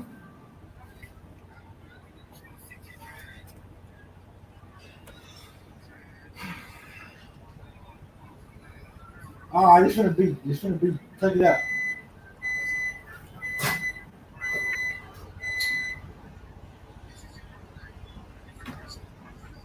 Damn, this shit made me want a cigarette. Yeah. And speaking of what Sister Aduke was saying, I know the whole plan of this whole World Economic Forum is to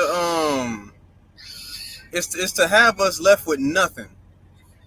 Leave us with nothing. I'm talking like only niggas is out in blankets and shit. That's the whole plan for this shit, right? And so what I'm saying is this: no matter how that way, even if it does go that way, knowing how we work, we the most resilient people on this motherfucker. Nobody can ever say that they've been through the shit we've been through and still live to tell the tale and still flourish and thrive and still be majority of the population that creates the most cultural impacts. You know what I'm saying?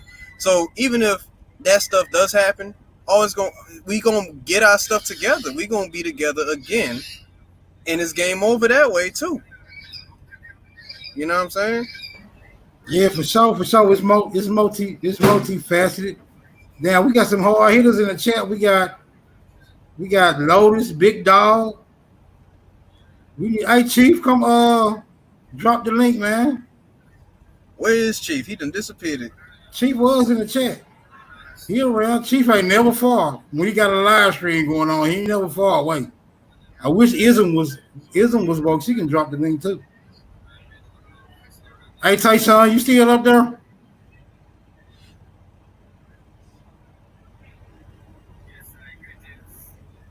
Tayshawn's still in the background. He on daddy duty right now. I think he's gone. Yeah, I'm back. I just got done watching all my babies. I'm back now. Oh, there you go, Let's Chief. get it. Let's get it. Stop, bro. Go ahead, Now when it comes, how you been? when it comes to the jab, we seen a lot of niggas lining up, but it wasn't as right. It wasn't as many numbers as they was expecting. Yeah, it got shut down. Nobody want to take that nasty ass stuff. I'm tired of eating 2 pieces of biscuits. I talked a lot of niggas out of getting that shit. Mm-hmm. I was like, bro, like, you finna get a shot, right? I just use logic. I was like, you finna get a shot, right? Okay. Then I asked him, what's wrong with you? Oh, a shot of tequila? Mm-hmm. Right. And they be like, nothing. And I'm like, nigga, then what the fuck you getting a shot for? If ain't nothing wrong with you, what the hell you getting a shot for? Mm-hmm. You just, nigga, you blindly following some goddamn mandates that ain't necessary. You don't need no more tequila at that point. You good. You having a good time? You doing anything? Then you don't need it.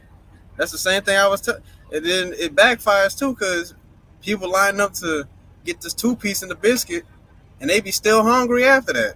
If you know what I mean. For sure.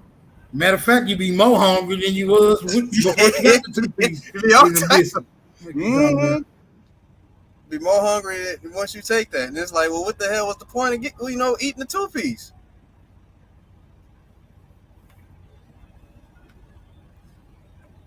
But as far as because we still don't even know what the 2-piece even about. 2-piece in the biscuit. We don't know what that's about right now. But one thing I can say for sure is that shit is not for us. No, I don't think I don't really think it was for nobody because you had a lot of Well, you had a it's lot of for other nobody. right. It's for You had a lot nobody. of yeah, it's for the motherfuckers who making the money off of it. That's who it's for. But yeah, because you had other demographics, nigga falling out within days, hours, and weeks Mhm. of taking that shit. You know what I'm They saying? got SADs now. The hell, I ain't Yeah. never heard no SADs. Then you had the football player who fell out because he was hungry from taking from eating the 2-piece and biscuit. Boy was starving after that, and nobody know why. It's like, okay, cool. It's not a coincidence. I'll tell you that. And now look at what happened. You don't barely hear Yeah, about that this shit now. that shit was definitely an all-out war on humanity, but they was aiming it at us because them motherfuckers made rap videos about it. You had all Oh, type of they had rappers little promoting Boosie to it. talk about. Right, they made a Juvenile made a song to my backing I that know I thing saw up that like shoe. nigga, what the fuck? Like, come on, bro. Oh, I've hey, been can you drop asking. brother? I've been asking them, yeah, to drop the link. I can't drop the link. What's it called? I can't drop it either. Ismore. Yeah, Ismore. Chief got to drop the link. When Chief Wait, come wait. back to the chat, when Chief come back to the chat, just tell him to drop the link. I'll be looking for him too. But he was in here earlier. I ain't seen him in a minute. Oh, that's Tayshawn. Okay, my bad. My bad. I called him Chief. Oops. Nah, But yeah. nah, Chief, I don't know where Chief at. Oh, okay.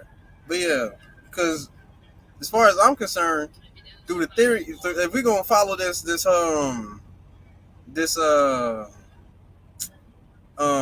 originality versus the creation, right?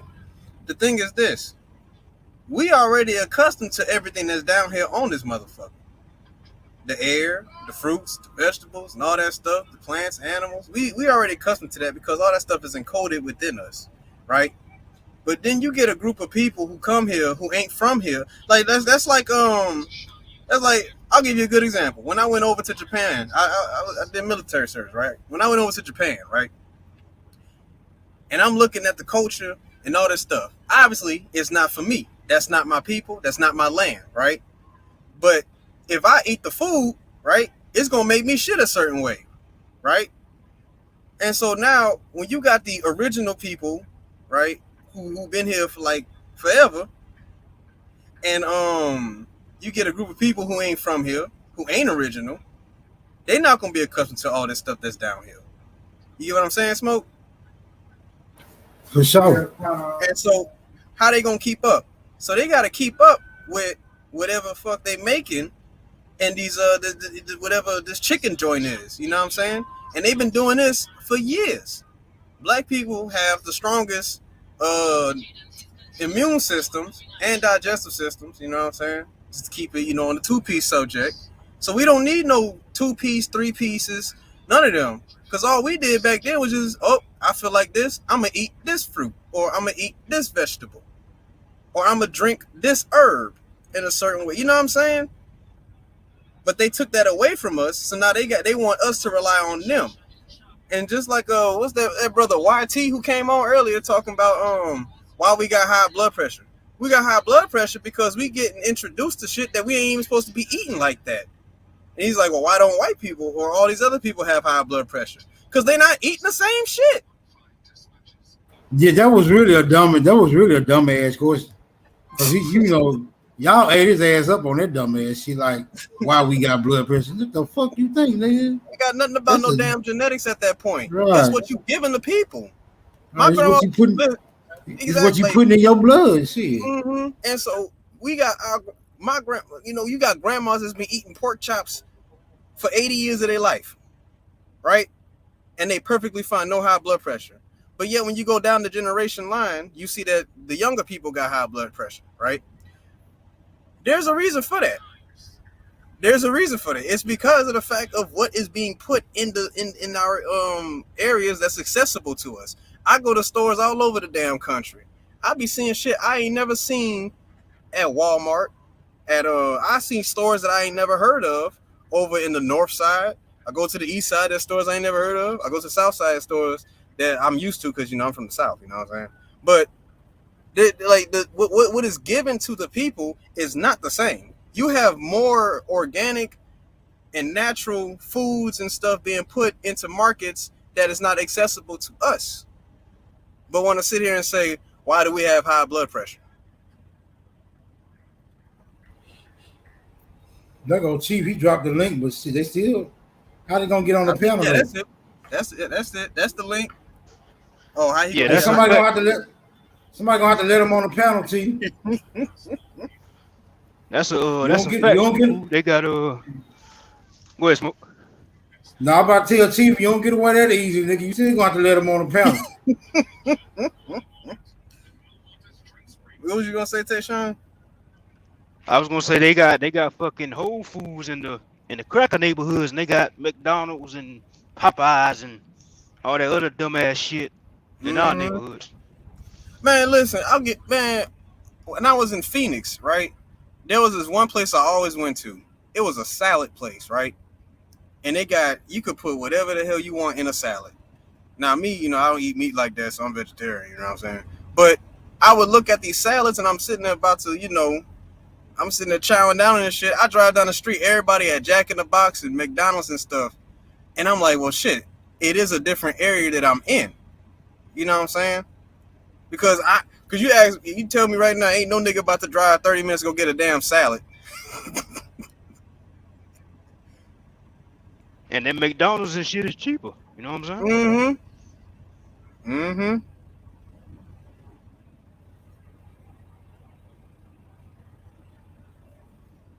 But this whole thing is crazy. That's why I be saying, like, we do need to get our own shit. We do need to get our own land and start our own industries and stuff. Because it's funny how you got our industries being shut down. Like, for instance, they tried to shut down a turkey leg hut in Texas, right? Mic check, mic check. What up, Alabama? They trying to shut down a turkey leg hut in Texas, but they ain't did nothing wrong. But because it's a black-owned restaurant, now it's a problem. Alabama. My mic sounds nice. Check one. My mic sounds nice. Check two. You in there. You in there. Blessings to the channel, the panel, and the chat, according to smoke signals. What up, though? Salute, salute. And since you hit me with the turkey leg hut, how the fuck you get 85,000 to 1.3 million, Negro? Since you put that on my neighborhood, stepping on my corn. How does that work, goddammit? How does that work? Is that true, fool? Yes, sir. You being a true fool? Nah, I got true skill in this mug. Tell me how. I know you know that story, right? About what story? Man, these niggas, you the vegetarian. These produce motherfuckers claim the turkey leg hut owe them $1.28 million over an $85,000 produce bill. You mean you ain't hip to that story? I ain't heard that one. Nah, the last time I heard about turkey leg hut, they was talking about how the white bastards in the neighborhood trying to gentrify your black ass? That's what they trying to do. But this time... No, I'm good. No, I'm good. I feel you, bro, but feel what I'm saying. Yeah. Whether it was these same white demon foreign colonizing invaders in the tray, because you know what we're talking about, Third Ward. Yep. Who got this vendor to lie and break a lawsuit through the media? They weren't even informed of the lawsuit. True few. Bat, what's good, big bro? My bad, go ahead. Now, I had wanted to mix it up with, was that A. Duque? But Smoke, do you want to recount the bullet points and we kind of, massage this up, slap it, flip it, rub it down? Well, my humble opinion when it comes to matters of the law is that it for the most part, it's been proven not to be very effective when it comes to what we might call the American Negro. For some reason, whether you want to say we haven't applied the methodology correctly or maybe something more nefarious than that. But I'm just saying, if we visit the record, we'll see that it hasn't worked rather well. Okay, let's work with the Tina Turner complaint. Okay. Was we talking about Tina Turner, or were we talking about anime from Nutbush City Limits? she was talking about how when it comes to people coming here, it's a hop, skip, and a jump, a easy breezy. But when it comes Right. to us going to other places, we got to stay there for a certain amount of time, and we got to do this and that. And I hopped on because she made that point, and that reminded me of what happened with Mos Def, because Mos Def went to South Africa. Now he can't even come back in here. Right. Okay. So let's chop it up for a moment. Now, first and foremost, we're talking about naturalization when you talk about these criminals. Mm-hmm. Secondly, we're talking about United States citizenship, small letter C, which is the 14th Amendment under the slave laws. You're aware of those facts, right? Yes, sir. Yes, sir. Okay, so then what are you saying in a comparison to these other nations and their citizenship status? Oh, that wasn't me. That was me. That was Sister Adu. No, I got a Duque. Yeah, I got you. I wanted to try to like flesh out some of the things. She had very much legitimate concerns and complaints, but I wanted to try to maybe let's flesh this out for a moment. Okay, the citizenship falls under the contract confines of the so-called organic constitution that has been amended at this point 14 times because we're talking about a citizenship that was extended after the Civil War. Okay? Most all of these people really don't even know what the original citizenship was prior to the Civil War. I forgot who it was I was talking with this about this. And if AP is on the line, you want to go back to the Naturalization Act of 1790. And I'm still having someone have problems. If my legal is still in the background, Anthony, please come back in and pick up the baton on this. I want to know where is this common law court where any of these criminal foreign colonizers filed for, according to the Naturalization Act, filed for an application to prove that they were not an alien enemy. And where is that common law court? Any of you brothers aware of that? Yeah. I think what you got to request for a common law court. If you go back to, and if anyone can do this, a quick Google search, the Naturalization Act of 1790, that was in March 1789. So that was the last time it was a common law court in 1789. And well, no, what I'm asking is, in the Naturalization Act that was supposedly passed, and some people will argue there's an act and there's a law. An act is not necessarily a law, but the act itself was passed in March of 1790, and the census, the first enumeration head count, was taken August of that year. And in the Naturalization Act, it states very clearly, one as an alien must prove themselves not to be an alien enemy and must submit a request through a common law court. And I would like to know who can trace down the facts of that, for example. So I set that up to state so we understand what citizenship means, lowercase c. First of all, that does not pertain to the Aborigine or to its sovereign status that we have by birth. You feel me? What we do is we give up what we already are and what we already have by engaging this criminal enterprise. Do you brothers get and understand what I'm describing? Yeah. Yeah. So what she did, whether it's Tina Turner or Annie Mae from Nutbush City Limits, Tennessee, she gave up what was already not hers per se. Mm-hmm. And if you were bestowed such citizenship, you are saying you are a descendant of a slave. Do you follow? Do you get my drift, brother? Yep. What I'm trying to propose here? Because remember what the actual 14th Amendment said, that citizenship was extended to those who were under previous servitude, correct? Yep. I'm looking at it right now. Okay, then so would you speak that to us so I should not be in error, my good brother? Yeah, it say right here that any alien other than an alien enemy, being a free white person who thou have refined within the limits and under jurisdiction of the United States for the terms of 2 years, may be admitted to become a citizen thereof on application to any common law court Pause. Underline that, rewind, and repeat those two sentences. Who thou have refined within the limits and under the jurisdiction of the United States for the term of 2 years may be admitted to become a citizen citizen thereof on application to any common law court. Where are those? Where are those? And shouldn't that common law court record tell us who applied and who was approved? And whether approved or not, they are defined by the act to be alien, correct? Yes, sir. So what we getting at is what's hard for us to understand? What we getting at is we have people who are coming over here as indentured servants, living their indentured servitude contract and being admitted to becoming a free citizen. Is that what I'm getting at? Now, again, under what confines and based on what document? That I do not know. Well, yeah, you do. You do. Again, their argument is the organic constitution.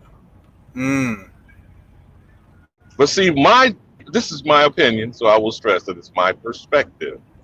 That document does not pertain to the Aboriginal ancestors, inhabitants, or their descendants. It pertains to who did you just lay out from the Naturalization Act of 1790? Any alien. So how is it you're going to make yourself a citizen of something that doesn't pertain? And they obviously, you've already described an anecdotal situation, can extract it from you and penalize you. Why? You placed yourself under jurisdiction, right? Is that correct? Yes, sir. Yes, sir. Okay, then. So now you can't have any argument with them if you've given away your sovereignty. Hello? Yes, sir. Sovereign, as at least Anthony did explain that. Sovereign and citizen oil and water do not mix. Okay? You are either one or the other. You're a sovereign, a live being, or you're a citizen, a slave, a subject. Okay? Yes, sir. Now, all these other nations have told their subjects, their citizens, when it comes to, what you say, Smoke? The nigger? Is that an exception clause? Shit, the way it's saying that it's no longer an exception, but it's supposed to be. So in other words, everything that is stated constitutionally, contractually, through documentation, says it applies except to niggas in America. Now let's think on that for a minute. Is that exclusionary, Smoke? It's very exclusionary. Is it unique? It's is very it unique. Distinct? Very distinct. It does not include who? Everybody else. Huh? Hello? Why is it we have a problem with understanding? I'm happy I sent them my affidavit then. I think the problem is this age-old illusion of inclusion. Okay, now that you've said that, Smoke, let me go to the next complaint, concern, or position expressed by our good sister Aduke. Why she kept repeatedly asking this representative, whether they were a member of the House or the Senate, Ms. Cesar, I believe the name she referred to, who constantly said she was there representing any Latino, and let's be clear on what we define Latino. A Latino speaks Spanish language. And predominantly, more than 90% of them, no matter what country you're talking about, Central, South America, Cuba, etc., is Catholic. You don't hear about many Hispanics being Baptists, Protestants, Episcopalians, Methodists. You fill in the blank. How many denominations are there in Christianity? 600 and counting? Too many. So there is two specific things culturally and linguistically that unify them 90+%. Do you get my points, brothers? Yes, sir. So when they speak, they are speaking already in one accord, speaking the lingo. And Spanish is a what language? Romance. Latin, a Romance language is correct, but is also a derivative of Latin. And what is that language specific to? The Vatican? Which is why they are Catholics as a religious group. You follow? Do you brothers get the points that I'm making? Yes, sir. Now, where do you not find a nigga in one of many of the 600 fucking denominations? And then you have the offshoot of the Nation of Islam and Muslim. And now you got niggas finding themselves to be Hebrew Israel. Should I go on further? Okay, will always that be an example of chaos and division? Yep. Okay, now can we slide over to the black shit? Because that was the next concern she had about we hate each other so much. No, my dear sister, if you're still listening, we hate blackness unto death. Now, do we dare go back to the famous scene from the movie Spike Lee, Malcolm X, jailhouse scene of Malcolm Little, and the dictionary has how many definitions for black? 125 and counting. All what? Negative, except one. Do you dare to hazard a guess what the one positive definition of black is? In the black. And what does in the black mean? In the darkness? No, it means you are profiting. For corporate capitalism, it is when your business has gotten out of the red. Correct, Smoke? Correct, Tayshawn, the Confederate Don? Okay, who is never in the black?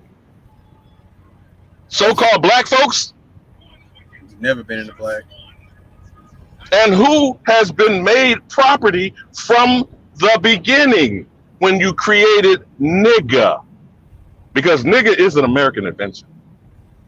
A nigga is actually made in America. A nigga is turning a live being, a sovereign at birth, into property.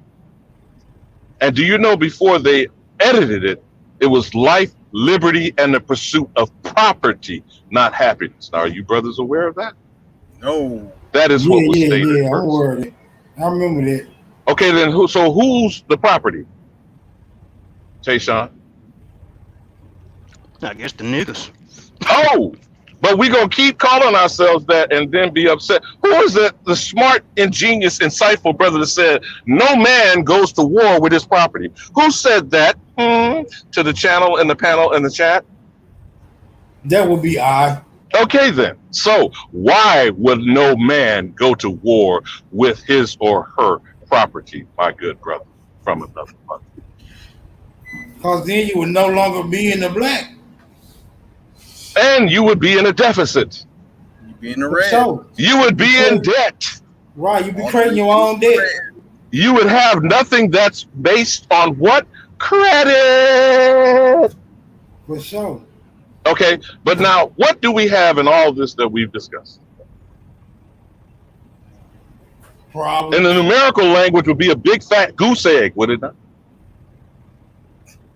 Like and nothing from nothing leaves nothing. You gotta have something if you want to be with me. Whatever. Now, shall we go to another concern our good sister Aduke expressed?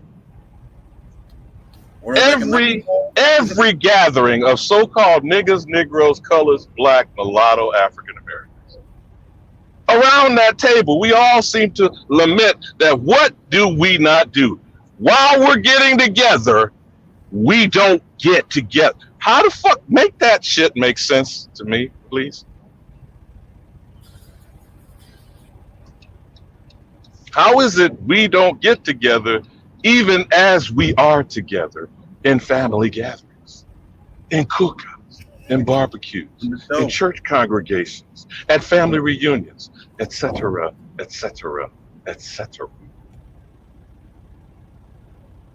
Any of you good brothers hazard a guess why we don't get together even as we are together? Is it because of the King Charlemagne Act? Didn't we just get through stuff discussing blackness and niggerism? Oh yeah, you're right. That too. Please explain that to me, young blood. Where we get this black shit from? And what is it? Since she kept repeatedly talking about being on code, didn't mention Neely Fuller Jr. or the code book for counter racism, or what is actually white supremacy if we're supposed to be getting on code about something. That's what the elder at 93 years says he has as his concern. He says he was put on this earth to solve the race problem. Now I'm quoting him out of his mouth. Now I don't know about y'all, but I'm not here to solve somebody else's shit. Okay? I don't know about y'all. I didn't create motherfucking race. I mean, I don't know. Maybe y'all did. Maybe I missed something. Real quick. We trying to get some access to the flow. Somebody come open the door. Open the door. Anybody out there can open the door. Open the door. Open the door. Can we get some more? We open the door. No, but I'm just asking, bro. And this nigga shit. You know, I can give y'all my examples of what I consider to be nigga shit. But what is nigga shit? And you're bouncing back and forth from being black and a nigga. Who wants to get together with that shit? And what niggas gonna get together and do? We kind of, I think, see already what black folks get together and do. Get drunk and shoot up the place. That's what Neely Fuller Jr. said. That's nigga shit right there. Yeah, that's nigga shit. Well, I mean, but our elder, Neely Fuller Jr., 93 years of age, born the same year as the great stock market crash of 1929. He says there ain't a goddamn thing we got to be celebrating, nor having a party. And what do we do every Friday? Because the eagle flies today. And what do niggas do? Get drunk? Bust a cap in your ass? Fuck somebody else's bitch? Broke on Monday? Yep. Okay, I'm sorry. It's a never-ending cycle. It's a never-ending cycle. Oh, where we get that shit from? American capitalism? Who was it said that we're number one consumers of the world? I might say, not just the United States of America. I said that. Oh, okay. Consuming what, young blood? The bullshit. The Gucci's, the Pradas. Are we producing, of the shit we're consuming, we're producing what? Not a damn thing of it. I mean, I don't know. So is that nigga shit or is that black? Because you're a bad black mama jamma. Hey, I'm an ignorant Negro Indian, okay? I'm just asking. What the fuck, man? What are we talking about? Now, I wish Sister Uduke could get back on, because I really call to try to, engage her, to have some back and forth, because I'd rather approach it from her perspective. I'm sorrowful that more of our women don't get in the mix on this. My suggestion to the other complaint and concern that she brought up, warfare is wild Indians. Who the nigga told me he's wild Indian? Who told me that? Who told me he rocks with the wild Indians? God damn it. The channel and the panel in the chat. Who told me that shit? Okay. So then I would suggest our clan mothers need to put the appeals at the courthouse steps. Are you hearing me, young blood? I'm the only young blood here, so yeah. Now, don't get me wrong. I'm not saying it's going to be to a necessarily beneficial thing to us. But what I am saying is we ain't filing a claim. Hello? Hello?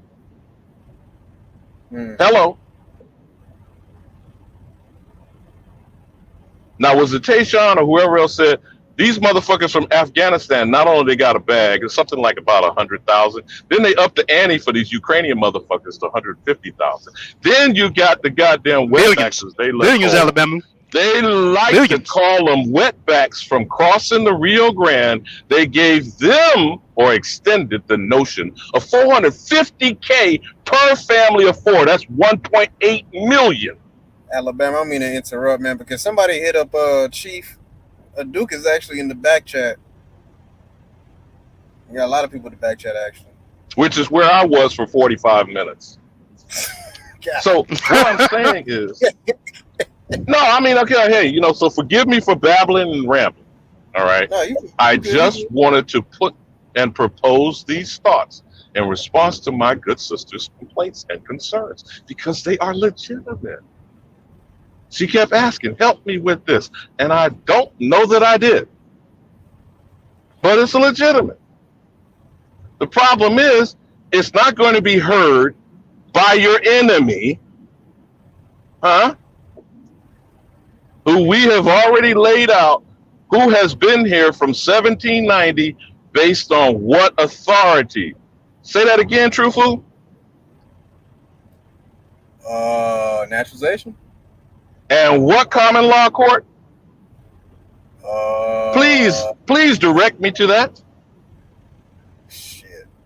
Yeah, shit is right. Do we even know how these motherfuckers are naturalized in 2023? Because you know they do this shit every year. Huh. That's a good question, actually. I'm just asking. Making my brain work, okay? And dig this, brother. If the entire criminal enterprise that these white motherfuckers in the QAnon conspiracy community says is under maritime admiralty administrative law, none of this shit is authorized. Because what did the act say? The application must be through a common law court. Any record in any one of the states. I'm sorry?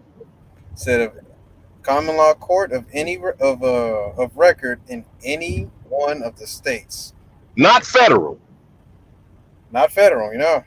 Okay, then I'm asking again, young blood, where the fuck is this court? Then that would be the people who is saying they above the jurisdiction, and that's the Federal Reserve. So, and one final observation of her legitimate lists of concerns. I have said, and I will continue to say, that we suffer one thing and one thing only. Whether people argue with me or not, it's kind of a moot point on their part.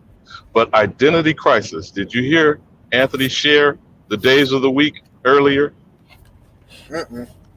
Okay. That was phenomenal. What are you on Sunday? American. You're a nigga starting the week on Monday, right? Because you work for Mr. Charlie. And don't blame Mr. Charlie. Because Mr. Charlie is just a man. And he's doing the best he can with niggas working for him. Then you're colored on Tuesday. You're mulatto on Wednesday. You're a Negro on Thursday. But now we done got to Black Friday. What the fuck happens on Black Friday? What do they tell us every year happens on motherfucking Black Friday? Get your shit on discount. And they get all of their profit after your fat black ass done got tryptophan on Turkey Day. And you're an African American on Saturday. What the fuck are you and when are you? Huh? Sounds like a case of identity crisis to me. It's crazy how because these Pan-Africans, they swear to God that we from Africa, right? And where's the evidence? Where's the proof? Oh, you ain't the empirical evidence. You ain't hear about the records, man. The empirical. Where did they got those motherfuckers buried? In Utah? In Utah? Because the Mormons got 1 billion motherfucking records worldwide. Yep. Stashed and cached in Iron Mountain. Mm-hmm. Okay? Where's the records? Shit. And the funny thing is, you ask one of them Pan Africans that shit, they don't show none out of damn record. I don't see no Okay, slave. give me one insurance agency that still exists today that was making money then. You might have to do that. Shit, I don't know. How about The Rock? And I don't mean the movie actor. Prudential. The Rock. You know what their logo is, right? You hip to that, Tayshawn? Johnson? I mean, The Confederate Don. You know what that rock is? Plymouth. Oh yeah, you talking about Jay-Z? Gibraltar. Oh shit. Where is the Rock of Gibraltar? Smoke? Smoke! I don't think you hear me though. It's in what the Rock of Iberian Gibraltar? Peninsula. Right, that's like Europe somewhere, ain't it? Spain and Portugal. The Rock of Gibraltar is the Iberian Peninsula. So who the fuck did they insure as cargo coming over here? The Slavics. There should be records of that. There should be paper trail. There's bookkeeping. Yeah, it should be. There's insurance. Because didn't the motherfuckers dump? Listen to all the mythological shit we've been taught. How much motherfucking shark bait besides hurricanes that come across the trade routes from the tip of Cape Horn onto the Gulf of Mexico, slamming our ass every hurricane season? They told us so many niggas was dropped. Sharks still travel to that damn ocean. Didn't they say that shit? I mean, I'm just asking. That shit went from 100 million to 12 million to what did Skippy Gates say now? 92,000?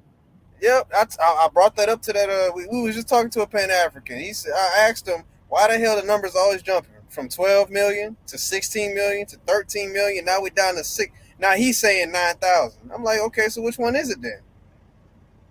Again, even if we round it up to 100,000, where are the 100,000 records for it of individual cargo?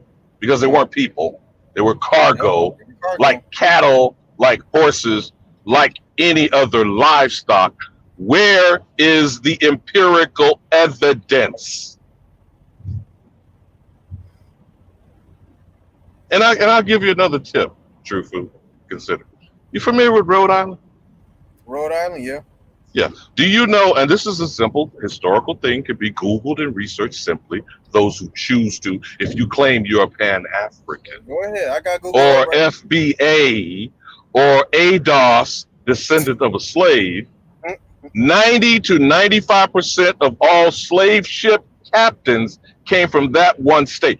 Do you think you should be able to find the records of that? Ooh. If more than 90% of anything is some fucking where, do you think you can find it, nigga?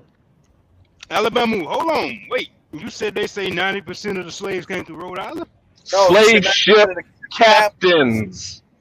Meaning you can simply find a register of a person who captained a ship. You should also be able to find who employed him to sail that motherfucker, don't you think? And you should also be able to have a manifest, that's what they call shit that comes on a ship, and the carrier or the insurer, like Lords of London, for example. Hold on, let me say something right quick, Alabama. See, they story all fucked up because today, still to this day, in the South Carolina education system, they say that 40% of all the slaves, all the African slaves, came through Charleston, South Carolina. Now we're talking about the cargo and its path of disembarkment. I am saying to you, the individuals who brought any of the motherfuckers that were hired in Turtle Island came from that smallest state of the colonies, which, by the way, was called Rhode Island and Providence Plantation. Now, you can read that in the Constitution when you decide to. But I'm just saying, I mean, I don't know. I'm just repeating some shit I heard. Hey, you making it up as you go, Alabama. I'm just repeating some shit that I heard. I do qualify what I say, truthful. I know, but that's some shit. These Pan Africans will sit here and say you making that shit up as you go. I'm like, hold on. Then go to Rhode Island, nigga, since you're their property and you're the descendant of their slaves. Look it up. Rhode Island, huh? Ain't that where what's dude's name? Now, would you like to hazard a guess where a lot of those motherfucking insurance companies are housed? Sure, please. You ever heard of the Hartford? No. How about the capital of Connecticut? And Yes. what the fuck is a Connecticut anyway? Look it up. Now follow where I'm going with this, truth, because I'm gonna throw the last nigga domino on the table. Connecticut. Because I'm finna go boats with the big six. Okay? Where are all corporate entities registered in this criminal enterprise? You said we're all Delaware. Oh, okay. Now, is that a coincidence? These three motherfuckers are next door to each other? Hartford, Rhode Island, and Delaware? Bro, Rhode Island, Connecticut, and Delaware. Now, I don't know where you are, but you know in Texas, your ass would be from Dallas to Houston and went through all three of them motherfuckers. Yeah. Okay. Okay? Yeah. That's how close in the ass and under the arm of each other that they are. So now if Rhode Island supplied the slave ship captains, and Connecticut is housing the insurance companies, and Delaware, the first colony ratified in December of 1787, it's where them corporations are registered. You think, niggas, I'm talking to you pan boo-boo motherfuckers like Chief calls you. You think, niggas, you can find it there somewhere, somehow, someday? I mean, I don't know. I'm just asking. That's a good question. That's a fact. Yeah, what they gonna say? Nah, all they gonna say is the shit got burned. I mean, it got burned. The courthouse got burned. That what the fuck they got burned? Ain't two Hawks? Ain't two Hawks from Rhode Island? Hold on. So Alabama, you saying that these so-called slave ship records that they somehow can't pull up is in one state, and out of that one state, these Pan-Africans still can't show now. No, here's what I'm going to say with my ignorance. So, okay. If you got a captain, you got an employer, right? Mm-hmm. If you got an employer, you got some cargo that they expect better get from point A to point B. You think? I mean, yeah. And doesn't the same shit happen? Now, Tayshawn, who insures most of your work that you going back and forth as a good road warrior with all these criminal motherfuckers contraband? Who would you say was the top three insurers of what you do every day, Tayshawn? Oh, what a fucking fuck. I don't know. But you will look it up now that I've asked you, right? Yeah, I'm about to look it up now. Now, you don't think those same motherfuckers was insuring transportation in the 1700s? I think Colonial Life is one of them. Interesting. How about another one since you said life? How about Metropolitan Life? That's another one. And Prudential. And the biggest motherfucking criminal that's dancing on Michael Jackson's vitiligo, half-breed, pale skin, want to die a white man or white woman if you believe he's a friend of Elizabeth Taylor. AIG. How about them criminal motherfuckers?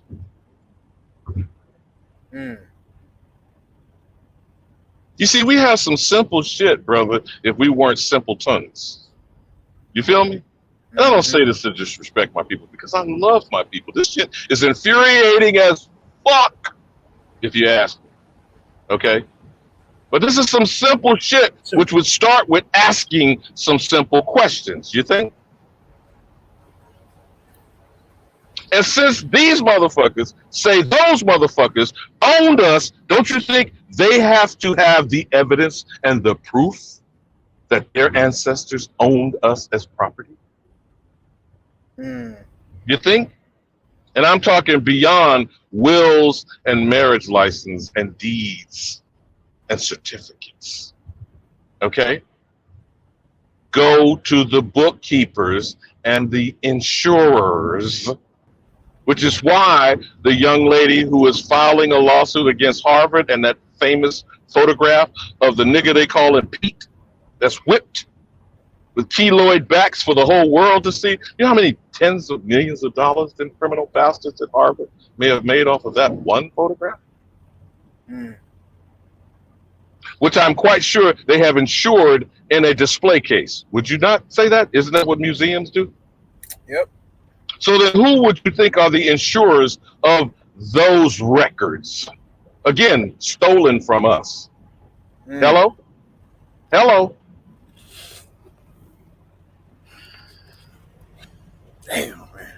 I'm just asking, brothers. Like, you know, I don't have no fucking answers, all right? I'm just saying. If you don't ask the right question, will you ever get the right answers? Hell no. Now, what did you say, Smoke, about the definition of insanity? Trying the same thing and expecting different results. How many decades, dare I say, how many centuries have niggas been doing this shit? Too long. Hey, that's why I'm always So questioning may you that shit. start reevaluating that nigga phrase that you love so dearly? And I don't say that to call you out, brother. I love you like my own flesh and blood, though we may never be. Okay? But do you get the drift of my discussion tonight? I feel what you're saying, but you know my position is I'm not taking you away from the wild Indians. I'm not. Look, my position is just my position, all right? My position is if you had a title before nigga and it didn't, I'm just saying, if you had a superior title before nigga, look, this is my position. If you had a superior title before nigga, how did you end up in this position? You see what I'm saying? So that would be the interesting $64,000 question. They used to have a game show talking about it. They even have the pyramid too. I think they brought a lot of this shit back from the good old days, the 50s and the 60s and the game show era. Now, that $64,000 question shall be answered when you answer mine. Whose is it anyway? Isn't that what we seek to keep having a quarrel over? Is this our shit or not? I say it's our shit, but we not. Okay, hold on. So I'm gonna pause you like you pause others in answering the question. Now, as an owner, or what preferred term would you use to say this is my shit? Yeah, I don't know. Yeah, well, you the one asked about an appropriate title before nigga, I think. Did you not just ask me that? Right. Would anyone else on the panel prefer to give a replacement term to owner for the circumstance that we're discussing? Owner with master be sufficient. Now you know that master shit brings a lot more baggage, just like nigga. Because nigga had a master, okay? But I'm just saying, I mean, I stand corrected if anyone else wants to enlighten me. No, what would you suggest then? Because how about sovereign? By the way, which is thrown around too loosely and is not fairly and firmly applied to the correct definition. Okay? And so since we are the only American, though I know Chief likes to say first, and I get the marketing intent, we are the only American defined by others who will never be that. And being of the soil, at birth, we are sovereign. So how about American sovereign? How about that? Now, I don't expect it to catch on. It's too lengthy. It's almost like calling yourself a tontonist. How about that? But whatever befits you, it shouldn't be nigger, nor servant, nor subject, nor slave. Can we agree on that? Can we have some agreement here tonight? I think that's what Sister Aduke was trying to inquire. Can we have some agreement, my good brothers? We can agree, right? We can agree on any particular title, but if we're not operating in that capacity, it still be. Now, interesting you say that, Smoke. I'm gonna segue back to why the identity crisis is paramount. Okay, because the mere fact that the evidence, empirical as it may be, and I thank Anthony for now, he's probably going to come up with a poem or a song about the days of the week. Okay, and who else other than we the people have a similar condition and situation? And I damn sure better not hear nobody say the word Holocaust. Okay, because we've had a hell of a motherfucking cost. Okay.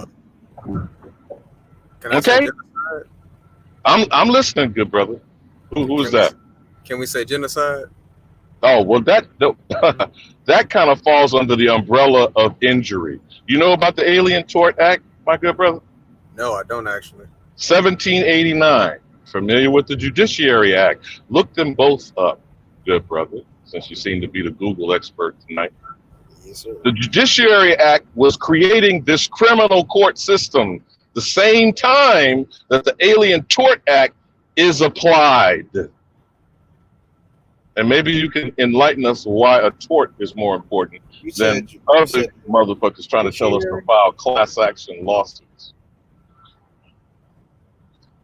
To the Judiciary Act? How you spell that shit? The Judiciary Act, yes. That's what created the court system. There we go. Yes. And then you said what else? The Alien Tort Act of 1789. Alien Tort Act.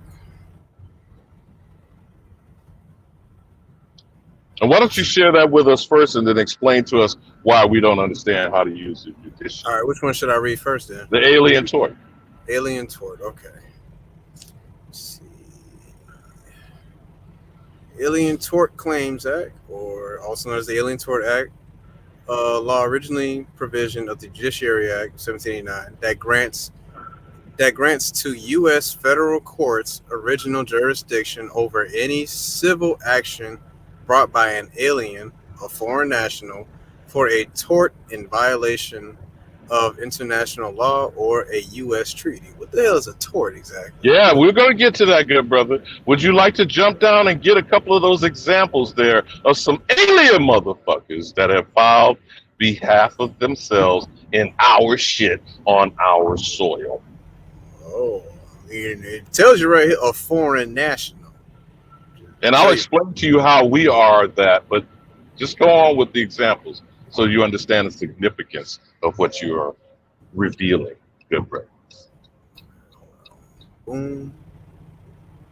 And one of them is a Nigerian motherfucking example. And I believe they even gave you a Rwandan example. But go ahead with whatever you come up with as examples of torts, injuries, harm that has been given to certain classes of individuals. A wrongful act or an infringement of a right.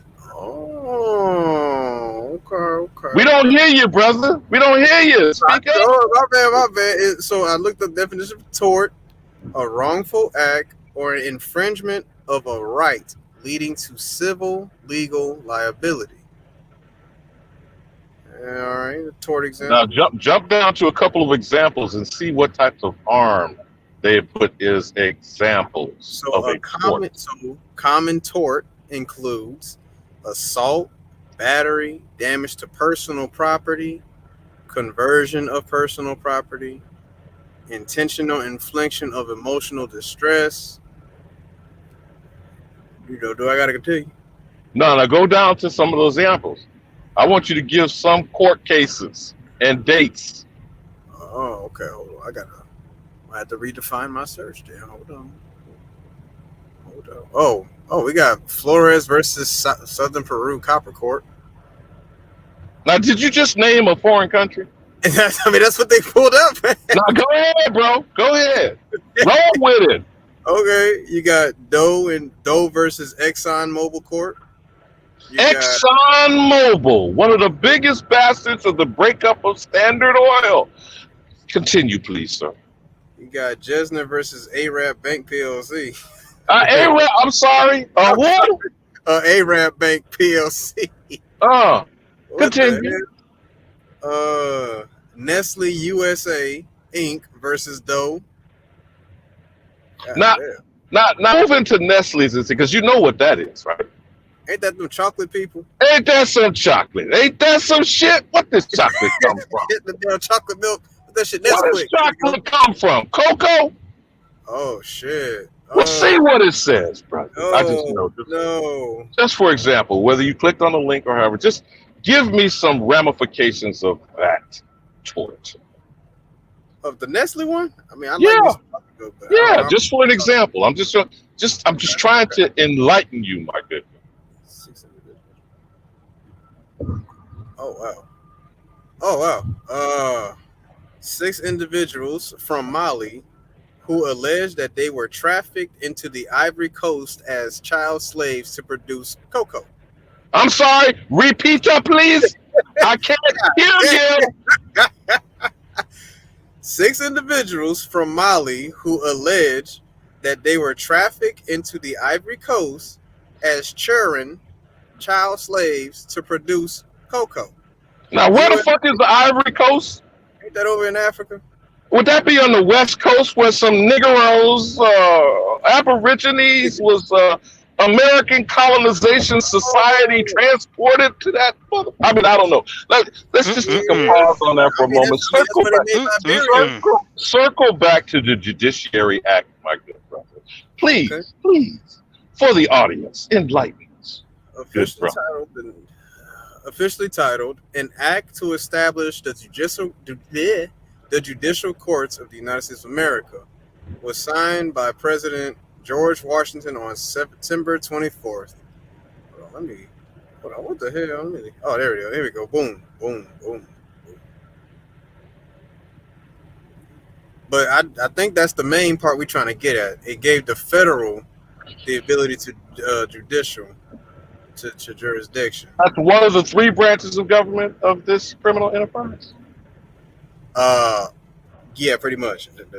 So the judiciary must have been created by an act which was then authorized in the legislature, the House and the Senate, right? And then signed into law. Is that how the process works? By the first criminal motherfucker, George Washington.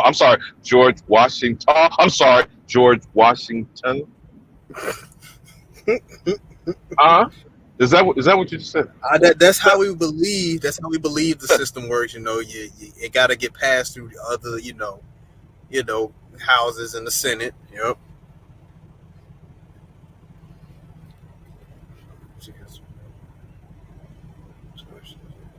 God damn, man. Yeah, but do it really function in that capacity? Hell the fuck no, I don't smoke. You know that. Mic check. Am I still there? Did you guys? Are. I thought you left it there. Yeah, but did I hear you correct? That September 24th, 1789. Yeah, I think so. Yeah, did you? 1789. Yep. September 24th, 1789. Okay, then circle back to the Alien Tort Claims Act. What does it tell you that it does and bestows upon the federal judiciary? The Tort Act grants to U.S. federal courts original jurisdiction over any civil action brought by an alien, in parentheses, a foreign national, for a tort in violation of international law or a Could you help me make sense out of this shit, Truthful? In what way, shape, or form? What you how many different examples did I have to show you? Foreign motherfuckers in foreign countries overseas file shit under your nose in the court system established on your land. Yeah, the Arab Bank went through me for a twist. Good, bro. Like, what? Hold on. Let me Hmm? let me look up some tort claims. As we get a better view of this. Let me get a. Now, while Good Brother's doing that, I want the Confederate Dawn on this shit and some smoke signals. God damn it! Are we foreign to this bitch? Fuck No, I'm no. not talking about the land. I'm talking about this criminal enterprise operating under these colonizing motherfuckers on our soil. And I've just laid out for you how the judiciary was established and what jurisdiction. Smoke, I don't hear you though. Yeah, we would be foreign to the To the corporation. criminal enterprise? Yeah, we foreign. Yeah, we are And foreign our to the. torch fall into what jurisdiction? I don't know. I don't know nothing about that. Federal judiciary. And what is a tort defined as, good young blood? Because that was in the definition that you were reading. A wrongful act or an infringement of right, in parentheses, other than under contract, leading to civil legal liability. Assault, kidnapping, Yep. murder, Assault, battery, damage, rape, conversion of personal pillage.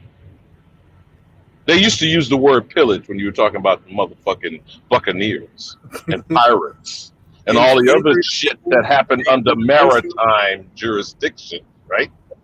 Yep. Right? I mean, I'm sorry. I don't know. I'm an ignorant Negro Indian. I'm just saying. Please help me make this make sense. Tayshaun, where you at? Where you at? So is it being suggested that the remedy lies within the tort? Is that where it's at? All remedies are injuries that are adjudicated. Can we agree on something tonight, brothers? I mean, I don't know. I'm just asking. I can't say because I need the examples. Truthful. I'm working on it. Hold on. I'm still looking, man. I'm trying to find some good ones. Do you need to roll back? Because I know these niggas have ate some Nestle's, goddammit.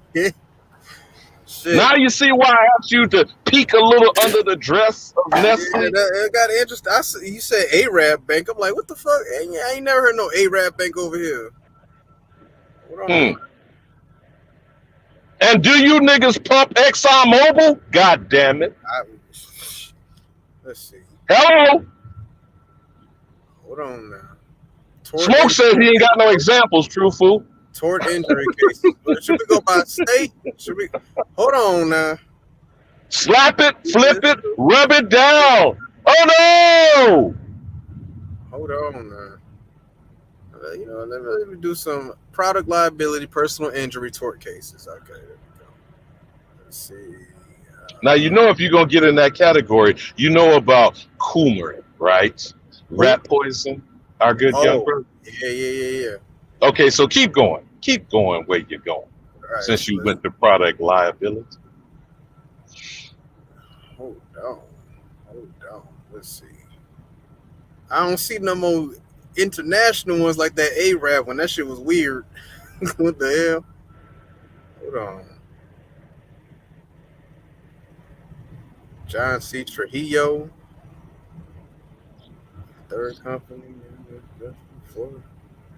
Damn, man. We ain't got. Damn, don't keep it simple like Nestle versus Dope. Like, what the hell? I gotta go through it. Remember why they use legalese, good brother. Yep. I remember why. To discourage research and ignorant, illiterate Negroes who already don't read.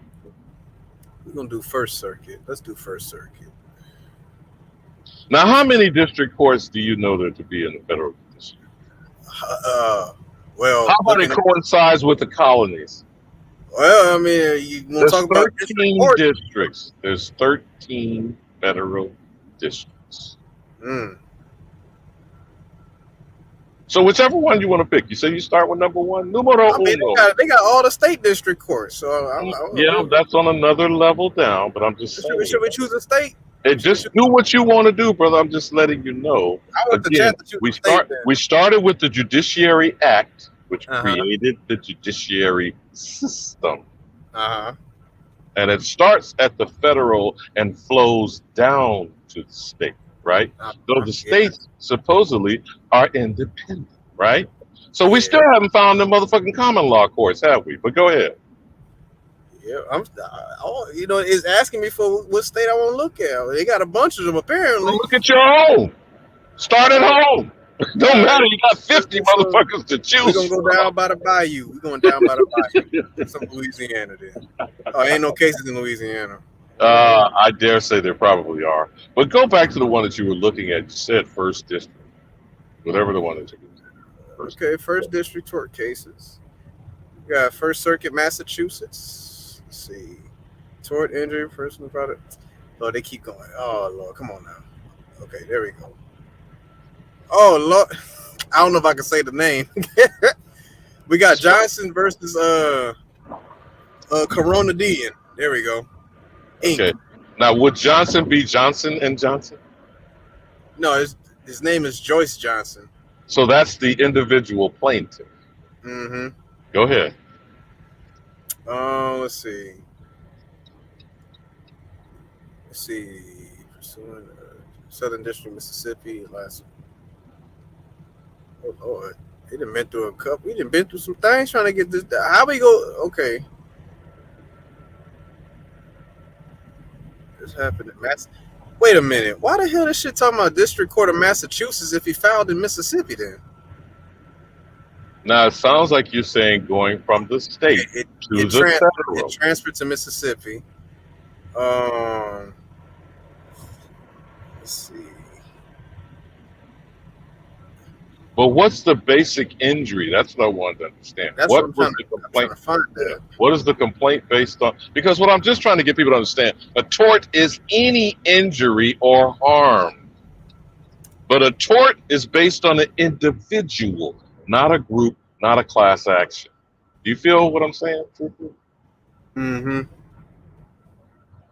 Now, there can be multiple individuals, but they are each individually harmed. You follow what I'm saying? Yes, sir. And I'd love if you'd like to circle back to Nestle's and maybe get fleshed out a little bit that's more. exactly what I was just thinking. Fleshed out a little bit more about the Malian children. And if they were children and if they were underage, they may not, well, they might give you the ages, but they certainly wouldn't identify them. There we Children. go. But they would also be wards of somebody if they were children to be able to file the complaint, would you think? Yep. Wait a minute. Okay, hold on now. All right, we back here now. Alien tort, right? We got Keo Bell versus the Royal Dutch Petroleum Company. Ding, ding, ding, ding, ding, ding, ding, ding, ding. Who the fuck is Royal Dutch Shell? And what is the most famous government called apartheid? Oh, I can't go to the damn page. Wow. Okay. Wow. Okay. But you notice how you keep going with some more foreign entity motherfuckers. You started with Peru. You went to Mali and Ivory Coast. And now you're in goddammit Pretoria, South Africa. Because if you know where Royal Dutch Shell is, that's where it's headquartered. Oh, wow. Doe versus Key. What is this about? Let's see. And you know that's Royal Dutch Shell. And who are them Deutsch motherfuckers in South Africa that call themselves Afrikaners? Oh, shoot. Huh? I mean, I don't know. I'm just, the one with the two A's, right? I'm just asking. Yeah. God damn. Okay. All right. So would they be African Americans? Like Elon Musk? Technically. Let's see. So could you flesh out Nestle's again? Since no niggas eat chocolate now, you know. Yeah, we always eating chocolate. You can't miss niggas with chocolate. Okay, we can go back to this. We go back to the chocolate one. We go back to the chocolate one. We go back to the chocolate. Because niggas love to say they chocolate. I mean, say right, like I said, 6 individuals from Mali who alleged that they were trafficked into the Ivory Coast as children to produce cocoa. U.S.-based company Nestle. Oh wait, the companies Nestle USA Incorporated and Cargill Incorporated do not own or operate cocoa farms in the Ivory Coast, but they do. Isn't it interesting they made such a statement? That's called Mm, CYA, right? You know CYA. Okay, but keep going. but they do buy cocoa from farms located there and provide those farms with technical and financial resources. Respondents sue Nestle, Cargill. Oh, Cargill, that's them public. That's them chocolate eggs they got over there in Europe. I'm listening. I am Yep. listening. And others under the Now that chocolate egg that you're talking about, the brand is Cadbury. Cadbury, my bad. Well, they have the rabbit clucking like a chicken. You mean that? I could have sworn I heard Cargill somewhere though. No, Cargill is another entity. It's just like Monsanto or DuPont, etc. But go ahead, brother. I think Monsanto is on this damn list too. Keep going, brother. But under the Alien Torch statute, which provides federal courts jurisdiction to hear claims brought by an alien for a tort only committed in violation of the law of nations or a treaty of the United States, 28 USC section 1350. Now I hope you jotting some notes down, Smoke, from this example. Could you give him the U.S. code again, brother? That's what USC stands for. The United States Code again, my brother. I don't know what that little double S squiggly thing is. That's just a section. It's a Okay, symbol. section 1350. Section 1350, contending that this arrangement aids and abates child slavery. Because respondents' injuries. What was the year, my good brother? Shit, this is argued December 1st, 2020, decided June 17th, 2021. Is that some fresh shit or not? It's fresh. It's only 2 years, not even 2 years ago. I'm sorry. Now, if you could jump further down, maybe I wish you'd see the Nigerian shit where they got $150 million judgment. Hold on now. Wait a minute. But keep going. You keep going with Nestle. See what their ruling may have been and what was the compensatory damages and punitive action. Okay, let's see. Continuing arrangement. Injuries occurred overseas and only domestic conduct alleged by respondents was general corporate activity. The district court dismissed the suit as an impermissible extraterritorial. See, they're trying to shit was outside of U.S. boundaries. But the fact remains, motherfuckers did know they could file the shit under the federal judiciary. Why? Why do you think they knew they could file it? Whether it gets dismissed or not, or gets adjudicated. Because of the I wish I could tell you how to point you to that Nigerian case where they were ruled and adjudicated $150 million judgment. Now these are some Nigerian mofos that calls us a kata niggas. Huh? Yeah, that's what they call us. They call us that. They call us a katas. And they can come and get a judgment in their behalf on our soil, under our nose, because we some ignorant mofos. Huh? Hello? Is this mic on? I want to see this Arab bank shit. What the hell is this about? What happened with this Arab bank? Person on whose behalf their asserting claims were injured or killed by terrorist acts committed abroad, and that those acts were in part caused by the facilitated by respondent Arab Bank PLC, a Jordanian financial institution. Jordanian is what they're saying. Wait, hold on. Arab Bank PLC, a Jordanian financial institution. Jordanian is what you want to say. Jordanian. That means the country of Jordan. But go I ahead. know it. A financial institution with a branch in New York. New York City. Get a rope. Hold on now. They seek to impose liability on the bank for the conduct of its human agents, including high-ranking bank officials. They claim that the bank used in New York branch to clear dollar-denominated transactions. That's called money laundering, Negro. That benefited terrorists. Is that called money laundering, Negro? It sure is. Keep going. Through the clearinghouse interbank payment system, CHIPS, and to launder money. You know about the SWIFT system too. And to launder money for a Texas-based charity. A Lone Star-based charity? a Texas-based charity. Allegedly affiliated with Hamas. I don't know what the fuck a Hamas is. Hamas. Hamas. Okay. The terrorists in the Palestinian West Bank of Gaza. God damn. Keep going. God damn, man. What's going on? While the litigation was pending, this court held, and I cannot open this one, but this Kobiel versus the Royal, because every article talks about this one case, this Kobiel versus Royal Dutch Petroleum. I want to know what the fuck happened with that shit.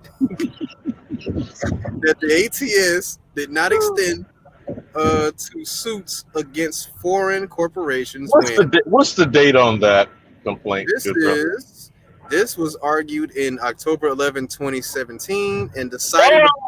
Hello. So what motherfuckers, the pan boo boos, will tell me about this some historical? Oh shit.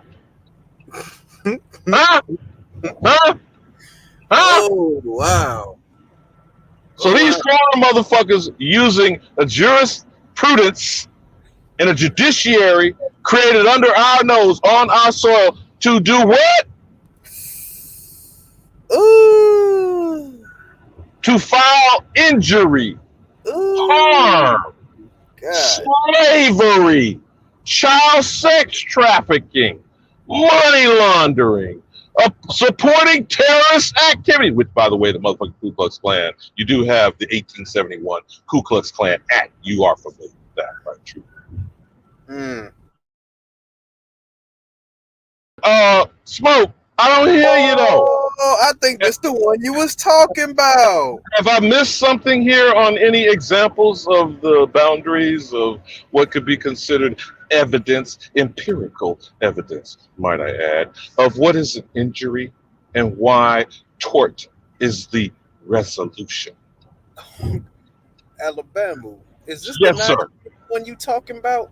The Kobiel and versus what's this shit? Goddamn, the Royal Dutch Petroleum Co. Petitioners, Nigerian nationals residing in the United States, filed suit in federal court under the Alien Tort Statute. I'm listening. That respondents, certain Dutch, British, and Nigerian corporations, aided and abetted the Nigerian government into committing violations of the law of nationals in Nigeria. The ATS provides that the district courts shall have original jurisdiction of any civil action by alien tort only committed in violation of law of nations or a treaty of the United States. 28 USC Section 1350. Again, the district court dismissed several of the petitioners' claims, but on interlocutory appeal, the Second Circuit dismissed the entire complaint, reasoning that the law of nations does not recognize corporate liability. This court granted, what the fuck? Certiorari, whatever the hell that means. Certiorari. Certiorari, and ordered supplemental briefing on whether and under what circumstances courts may recognize a cause of action under ATS for violations of the law of nations occurring within the territory of a sovereign other than the United States. So what the hell happened? What the You hell? hear him arguing that's jurisprudence and jurisdiction. You do understand that in the arguments that's being. But the problem is the Alien Tort Act already specifically defined treaties and breaking international law. Did you not read that from the beginning? Now, the point is not whether they kick it out of the court, whether they disregard it, or whether they rule in their behavior. They filed it. Why? True food.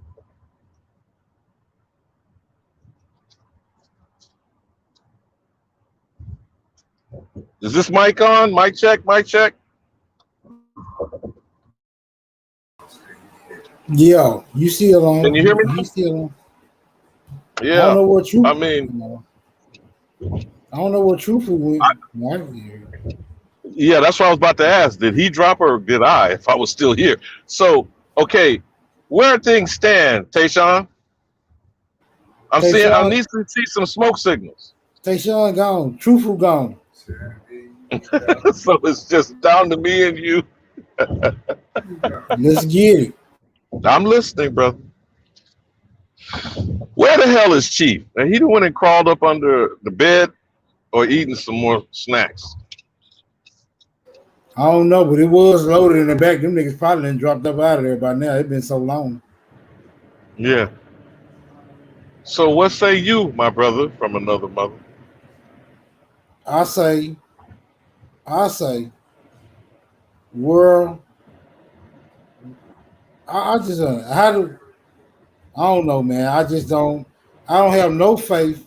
I don't have no faith. I'm not asking you to have faith in the court system. I'm not. Right, I don't. What I'm saying to you is that fraud as a crime goes on uncontested until claims are filed.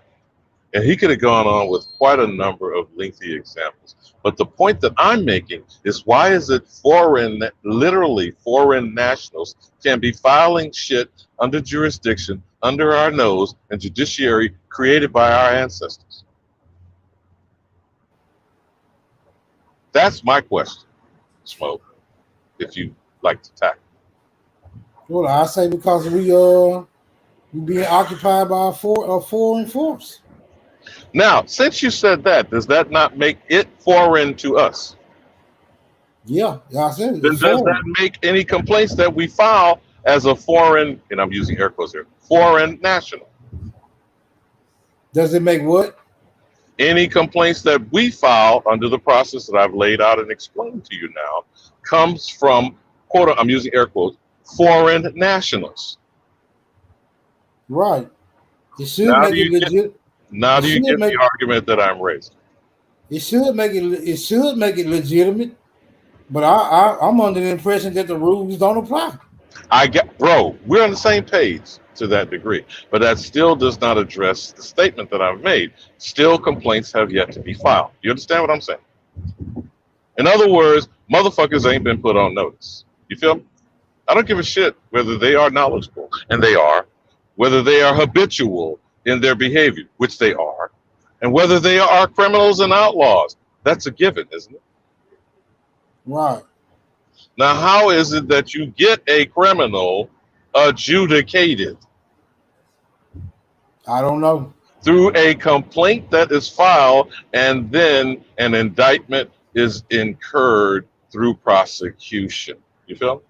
But no complaint has been filed. You get what I'm saying? I hear you. I hear you. But that alone still speaks volumes. With all the complaints that can be quantified, I now got to ask why hasn't one been filed? Wait a minute. Out of all the injuries, let's deal with the civil rights argument. Out of all the complaints, and we've got mountains of them, right? Yeah, out of all the damage and injury that has been accumulated, we have mountains. Tell me, right? We have mountains of them. We don't have one. We don't have one complaint. What was Malcolm's response? His basic argument against the civil rights movement and the arguing for civil rights. What do you understand his argument? said in many speeches over at least a few years. What was it? Human rights violations? There you go, brother. And where was he just about to head on the doorsteps of his own assassination? I'm not familiar Because with you it. know that's why he created the Organization of Afro-American Union. I don't know. I And didn't was follow it. bringing complaints before the United Nations. And See, was I don't in even. discussions with I don't. ambassadors and heads of states of a number of supposed newly liberated African countries. I mean, just a thought. Yeah, just a thought, right? Yeah, I could consider. I could consider the information that you bring to the forefront, but I'm still under the impression But he that got you bring whacked before filing the complaint. right. So if we're in a scenario where bringing a complaint gets you whacked, what does that say about I'm not saying what? it does or doesn't. What I am saying is the complaint was yet to be filed. You understand what I'm saying? Well, yeah, I understand. I understand that there's no complaint being filed. Okay. But every time, if we have a history where every time we go to file a complaint, we meet our demise. Well, That but wait a minute. That's a speculative statement that you're making. I get you're coming to such an observation. I'm not going to say you okay. Well, do we have prove. an example? I'm going Well, to do we say have it? it has yet to be shown through empirical evidence that Do complaints have been filed. do Now, do you see what I'm saying? do we have an example where? Do Well, we have an? Sister Betsy has filed her own, but I would not ask for us to pile on to her. They are doing what they are doing.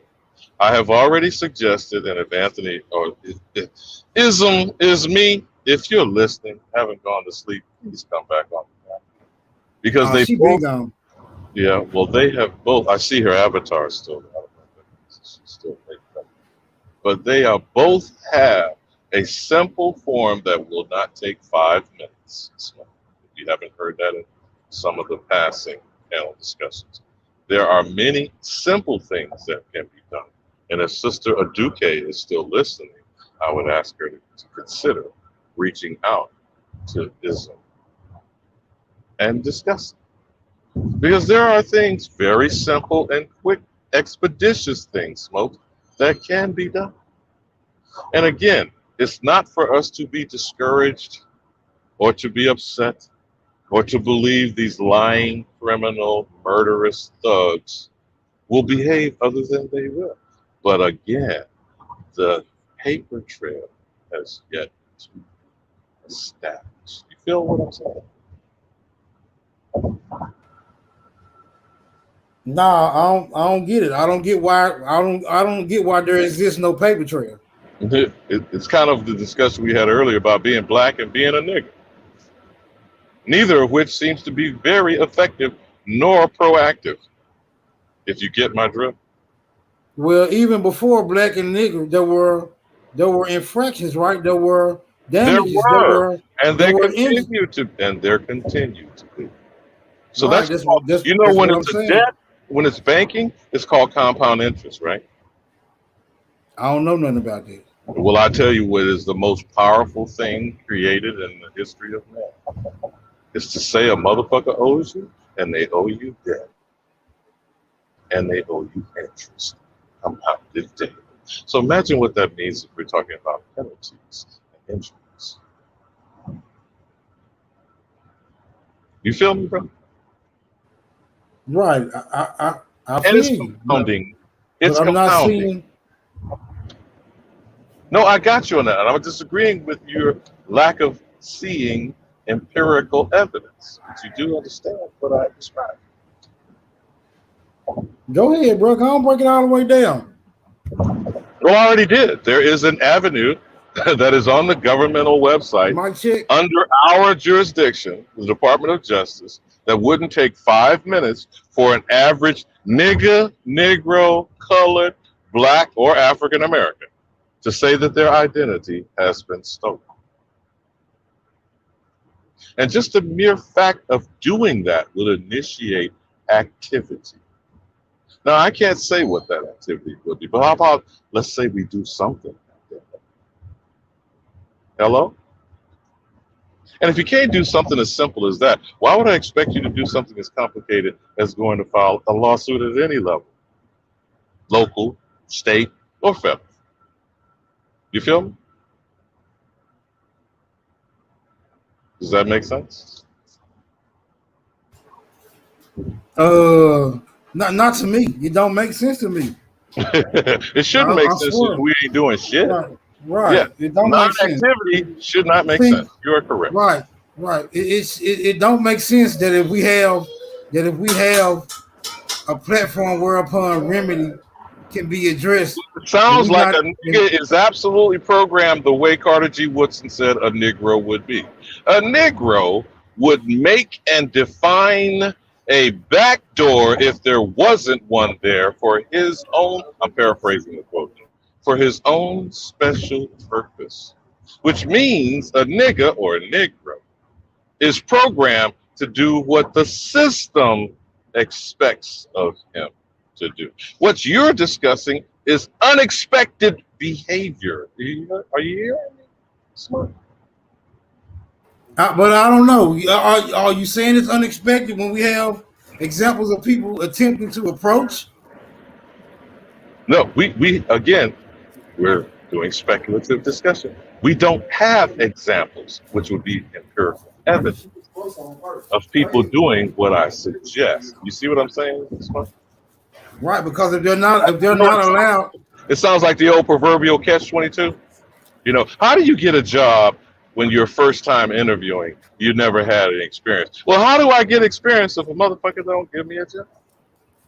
That's what they call a catch-22.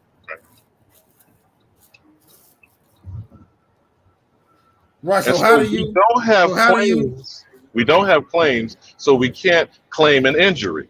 But the injury exists, but it doesn't without a claim, isn't that? That's like the chicken or egg too, isn't it? Which so how do you? So how do you make the claim then? I will repeat one more time, slower, that there is a website, the Department of Justice and the Federal Bureau of Investigation, that is simple form, less than 5 minutes to file complaints for identity theft, which is the #1 federal crime in the United States of America. And we behoove us to do that, since the jurisdiction of the Department of Justice is to affect investigation on United States citizens. You feel me, bro? Okay, well, look, all I can say about that is I believe it when I see it. When I see somebody make that claim and get remedy, then I believe it. I'll be the first one going to the website. I didn't jump towards getting to the end of the alphabet and saying whether the remedy or not. We're still going from the letter A to B. Hello? Okay. So you ain't going to get to Z if you don't get off your ass from A. You feel me? Right. I feel you. So in other words, you saying the only remedy. I did not say only. Wait a minute, hold on. Wait a minute, because I'm just for clarity, brother. It's just for clarity. Are you saying the only I would way? never say only. No, I would never say only. I would suggest there are a multitude of ways. But what I'm saying is no matter what ways there are, we're not affecting and taking action on any effort. Hey, I wouldn't argue with you on that, right? But I'm saying the niggas who gonna approach the court, right? I'm the nigga with the sharp sword. So when y'all approach the court and they be like, "Fuck y'all," just remember, Smoke still got the sharp sword. That's where I'll be.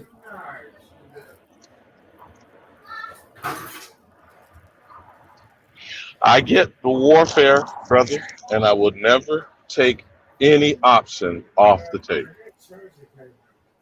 Okay? And I did say earlier, there is an approach that is feminine and an approach that is masculine. You hear me? Yeah, you been watching. Come and sit them tangerines. Well, see, I need verification on. All I need is verifications on the approach. If I see success, When you triumph see, in when any you area, in when you any talk area, next in to any answer, area of activity, if I see success or triumph in I any area I of got you. activity, I got I'm you. Sir. I'm I got hey, I'm all in favor of that, right? I Because got I don't think it was a tort. I don't think it was a tort claim that they you. used You don't in think you don't think I what was don't the tort?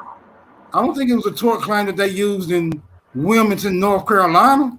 I don't think it was a tort claim they used in Tulsa, In Oklahoma. Rosewood, in See, Tulsa, in Ocoee, and fill in the blank, et cetera, et in the cetera. list, right, and the list goes 200. on. There's over 200 in the year of 1919 alone.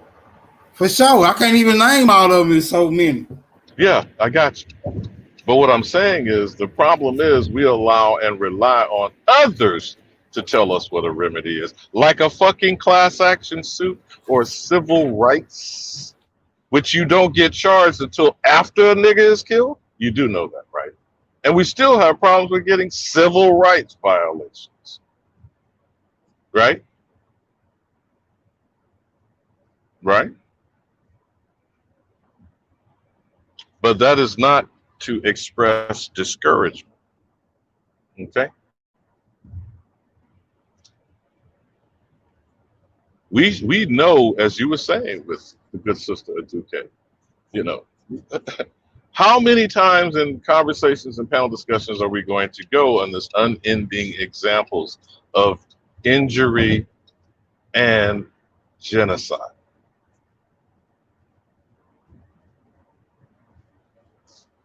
Am I still on, or did I get dropped? Is anyone there, or I'm by myself, and now it's going to be somebody going? Can't tell me because I can't see chat or anything. So if no one else can respond to me, and Chief is not going to come out of the closet, I guess I'm either just talking to myself and not knowing that I'm being heard, or I should just hang up and this is going to wrap up itself. In closing, for whatever that was paying attention up to this point, the Alien Tort Claims Act is pertinent to the Aboriginal American and its injury, its ongoing extermination, classification, and the attempt to remove us, displace us, and keep us destitute in our own homeland. And if you can't get with that, again, that's on you. It's by choice. I'm not telling anyone to do anything. What I am suggesting, as quickly as one can, you might want to research it for yourself and head to the Department of Justice. For anyone else that's still listening, and Chief, thank you for the time on your platform. Arrows and elbows, elbows and assholes. Keep them running. Billy Goat, greatest of all time.